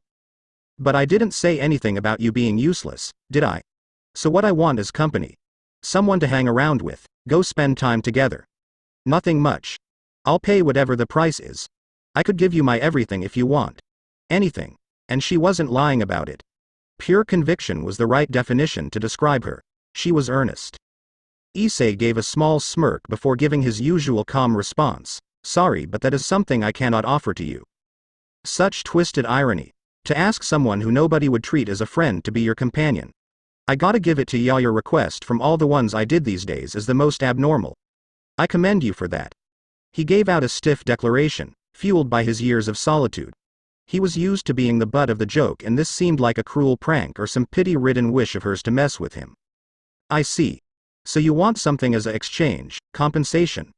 I guess I don't have anything valuable to give other than my soul or virginity. So how about it? You're a virgin, aren't you? At first put off, she mustered enough resolve to offer something special to him. The blood of a virgin was a prized tool in magic. Some used that to replenish energy or for curses. So most would accept. Listen here. You don't have to offer me anything like that, as I don't want your pity. Most would accept it right away, but I believe it is something special you should give to someone worthy. I'm rotten, but not that much to take advantage of a lonely girl's feelings. It's not right, but what is in this damn world? He was deep in his monologue but was interrupted by the sound of his cup falling. His legs gave out as he slammed headfirst on the ground, shivering. turning over the small sofa backwards. His whole body was shaking violently, kicking and rolling around till he assumed the fetal position. Sayaka panicked immediately and jumped from the other sofa in a flash, right next to the shivering youth. She tried to hold him, but he was struggling with such ferocious tenacity that she barely could handle it and avoid a brutal kick from one of his legs. A small pill case rolled out of his back pocket and she quickly grabbed it while avoiding the draconian-enhanced kicks he swinged left and right. 2 large spiked protrusions ripped through the back of his shirt with the undershirt's restriction seals barely able to contain them. And soon the spikes pierced through the manifested pentacles, ripping them apart with large mouths with red veins around them pulsing and talking utmost evil and contempt from under the surface. He was struggling with his visions and the voices of the dead whispering seductive offers to let them out and have fun. ***, give it to us. We want more. We hate, we despise you. Let me free. Free. Rise. The dead shall. Mommy. I'm scared. ***. Something within his skin started moving. He was changing again. With the utmost of his strength left, he moved his index finger towards the bottle of prescription pills near her legs. Horns were growing from the ridge of his nose with his skin cracking down, the worms wiggling through the bloody wounds as they turned to spikes with his eyes bleeding. Sayaka panicked. Her mind went blank from the sight. She wanted to puke out everything she had but couldn't. Not even a step back could she make from the terror sprawling through her spine like millions of vermin were devouring the very flesh of her body. Despite the fear having taken over every fiber of her being, the sense of duty overcame fear and she snapped the bottle into the ground, grabbed a heap of pills and lunged towards Issei, rolling him over and shoving the pills down his throat and preventing him from spitting them out. 30 minutes passed since the pills started to kick. The symptoms started disappearing steadily until he was back to his normal appearance and was unconscious. She had tugged him tightly to a sofa, waiting patiently for him to regain consciousness while she was sitting in the corner for half an hour so far. He was showing no signs of waking up anytime soon, so she just waited and waited. A shrieking-like noise was heard from the direction where the devil was laying down. It suddenly died out, so she didn't contemplate on what to do and went to see what it was. Hesitation was written all over her usually distant expression. She could die if she went there, that she wasn't exactly sure, but it did cross her mind a few times. I don't care if I died. Nobody would miss me anyway, so why should I even care about it? I'll die trying. And she did that. She ran up closer to him. He was slowly regaining consciousness and saw her terrified face leaning over him. Even with his blurred vision he could make out the colors and some vague shapes. His hearing was at least decent as he could hear the heartbeat of this young girl next to him. Her blood was rushing wildly through every vessel in her body. Her heart was pounding like crazy. What just happened? With a puzzled, no rather terrified look she asked. She was pale like she had seen the dead rise back from the grave to haunt the living. Her eyes twitched in different directions while she was trying to keep it together, just barely but not enough to fool his seasoned eyes from noticing every small readjustment in her movement, every reflex. Humans revealed their true faces when cornered or placed in an unfavorable situation by their involuntarily body language, breathing, posture that gave off what they really meant or wanted to do. Now do you understand? I don't have friends. I don't want anyone to suffer from this, so sorry. I can't fulfill your request. He was deeply distraught and in cold sweat. The pills had suppressed his symptoms enough for him to regain some equilibrium and stand up without assistance, but he was far from calm. Even so, I want you to be my friend. My parents abandoned me when I was little. I was never liked by anyone in my life, always underestimated. I don't have any memories of the thing called family. I just want someone to talk with. To be happy. She gave a heartfelt outburst of her true feeling.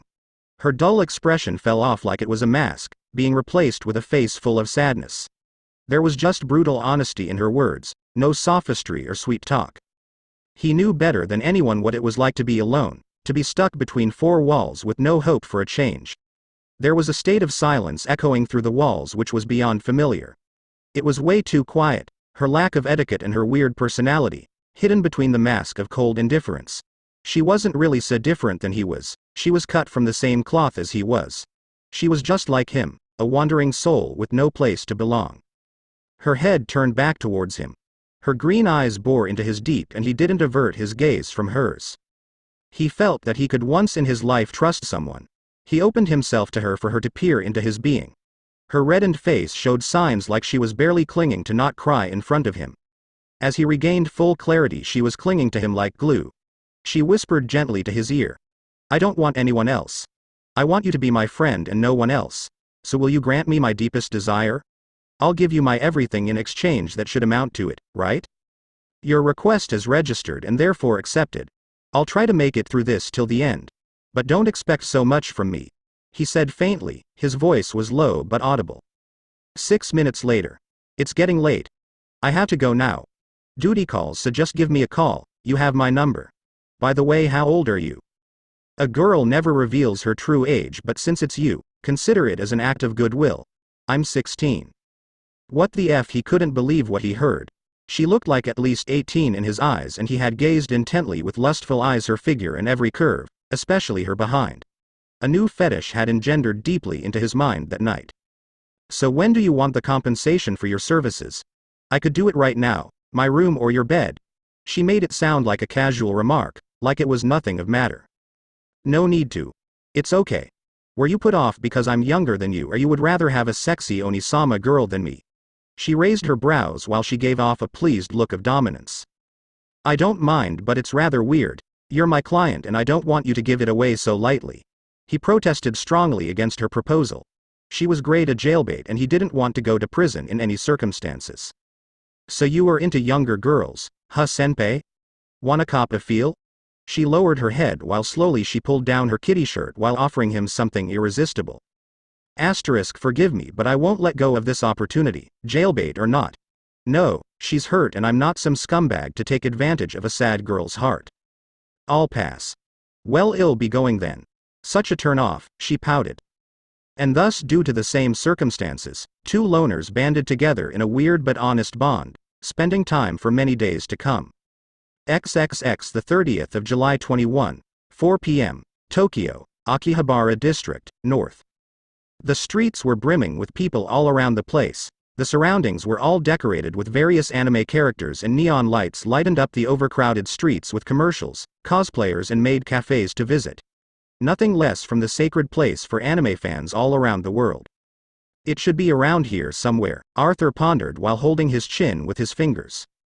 He was dressed in a black, long trench coat with a white dress shirt underneath. A black fedora was covering his head and he carried his wolf head cane with him. He was walking around aimlessly through the streets, hidden by the vast masses of bystanders in the main street. He was well versed in stealth and avoided attention. 5 more minutes to the underground subway. Let's get going then. 10 minutes later. Arthur took the subway on the first stop for the rendezvous with his mysterious client and find out what is required from him to do. He was sitting on a seat with his legs crossed comfortably while holding his cane tightly to his right side, leisurely leaning back on the hard seat while watching what was around him. People minded their business and didn't pay attention to others, as most were immersed in reading their newspaper or were calmly sleeping with headphones plugged in. It was the usual scenery. Tired corporate workers were preparing to go home after a hard time at work, girls chatting loudly without a care in the world. Some were just sleeping on the seats, leaning on someone's shoulder for support. It was just so ordinary and quiet. Too quiet for a place like this.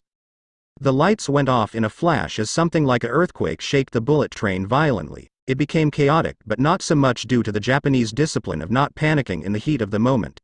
Some people were on the ground. Some had grabbed something to hold on at the last moment. The train had stopped. It was pitch black and only the light from the smartphones of the passengers illuminated the dark prison that the train had become. Arthur kept his cool during the whole ordeal. Not a shred of worry was present in his mind. He was used to it but tensed up and readjusted his position, slightly ready to retaliate at any moment. A man's voice proposed they should just wait for someone to fix this and stay calm, while another urged everyone to try to open the door forcefully and get out fast. Arguments were thrown at each side on whether to take their chances of getting out or waiting for help. Did you hear that?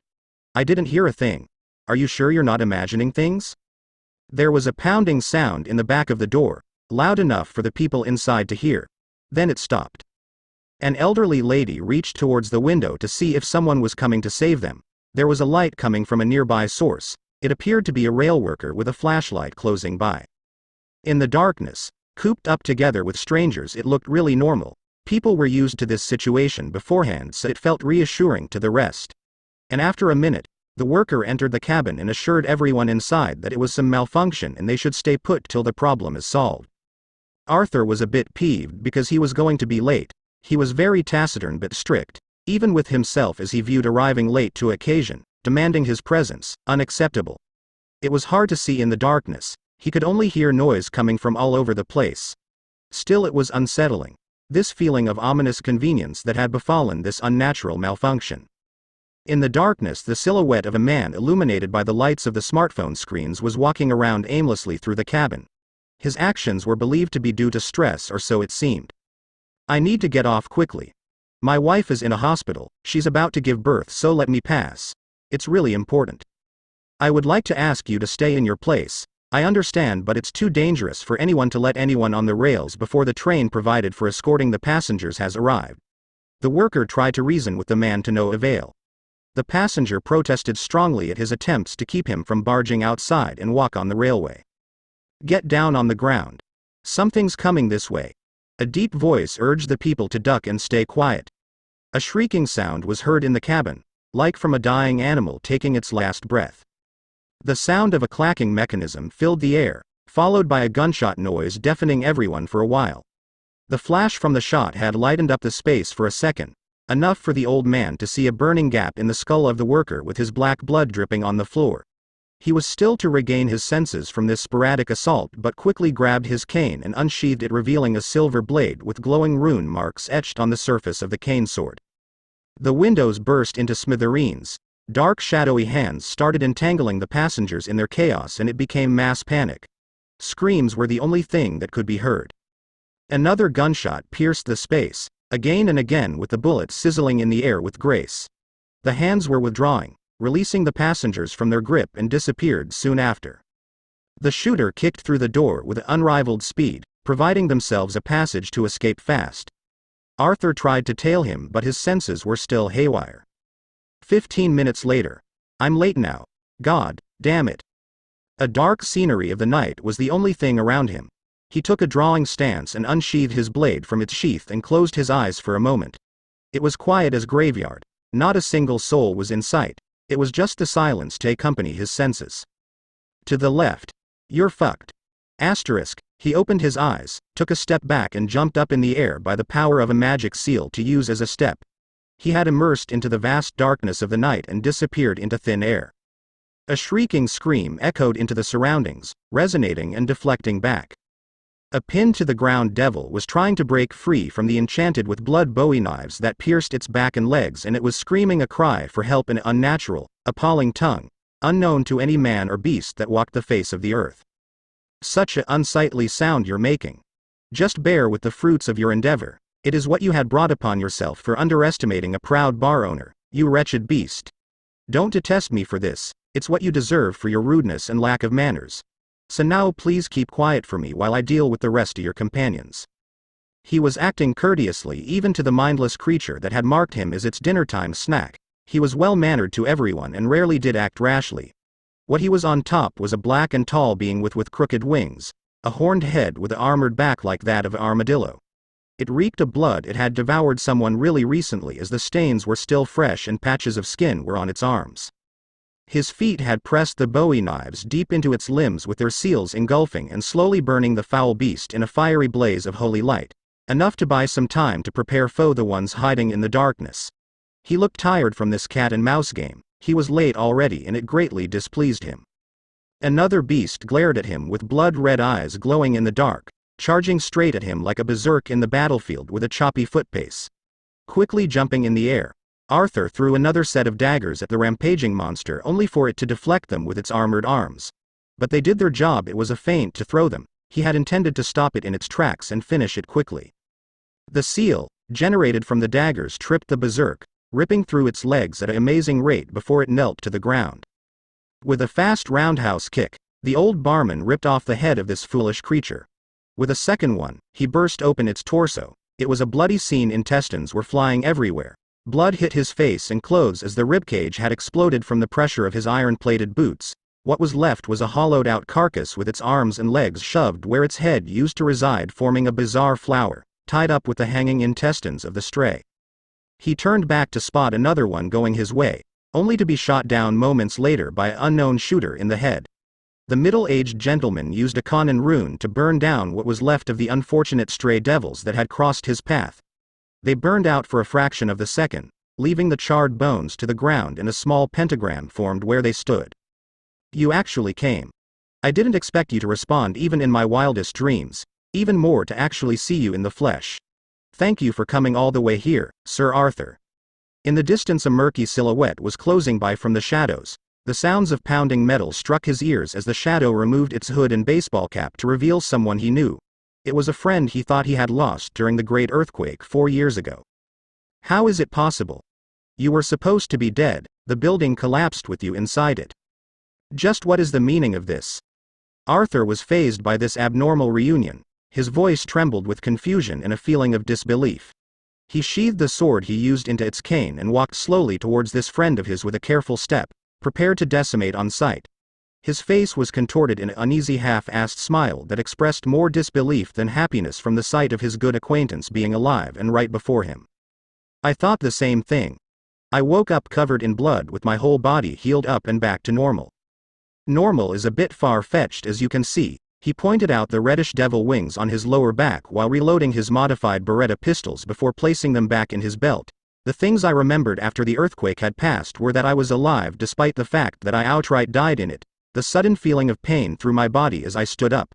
And there was it I was revived as devil by this man called Shalba Beelzebub. He elaborated more on the situation and what he did for the past 3 years. He had found his master's affiliation in the Chaos Brigade and his radical ideals of purging every reincarnated devil due to his views of them. It wasn't just that, he found the one who caused the earthquake that had taken his wife and child.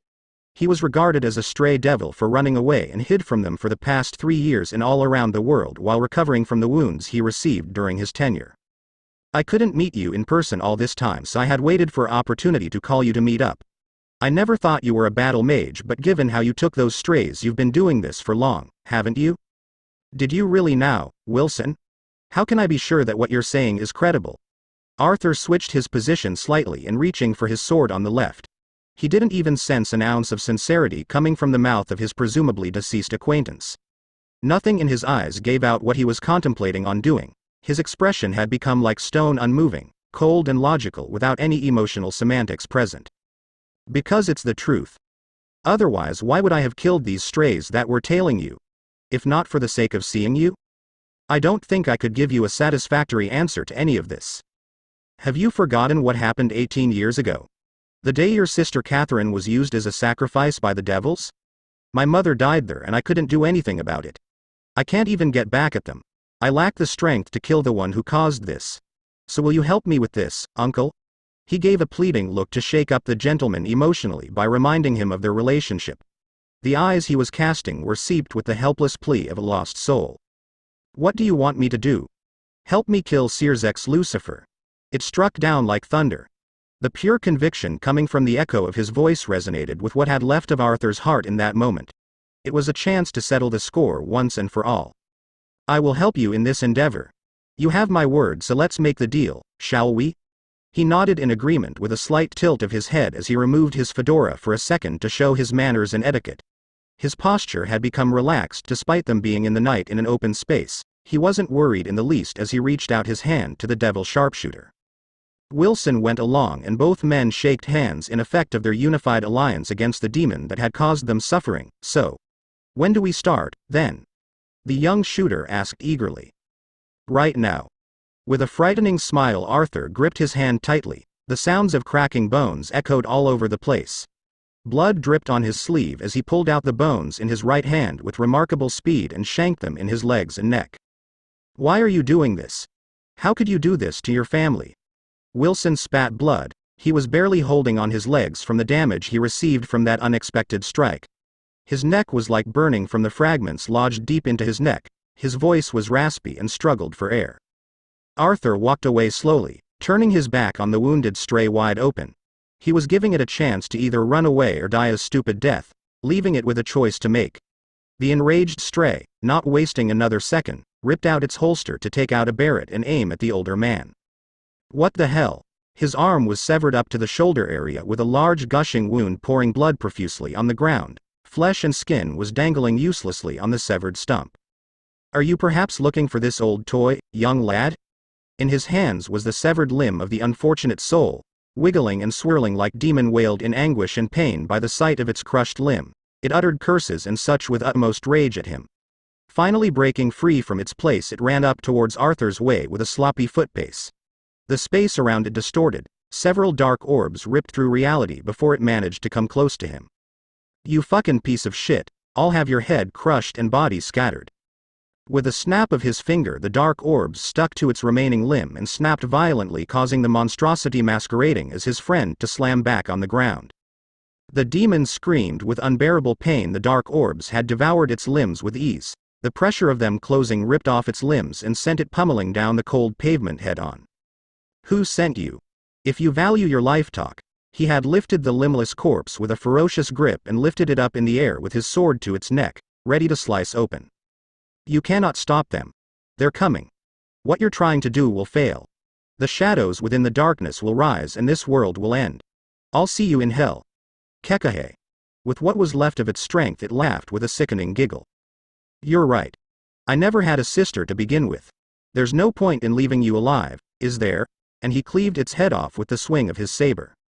Such a waste of time. I should have just stayed home and saved me the worry. Not exactly. You saved my life back there at the subway. So let me repay you the favor. A man's voice was heard behind his back. It was a bit raspy but strong. You? A surprised look placed itself over the cold face of the swordsman. He was caught off guard this instant but prepared his sword to defend. As I told you. I need a favor from you. XXX the 1st of August, Hyodo Residence, 4:49 p.m. Rias and Issei were comfortably sitting in a big room drinking coffee and discussing some matters on his contract fulfillment. It was a lax atmosphere. The lemon-colored walls were full of pictures of his parents and him from their various trips around the country. Despite the cozy and relaxing atmosphere, Rias felt unnerved by this lack of presence. No signs of life were present, as she could put it together that it was nothing more than a den of solitude. The way they sat reflected their relationship. Issei was sitting on the higher-placed sofa while Rias sat on a shorter one. The difference in height and the overall emptiness of the room made her feel significantly threatened and inferior. It was a psychological technique Issei used to mentally predispose his guest in a way they would feel the vast difference between them and get crushed by the overwhelming presence the room produced. Deep inside, he was feeling awkward. The things that happened on the coast at sunset had etched deep into his mind with the shapely mounds of his king, enrouted in his mind. He could never forget that moment in his life, and so did Rias. Things between them were awkward as both had acted on their instincts to fill their void. Issei knew it was too sudden. There was no way she did it with him without any ulterior motives, but he didn't mind. It was a one-of-a-lifetime chance that most would die for. He was angered but never showed it. He was regretting his decision to act upon her advance but not the act.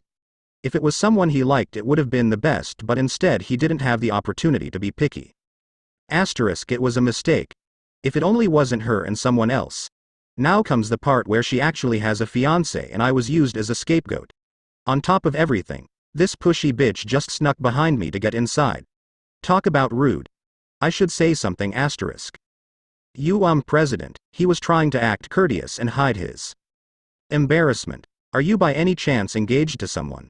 It's common sense to believe that as you're a pureblood devil. Well, before she even finished, she was interrupted by a slamming noise coming from the corridor. Wait here. I'll check if the coast is clear. With a reassuring face, he stood up and headed towards the corridor. Rias didn't just walk around the room aimlessly without any intention of going through the pictures on the wall. She didn't really care. She cared a lot actually, until a certain photograph caught her attention. She went a bit closer to scrutinize the questionable photo. This can't be right. That child. A holy sword. Just what and who are you, Issei? 15 minutes ago. Hyodo Residence, front door Graphia. The queen of the current Satan, was effortlessly trying to enter the house with effort, but it didn't pay off. She tried to enter sneakily but was thwarted by the house's anti-teleportation barrier and burned by an anti-magic mine. She had spent 15 minutes in her futile attempts to crack open its defenses. Nothing works. What's with this house, anyway? It has come down to that. She sighed deeply. She was about to do something she never did: knock on the door. It was the last resort she was going to lean on, hoping that it would work since none of her methods gave any result. She was a bit peeved as she was known as a great lockcracker and this was going to ruin her prestige if someone found out. She knocked on the door continuously, embarrassed or not, it was her job to retrieve the little Gremory heiress even if it meant using force to drag her back home. Unknowingly why? Grafia felt uncomfortable in front of the door. She could feel what was coming her way on the other side of the door and she was ready to act if it was needed. Secretly preparing ice spell, she eagerly waited for the arrival of the host. To her surprise, the door opened by its own accord. There was no one inside, so with the first step she took it as an invitation. She was in the middle of an endless corridor leading to nowhere. Asterisk, it's so cold. Just what is this place? It's not an illusion, neither a bounded field. It's something else. Asterisk. She was lost. If she took a step to the left door, she would end up in the end of it. She went through all of the door and ended up at different places and yet again in the beginning of the corridor. There was no exit behind her. But she still kept her cool no matter what. Good evening. How could I help you, miss? Grafia blinked twice, her eyes weren't lying. She was at the front door right before Issei, stuck in a momentary shock but nevertheless got out of it fast. You're probably here because of President Rias. I believe so. Please come on in. He invited her with a simple gesture of welcome. His face was rather dull and bored with the situation. Grafia didn't say much and just entered, being led by the young pawn to the room where Rias was stationed. And the first thing Grafia did was to run towards Rias, slap her hard and then comfort her with a hug, uttering heartfelt apologies and expressing her worry over her mental health.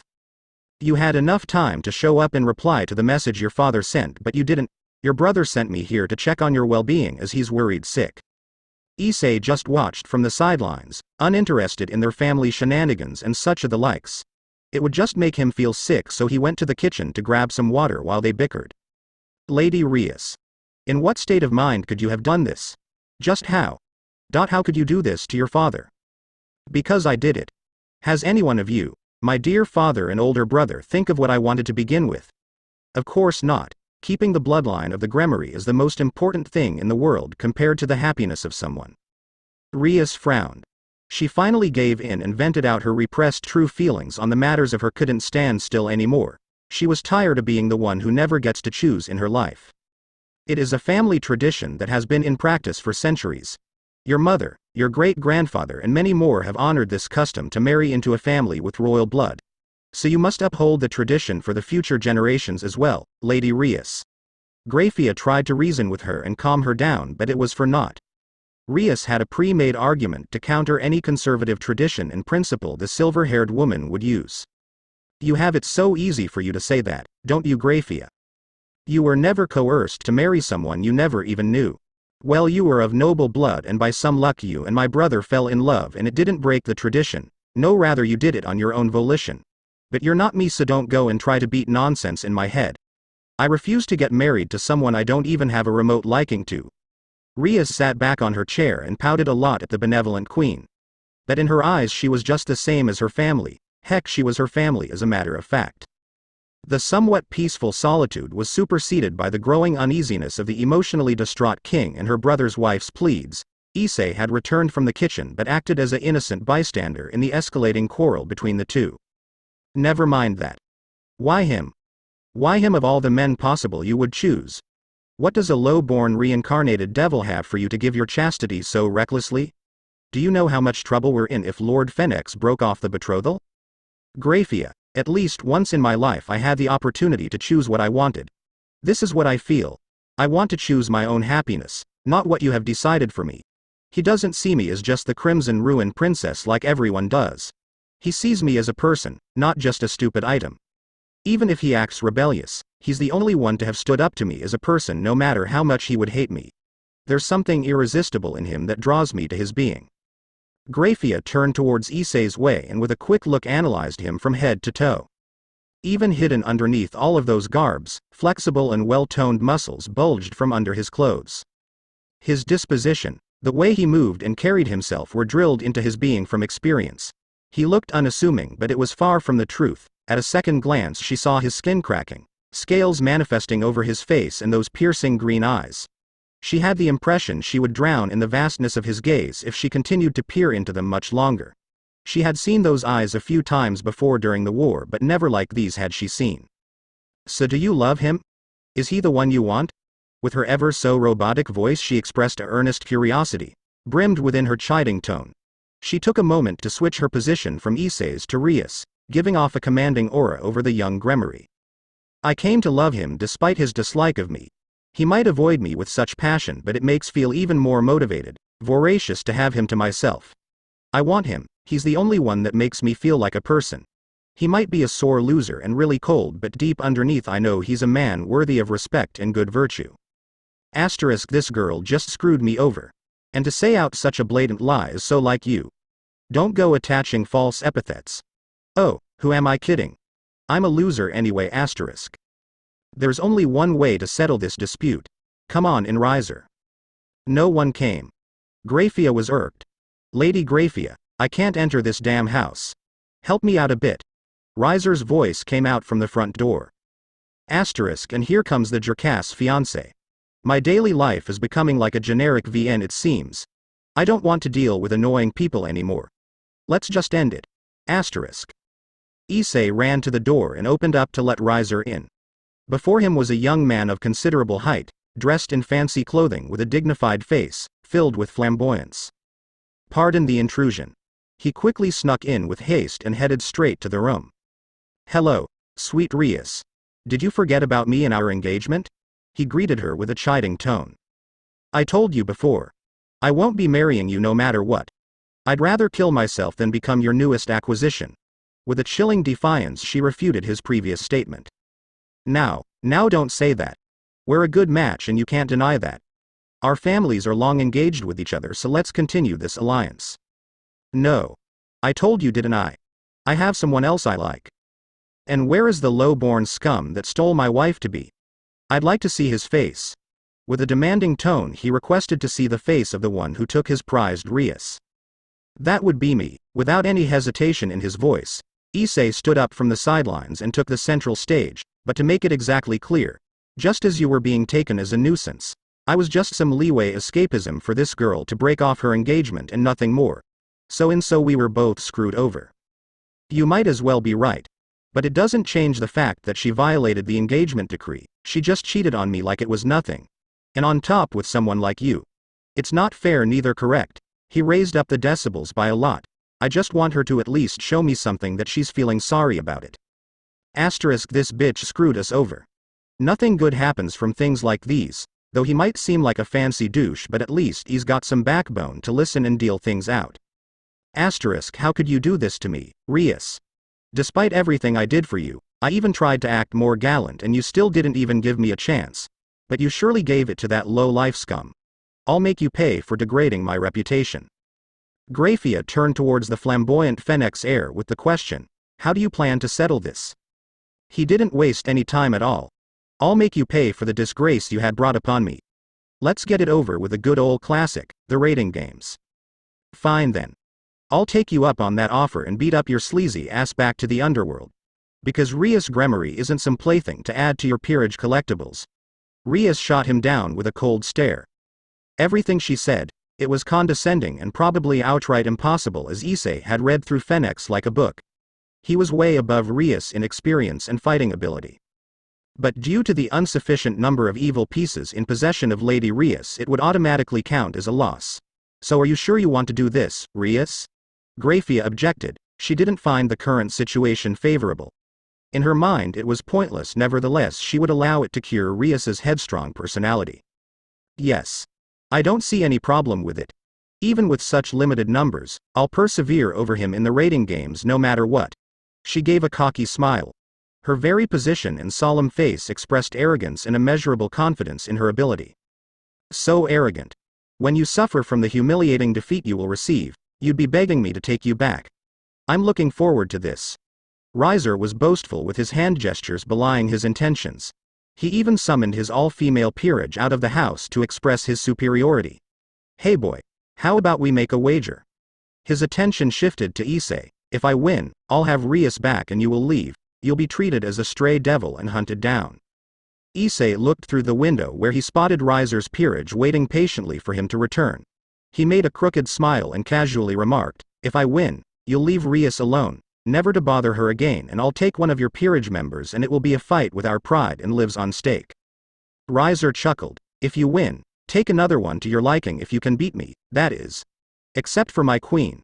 The others are free for you to pick. He casually made that remark like it was nothing. He could always replace one or two with some new pieces to fill the blank spaces in his collection.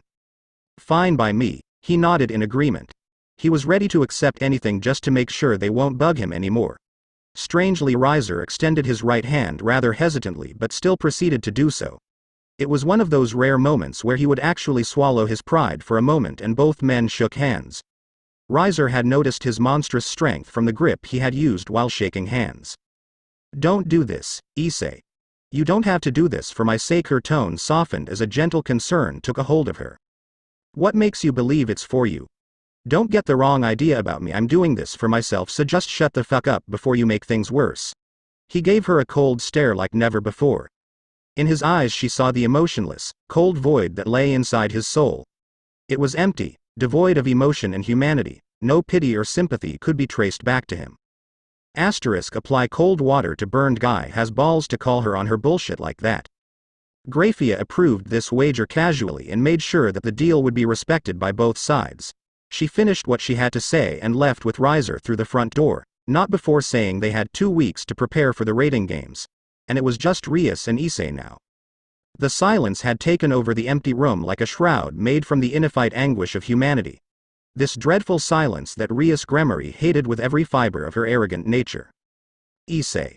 She gave of a faint, almost unbearable noise. She tried to speak, but something in her prevented any attempt at continuing what she wanted to say. Issei didn't let that slide. He knew exactly what she was trying to say. Save your breath. I know what you're going to say anyway, so save yourself the humiliation. Sweet talk won't get you anywhere near me. No. I was trying to what? Isn't it enough that you just used me as some escape route from your marriage? I know it's awful to be coerced into marrying someone like him, but what you did was way worse than you could imagine. Did you ever consider how would I feel? Spewing all that crap left a bad taste in my mouth. What could I've done in that moment? Have you ever thought how I'd feel once at least? Nobody sees me as a person. I'm just the Gremory heiress. Everyone sees me as the perfect figure to look up to, shoving all of their expectations on how Rias Gremory should be in their eyes. I hate it. It's not me. Because you always complied with what they thought of you. Honestly, you always expect everything to go down your way, to be always revolving around your being, always demanding so much from others while you yourself can't even do the same. It ain't always roses and sunshine as you want it. You just wanted to be seen as a person, but do you really think of others that way as much as you expect us to do everything for you, while you're sitting on your damn ass all the time? But it's not always about you. Don't think that because everyone does I would think so. Pretty ironic considering how the loser you never gave much thought was the only one to see you as you. His cold voice echoed through her ears like a drum, resonating deep within her very soul, if she had one, that is. Both were standing still until Rias broke off her calm disposition. She stretched out and roughly grabbed his shirt collar and slammed him to the wall. She was breathing heavily, tears were about to stretch down from her reddened eyes as she leaned over. You're awful. Why do you always have to say such brutal words? Why can't you understand me? I don't want to feel this way. The truth is ugly and it hurts, isn't it? Always trying to fulfill the perfect image of what others want you to be. I can't understand you, neither you could me, because we're too different. You always had everything while I never did. It's futile to try to understand each other. I am not you. It's not like you'd understand how it feels like to be back from the dead only to be made a slave to someone's ego and pride. I never wanted this, but it happened. It was beyond my reach of control. It was a mistake, that night. But I'll deal with this mess my way, so don't interfere. But just to make sure I'm doing this out of obligation, not to defend your silly pride. After all, I don't trust you much. I don't like you one bit. His last words hit deep into her heart just like a flaming arrow a haystack pile. It was what made her to let go of his collar and take a step back. She was shaking a bit. Her eyes were wet as she was almost close to relapse in a crying fit of misery. Her face was red and every involuntarily movement of her body screamed of her awkwardness. Rias walked away fast through the corridor and shut the door hard with a slam. Issei sat there still and emotionless. It hadn't affected him much. He wasn't ashamed or felt any guilt for saying what was on his mind that moment. he just felt the way he usually did. And a crooked smile stretched out on his stone-cold face. XXX the 1st of August, Hyodo Residence, 7:33 p.m. Just what is this? I can't even remember. UGHH. His head was aching as he went through the message he received. The result of his choice back then had revealed some things he didn't know how would affect others. Let's go through this again. I brought mine as well. Sona took out her phone from the backside of her blue denim jeans. Her face expressed mild confusion but more so a pertaining feeling uneasiness. Some time passed since Rias ran away teary-eyed from Issei's house. She didn't say anything else, not that it would change things in any way possible. Issei had just told her the truth and nothing more, no sugarcoating or with a hint of malice. And he didn't plan to check on her because deep down he knew she was using him and hurt him bad. He could apologize, but he crossed it out of his options, not because of his pride but for the reason that he knew she needed some time. And Sona came to visit him secretly due to her peerage's polarizing outlook on their affiliation. When one of them was in trouble or in need of counseling, the other would go out of their way to comfort them and help in any way possible. Issei didn't think much of Sona as a friend because he was used to getting stabbed in the back and there was this emphatically devoid lack of intimacy between them. It was just nothing more so than mutual benefit and unlikely circumstances that brought them together by a strange twist of fate. Just who are these people? I've never seen them before in my life. So how is this connected to everything? Issei clicked on the keyboard and scrolled down on his message. It was with a few attached files of the likes of a picture of him with several individuals whom he had no recollection of ever meeting with. His parents by his side, 2 older men and a young girl, were sitting beside him with a looming shadow by his back, stretching to the corners of the room it was taken. It was no ordinary shadow, that is. A vile, wicked presence was emanating from it. The picture, a formless wickedness with no definite form or features, was creeping from his back, tightly gripping his shoulders in a tight clutch. It was from when he was younger with his parents. The other one was a small symbol with sigils, etched into an unnatural, inhuman language that no one could understand. There was this description of it pointing out to run away if you see this mark on anyone. Asterisk, this mark renders anyone insane and under the effects of unconscious mind control that turns the victim into a sleeper agent and under total dominion of the user. Proceed with caution when faced against anyone with this mark and avoid getting branded no matter the cost. Those who fall under its influence shall suffer a fate worse than death. And lastly, a riddle with numbers and the date of the 10th of September 2013. Coincidentally, it was exactly the date of his parents' death, 2 years ago on that dreadful night. There was this riddle. It was just random numbers at first glance. Anyone would have thought so, but it was a key to the future. Sona fixed her glasses and leaned over to the monitor and with a calculating gaze tried to come up with a possible explanation to this riddle. She knew what it wasn't a coincidence. She had this nagging feeling in the back of her head telling her that it was much more. It was clearly a marker. Someone was trying to tell them something important but couldn't figure out what exactly it entailed other than her and Issei's involvement in this. The rest was vague like a fog. Do you have any memories of the time this photograph was taken exactly? Not even a dime about it. I can't even remember if I did. It's messing with my head. He scratched the backside of his head and pushed the chair closer. This date, it's not something I just used to rile up someone. There has to be something more to it than that. It has to. Otherwise would it be a riddle if it's not something? Mine is a bit different. Here, take a look. Sona shoved her phone a few inches away from his face and so he took it gently, not busted up in an involuntary act of strength. You, who are reading this, pay close attention to everything in this message for it won't be the last. I hope it has reached you as I may be dead by the time you're reading this. My identity is of no concern to you as it is redundant to the information. So listen carefully. There is a mass culling among the devils. Every pure-blooded house, every reincarnated devil is a target for extermination. Top priority are the house of Sitri, Gremory, Astaroth, Bael. Issei became a bit frightened. His hand stiffened up from what he saw again. As he went down the list he noticed the names Sona Sitri and Issei Hyodo as top priorities among the names of the 4 current Satans just below them. A few days ago when they received these messages, they skimmed through them fast and didn't pay attention as the message didn't include this information. It was recent. They checked for the IP address of the sender but couldn't find any leads. It was like it never had existed. No magic or hacking skills could track down the sender of these ominous messages. And they were sure that it was just the beginning. Sona's phone suddenly gave out. Just as suddenly as it locked, It went back up to reveal a picture of her peerage and a countdown of 2 minutes ticking by. Coordinates the hangar site where Issei released the stray from its suffering. She was utterly horrified. Her Ice Queen persona melted down like a glacier, violently and ruthless as the wind. She turned towards Issei with her phone faced up for him to see. With an immeasurable speed he rushed down to the bookshelf and slammed hard on it to reveal a small compartment, fully loaded with various firearms, bullet belts, a wide variety of bladed weapons and such. He grabbed a sleek black body armor and a pair of gloves, donning them as fast as he could by utilizing the boosted gear's boost capability to enhance his speed. 20 seconds passed as he went down. Sona had lost any measure of time and was wondering what to do. Her legs were shaking haphazardly as Issei stormed his room, opened the window and grabbed Sona in his hands Princess Carrie style and jumped straight out of the window, using a Latin sigil formula to soften the fall and give him enough time to switch to his balance breaker. Not knowing what exactly was happening, Sona could only cling on his neck with all of her strength, fearing if she involuntarily let go, she would suffer gravely from the friction of the cold pavement.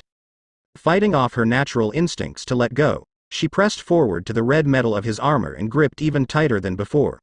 Her sense of gravity and weight were non-existent while flying. Being in his arms, no sound could be traced from his wings as he wasn't flying, so as much more distorting the space around himself to move faster and faster. The friction would have killed anything else if it wasn't for his draconian armor. Hangar site, Kuo City, 7:35 p.m. Come on. We don't have any time to lose. Both ran up as fast as they could towards the entrance, each being rendered to their natural state after they dropped off near the hangar. She quickly checked her phone. 30 seconds remained, and with a final push of willpower she stormed through the metal doors of the building. Issei was right behind her, sighing and trying to catch his breath as before flying he was tired both physically and mentally from the events that transpired earlier that day. But Sona was not moving. Standing in one place like a frozen figurine carved into the outer layer of iceberg, no sound or motion could be spotted from her. It was quiet, too quiet for it to be good. And through his mind went the possibility of her peerage being already dead. Sona. Something in her broke. It was beyond her greatest nightmares of possibilities. What was ahead of her was none other than the lifeless cadavers of her dear peerage hanging on the wall by a hook. Their bodies were dripping with blood all over, enough to fill up a medium-sized pool with the red liquid as what she spotted made her fall on her knees. Their whole bodies were riddled with unnatural sigils carved into their flesh deep from head to toe. Some were even missing limbs from struggling with their assailant in a futile game of resistance.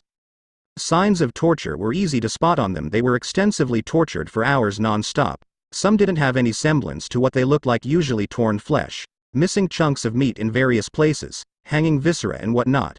But the sight of their eyes and mouths sewn shut made her puke as she curled into a ball on the floor with tears streaming down her delicate face. It was just an indescribable sound of anguish coming from her mouth with no coherent speech to back it up. Issei had to cover her eyes and press her to his chest as he was unsure if the bodies were riddled with curses, transmitted by touch. In his head he only knew that he had to take Sona somewhere safe and run fast. It's a fucking trap, of course. It was obvious, but if I had let her go she'd be in the same spot as them. Lifting her again from the ground and throwing her on his back, he strained himself to run as fast as he could due to his sacred gear having to charge up to boost again. Not even a second to spare, he was out of the hangar zone and off to a street nearby with his legs hurting even if he used a speed spell to run faster than usual. I need a favor. Are you at the bar currently? He was speaking on the phone. After a short reply he brought his phone to his pocket and stood up to a nearby wall, using the method to reveal the entrance of the seventh days and dragged Sona inside the corridor. 2 minutes later. Please keep her safe for a while. I'll pay you back for this favor, I promise. XXX****. I know where the nun you seek is being held. Head to the west side of the city. The old abandoned church of St. Peter. Proceed with caution as the place is swarming with fallen angels and stray exorcists. Good luck. And a minute later Azazel called him to confirm this anonymous message correct. He elaborated on the situation and that he was heading towards his way to rendezvous. A few minutes later. So we're going to raid the church head on with a bang? Yes. Is there a problem with it? Azazel inquired. It was rather strange as he was the type to do things off the radar and secretly. Not at all. Just let's get this done already. I have to visit Sayaka after this. Issei expressed his opinion rather nonchalantly as he liked to do things quickly and efficiently, And who is this guy anyway? Pointing his eyes towards the stout, bulky man standing by Azazel's left side. This is Barakiel, a dear friend of mine. He tagged along to help us with this mission. Azazel introduced his fallen angel companion with Laconia as they had work to do and no time to spare for idle dilly-dally chat. Barakiel was rather on his defensive as he knew Issei was a devil from the Gremory household. He had a certain disdain for them as they took his daughter in and she wouldn't even want to see him ever again. But he didn't tell him her name or anything about it. We're 3 men against a small legion of fallen and exorcists. Do you have any plan how to beat them? I know we are enough to finish the job, but are you sure we can do it without suffering any damage and blowing our cover? Don't worry over small stuff. I've got everything covered. Azazel gave an reassuring smile on his worries as he laid out the strategy on how to take over the abandoned church. Issei would enter through the front gate to lure in their attention while Barakiel would handle the rearguard. Oh, I almost forgot. There is someone that wants to meet you so much, but I left her at home cause you know, she'd get in the way and mess things up. She's pretty eager to meet you and the only thing I'd say is that she's quite intent on fighting you fair and square. He laughed by the realization of the young boy that he meant the white one that's been chasing him like crazy. Issei smiled with a cheerful face to the sound of this bit of info. It was true that the white was a girl. She had a really cute voice when he heard her over the phone. Barakiel broke off from his reserved nature and finally spoke. When this is over, I'd like to speak with you about something, young lad. He projected a weird aura around his being that made Issei flinch a bit. This man was too calm and unpredictable even by his standards, so he accepted reluctantly on this offer to chat. So let's get going, shall we? XXX crashing through the barrier head-on alerted everyone inside the building of an incoming threat. On the entrance of the church was scars started to burn violently as he could sense the presence of something supernatural ahead of him, namely a fallen angel with a tipped fedora on the other side of the corridor. He sensed the open hostility of the stray exorcists surrounding him on all sides radiate like a volcano about to erupt. He recognized a familiar voice coming from the sea of malicious heretics. It belonged to the fallen with the fedora, the one who landed a crippling blow to his legs and sides. So you survived, it seems.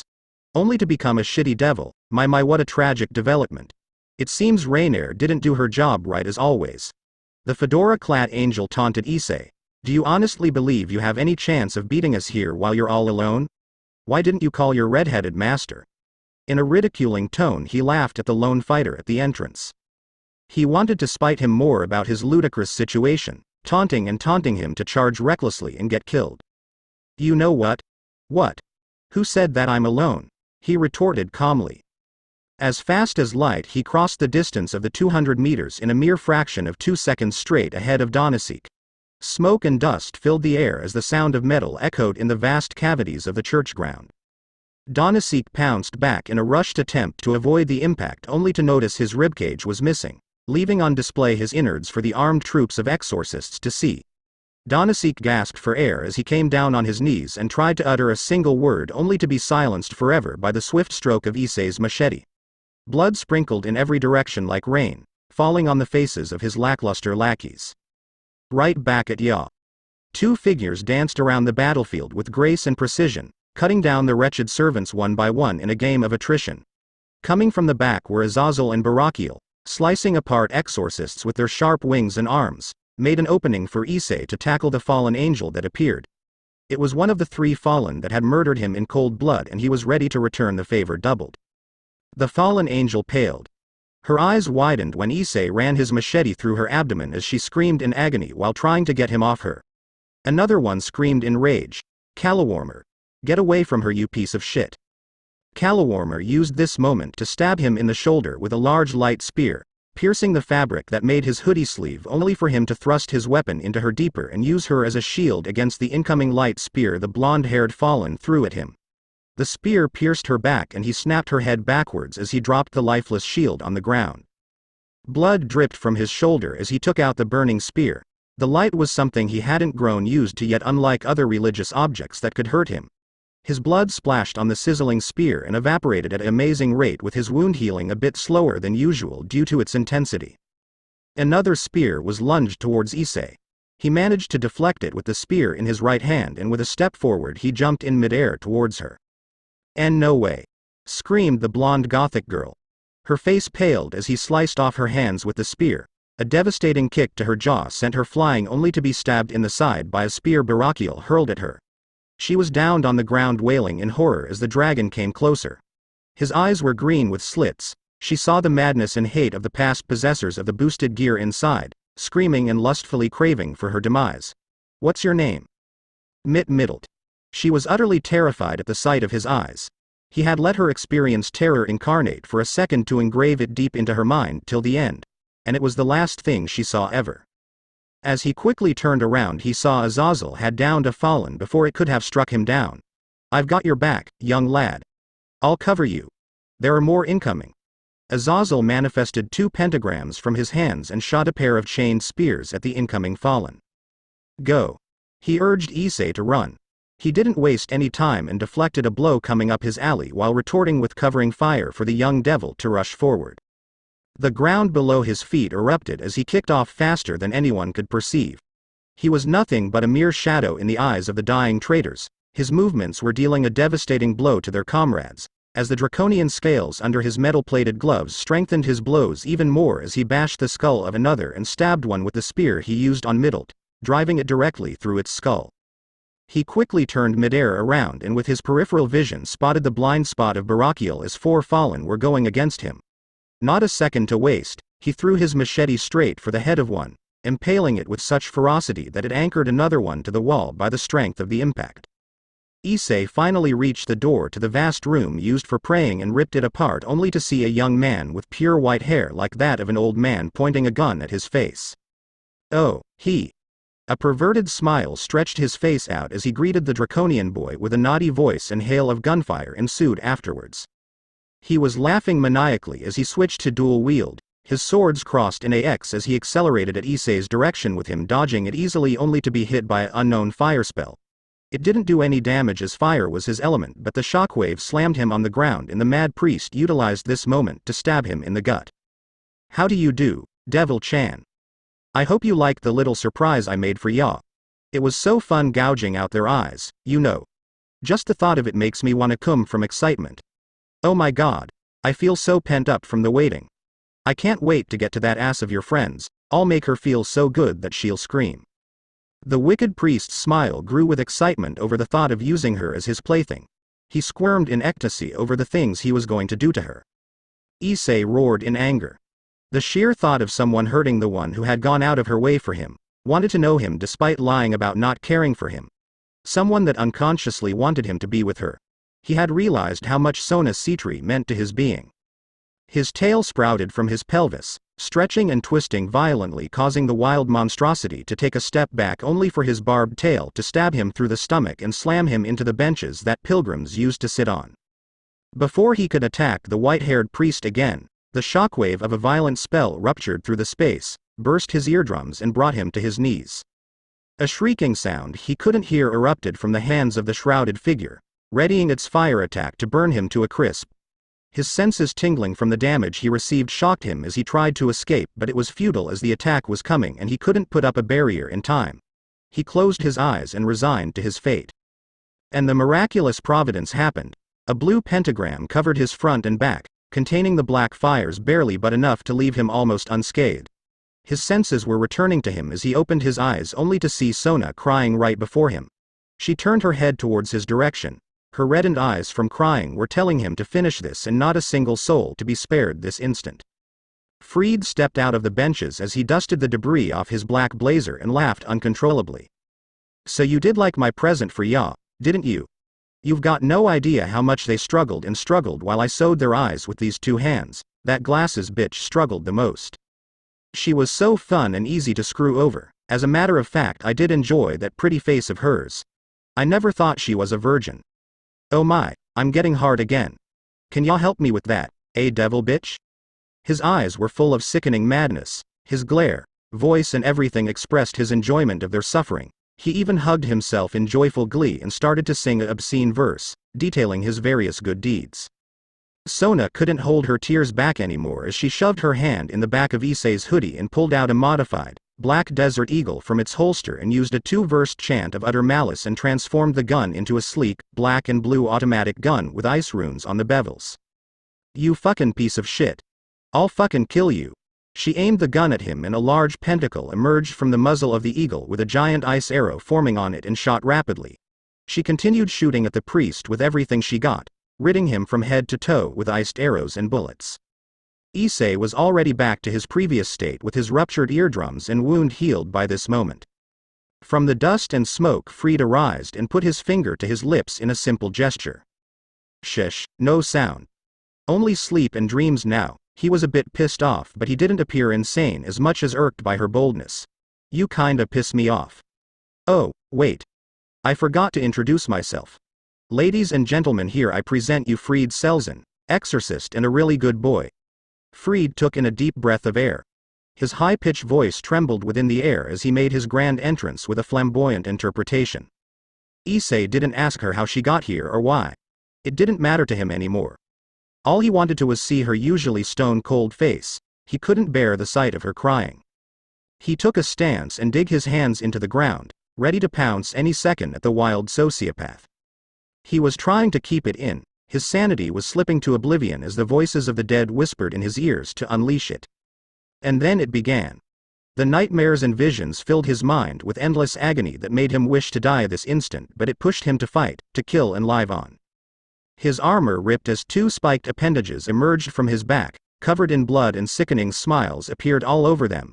Eyes of bestiary origin glared at Fried with the thirst of blood. His body was morphing fast. Scales appeared on his face rapidly, his teeth lengthened, and his stance was becoming more like that of a beast than a sentient being. The mouths were whispering of all the evils in the world, that could drive anyone insane just by listening to their voices. Fried smiled wider than before. He was feeling the chills going down his spine, which incited him even more into attacking. He wanted this to happen. Both charged at each other and put their all in what they had. Fried in his swords, Issei in this curse, letting the possessors within the sacred gear to lead him. A bright light flashed in an instant. Blood flew in directions. The scene was that of the crazed Issei having pinned the priest to a wall with his spiked appendages running through his chest and the mouths devouring the wretched soul slowly and painfully. He couldn't move. His arms dropped lifelessly, the bloodied swords he carried on his person. His eyes were now full of clarity like never before, for he had lost everything, and this was the aftermath of his actions. Mommy. I'm so fucked up. Don't you worry, Papa will get home tonight. He was rambling erratically all kinds of stuff. In one final moment of sanity, at the end of his life, he pleaded, "End this. Already, I can't take T.'s madness any more." He was spewing blood. And he returned to his former madness as it clouded his vision once more. You devil fuck, I'll kill you if he couldn't finish his rant, for he was dead now. His head fell off to the ground as Issei drove out his body away from the spikes on his back and noticed a familiar mark. He had seen the brand of dominion faded off his skin, releasing him from its shackles, but not before it did one last thing. To shoot Sona in the chest with a silver bullet, dipped in holy water. The shrouded figure had disappeared unnoticed by the eyes of Sona as she was taken aback from everything that happened until she found herself lying on the floor and bleeding. What she saw that moment would continue to haunt her as long as she lived. Hang in there. Don't you dare die on me. He tried to use a healing spell, but it rejected to undo the damage dealt to her body. If he didn't do something, she was going to die in his hands, trying desperately only for his methods to fail. Go already. You have a world to save, dummy. Leave me her and save that nun you had to rescue. With her throat burning, she gathered strength to mutter a few sentences before being stopped by Issei. He didn't know what to do anymore. She was going to die at this rate, and there was no hope for him in saving her. Despair had locked him in its cage and wouldn't let him out. Things were looking bleak until a far-fetched idea came to his mind as he pulled out the bullet from her chest. A last resort he had remembered when he spoke with the doctor before. Standing up, he slit his wrist and started drawing blood runes over her skin, with his pentagram appearing over her dying body in a flash. He poured his blood into her mouth and began his chant of resurrection. It was a spell that utilized his essence and life force to reanimate a person on the brink of death by sacrificing a portion of the caster's lifespan in order to do it. And he had many years ahead of him, so it was a worthy price for her life. 6 minutes later, Rias Gremory and Co. walked into the church with a fast step in their attempts to find Issei. She did notice the amount of corpses on the ground but didn't pay them any heed, for she had no time for that. Where are you? Damn Issei. Making me feel like that. How the hell would I go on with my life if I left you to die here? XXX. Walking down on a dark passageway with the unconscious Sona in his arms, Issei wandered around being led by the burning sensations his scars produced, telling him to follow down the stairs despite the darkness, but he was able to see just fine. A dragon's sight could peer in a wide range of specters, so the darkness was like a child's play before the vision of these mighty creatures. And so he reached a giant door, riddled with an intricate barrier that he just tore down with his arm at the price of third-degree burns, but he didn't care at all. His mind was recovering from what happened earlier. Everything else was marginal in his eyes. He put up a multi-layered barrier across Sona with his magic and some optical camouflage to hide her before the entrance. He was expecting resistance as he heard the chant of a dark ritual, so he casted a presence concealment spell and generate clothing to automatically shift his apparel to what was worn there and mix with the crowd. The room constituted a spacious ceremonial chamber he used to visit with his mother when he was little. The once covered in iconography walls were now painted black. A large red cloth stretched out to the marble altar with its golden accents being highlighted by the lights of an uncountable number of torches of blue fire. The smell of blood and incense was brimming in every corner of the once beautiful chandelier, so vivid in his memories was gone now. Only the evil intentions of the heretics were present in this once prosperous holy ground for the suffering. It was all destroyed by a fire a few years ago. He mixed in with the crowds of wicked nuns and exorcists as his presence concealment rendered him invisible to the senses unless directly seen. He was fast enough not get in the field of view of anyone else as they were deeply into a trance. He looked up only to see a large cross made of marble, and on it was bound the nun he was tasked to save. Bound by chains across her waist and neck, he realized that all of her limbs were cut off, and even if he brought her down she couldn't escape in that state. With skin pale as death, she was hanging on the cross by the chains that bound her limbless body to it, but he didn't notice if she was bleeding due to the ritual preventing her from dying of blood loss. There was nothing in her eyes beyond her imminent death. No life sparkled in them, like she was a lifeless doll with no trace of her previous state. If I tried to save her, she'll be killed in the squeamish by the time I reach her. But if I don't do something, she'll die in any case. I need a distraction. But they would notice me casting a dummy spell even with presence concealment. What should I do? The ritual was becoming more and more atrocious. 2 servants took ceremonial daggers with obsidian preparing to cut her open, while from the air descended the fallen angel that tricked him, crushed his hopes and killed him in cold blood. She was the catalyst for his reincarnation into a devil. She turned his life upside down. Rainier sprang up to the chained nun and moved over her black hand on her deathly pale face. With her nail she pricked her cheek to draw out blood and draw an inverted cross on her forehead. She was delighted. Just a bit more and I'll have it. I can't wait. Something. Just something. He was hidden in the masses, masquerading as a priest with his face hidden by the large hem of his ceremonial robes. He was hoping for a miracle to happen, just a small opening to break down the marble cross and save the nun. But miracles didn't happen. A large pounding was heard. Someone ripped the door apart and stormed in the room filled with servants. The cavalry has arrived. It was Kiba's voice echoing through the room. He was holding a pair of swords, and by his side were Rias, Akeno and Kaneko with her fists raised, acting as a vanguard to Rias's side. My, what a merry bunch of dirty folks. Akeno giggled at the black-robed servants. She raised her hand with swirling lightning, ready to smite every last being in the room. Rias remained silent but with a simple gesture gave permission to her servants to attack. If it's war you want, it's war you. Rainier took some distance and affixed her legs next to the cross to watch the issuing bloodbath. She was rather bored with it, so she just waited for it to end quickly and get on with her work. Stray servants charged at the Gremory heiress only to be sliced apart in midair by the sharp blades of the blonde knight. Kaneko took a step forward and brought both of her fists up to her face and charged straight at the center. She started breaking bones back and forth while Akeno electrocuted everything in sight. Rainier just sat back and continued forth with the ritual while under the cover of the nuns and priests acting as a decoy to the devil's attention.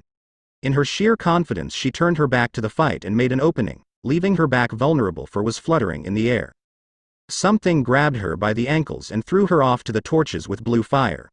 Regaining her composure quickly she saw a garbed priest before her. She noticed the scaled fingertips coming from beneath the hooded robes and looked up to his face.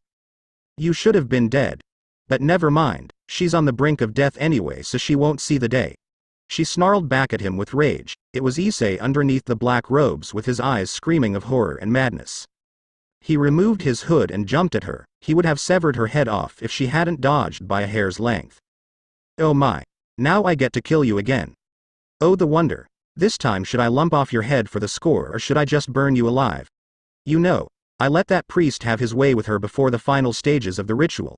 We needed her pure and untainted at the beginning, but tainting her brought out the result just fine. I had her limbs removed to make it easier. Not exactly needed but still fun. Issei didn't talk. He just charged recklessly as he left all reason and strategy to the back seat of his mind, only fighting on instinct. He was about to relapse into the nightmarish curse of the Diedrich Gok. The past possessors tried to subjugate his mind and aid him in his fight, but the scream of Rias stopped it midway. Kiba threw his swords at Rainier to fend her off and give the advantage to Issei. He grabbed the black swords and slit his wrist to pour blood on them. The swords absorbed the red liquid as it evaporated, changing their nature into blood-red swords. He slashed at Rainier, cutting her lightly as she didn't underestimate him this time around, for she had nearly died in their fateful encounter. But the wound she received started burning like acid and she screamed in agony. She took a safe distance only to show him the rings she forcefully took out of the unlucky nun by breaking her fingers and mind. Don't they suit me well, eh, Issei? She made a crooked smile in pure ecstasy while her wounds started healing by the green glow of twilight healing. She readied a large light spear to counter his incoming swords. He swung the swords like a berserk with no finesse or strategy whatsoever. She was dancing around the air, fending off his attacks just enough not to die from the pressure of his cuts, and she kicked him to the head after she blocked his attacks, pummeling him down the ground with a mighty kick. He didn't stay down for long. He was there for a mere second. He was behind her back and hit her with the blunt edges of his swords. She hadn't noticed when he got behind her. He was like a shadow in her senses. How'd y'all like that, you little pig? Did you like our first date, eyes? I still have that plushie you won me at the arcade. You looked so terrified when you were dying back then. That face. UGHH, I want to see it even more. And look, she's dead already. Issei rose to his feet again from his semi-berserk state only to see the lifeless body of the poor nun. Her face was contorted by the suffering she had endured by the hands of the fallen. Her eyes had shed a single tear as she lifelessly hung down the chains. Mutilated, broken, raped. She had suffered all that and still clung to hope that someone might save her till the end. It was the last straw. He had seen that hopeless scenery before. His parents suffered, he suffered as well. To die alone on the cold ground with no one to comfort you in your last moments of life. He was not devoid of emotion fully, for it had brought upon a feeling he had forgotten, sympathy.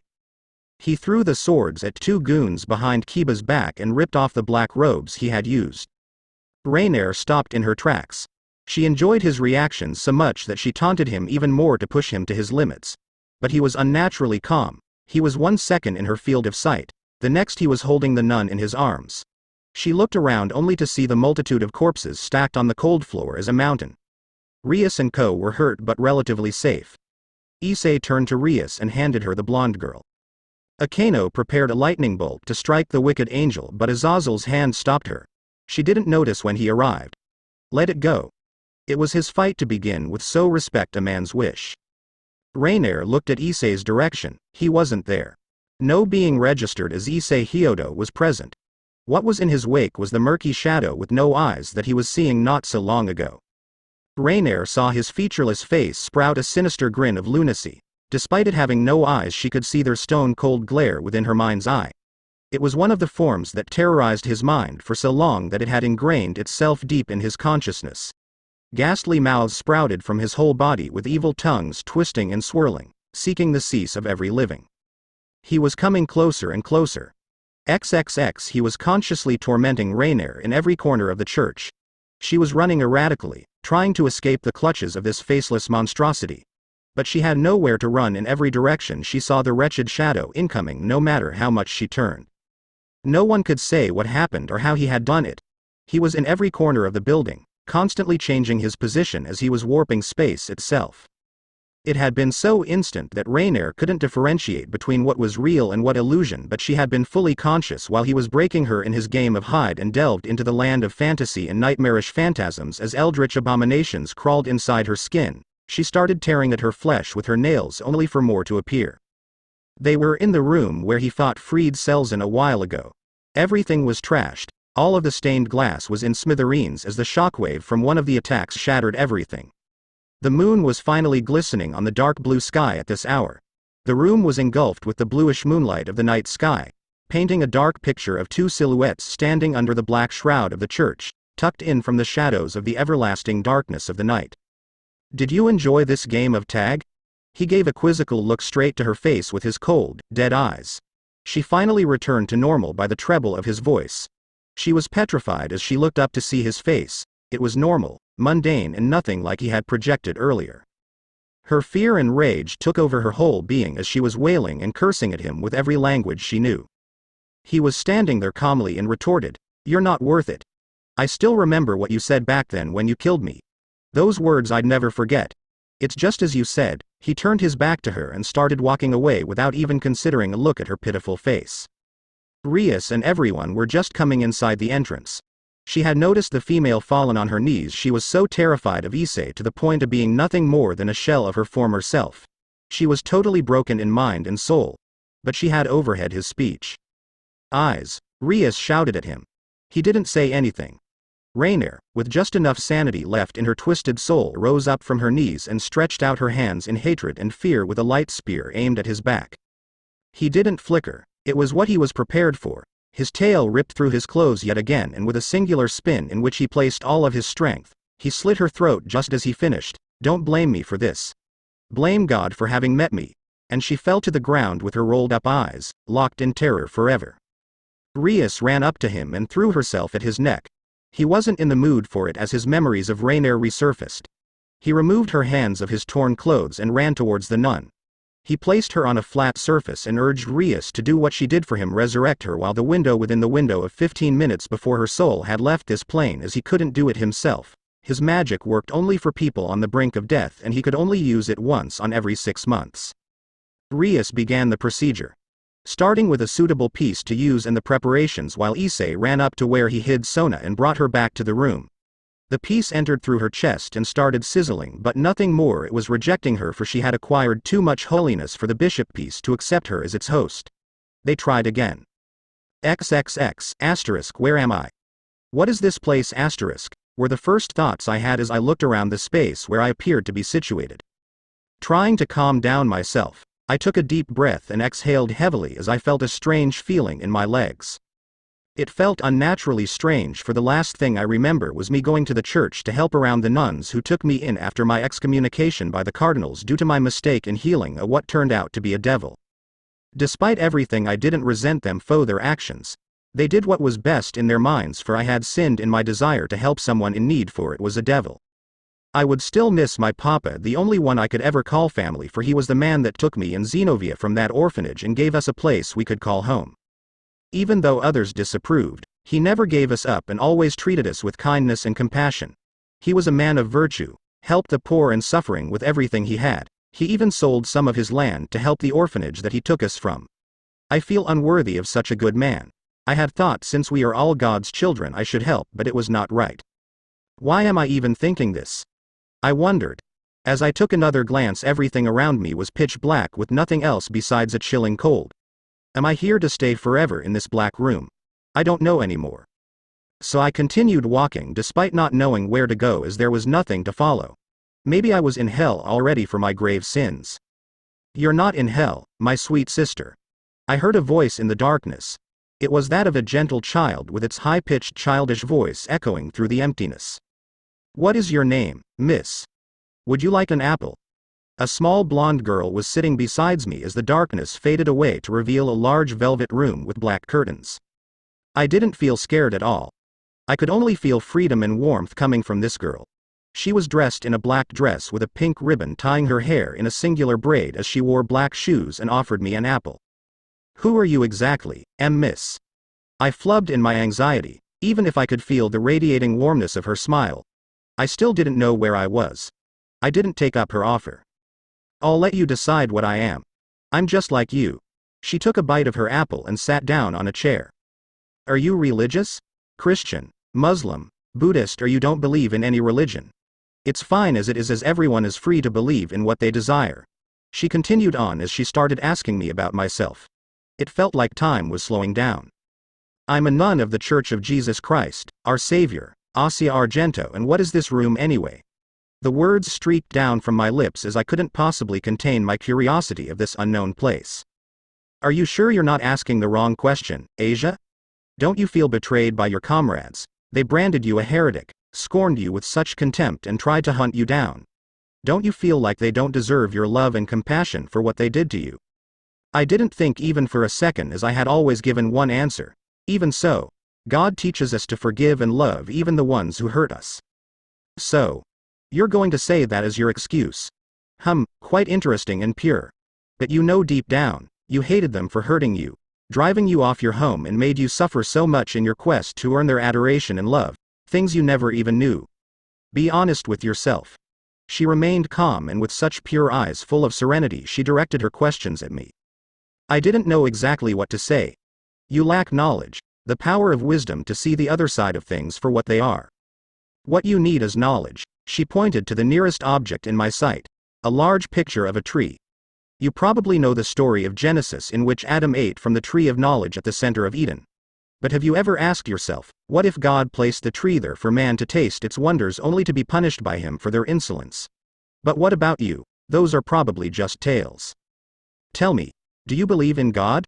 What's he like to you? I do, with all of my heart and spirit. He, the Father that created us, is the all-seeing benevolence in the world, is what I answered. How naive. Even through so much suffering you still believe in God. Haven't you suffered enough already? How many restless nights did you spend alone, praying to a God that didn't even care about your situation? Where was he when you needed him the most? She swung her legs on the chair in a lackadaisical manner as she took another bite of her apple. In my opinion, God is a deceitful child, a trickster with enormous power, with the world as his own playground to play in. There is no such thing as a perfect being. She took a pause again and looked at me with solemn eyes. If he was portrayed as such, he would have rendered all injustice and suffering obsolete. I'll tell you the truth. You've been dead for 6 minutes already. You're on the threshold between life and death, and with every single second ticking away you're drifting further into the other side.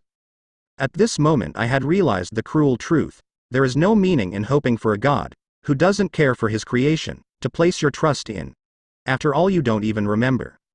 I gulped down in stress as my throat was burning up. I could feel some warmth in me, but why? I was dead already, it seemed. Remember what? Look deeper. Look into yourself and you'll find the answer. I'll show you.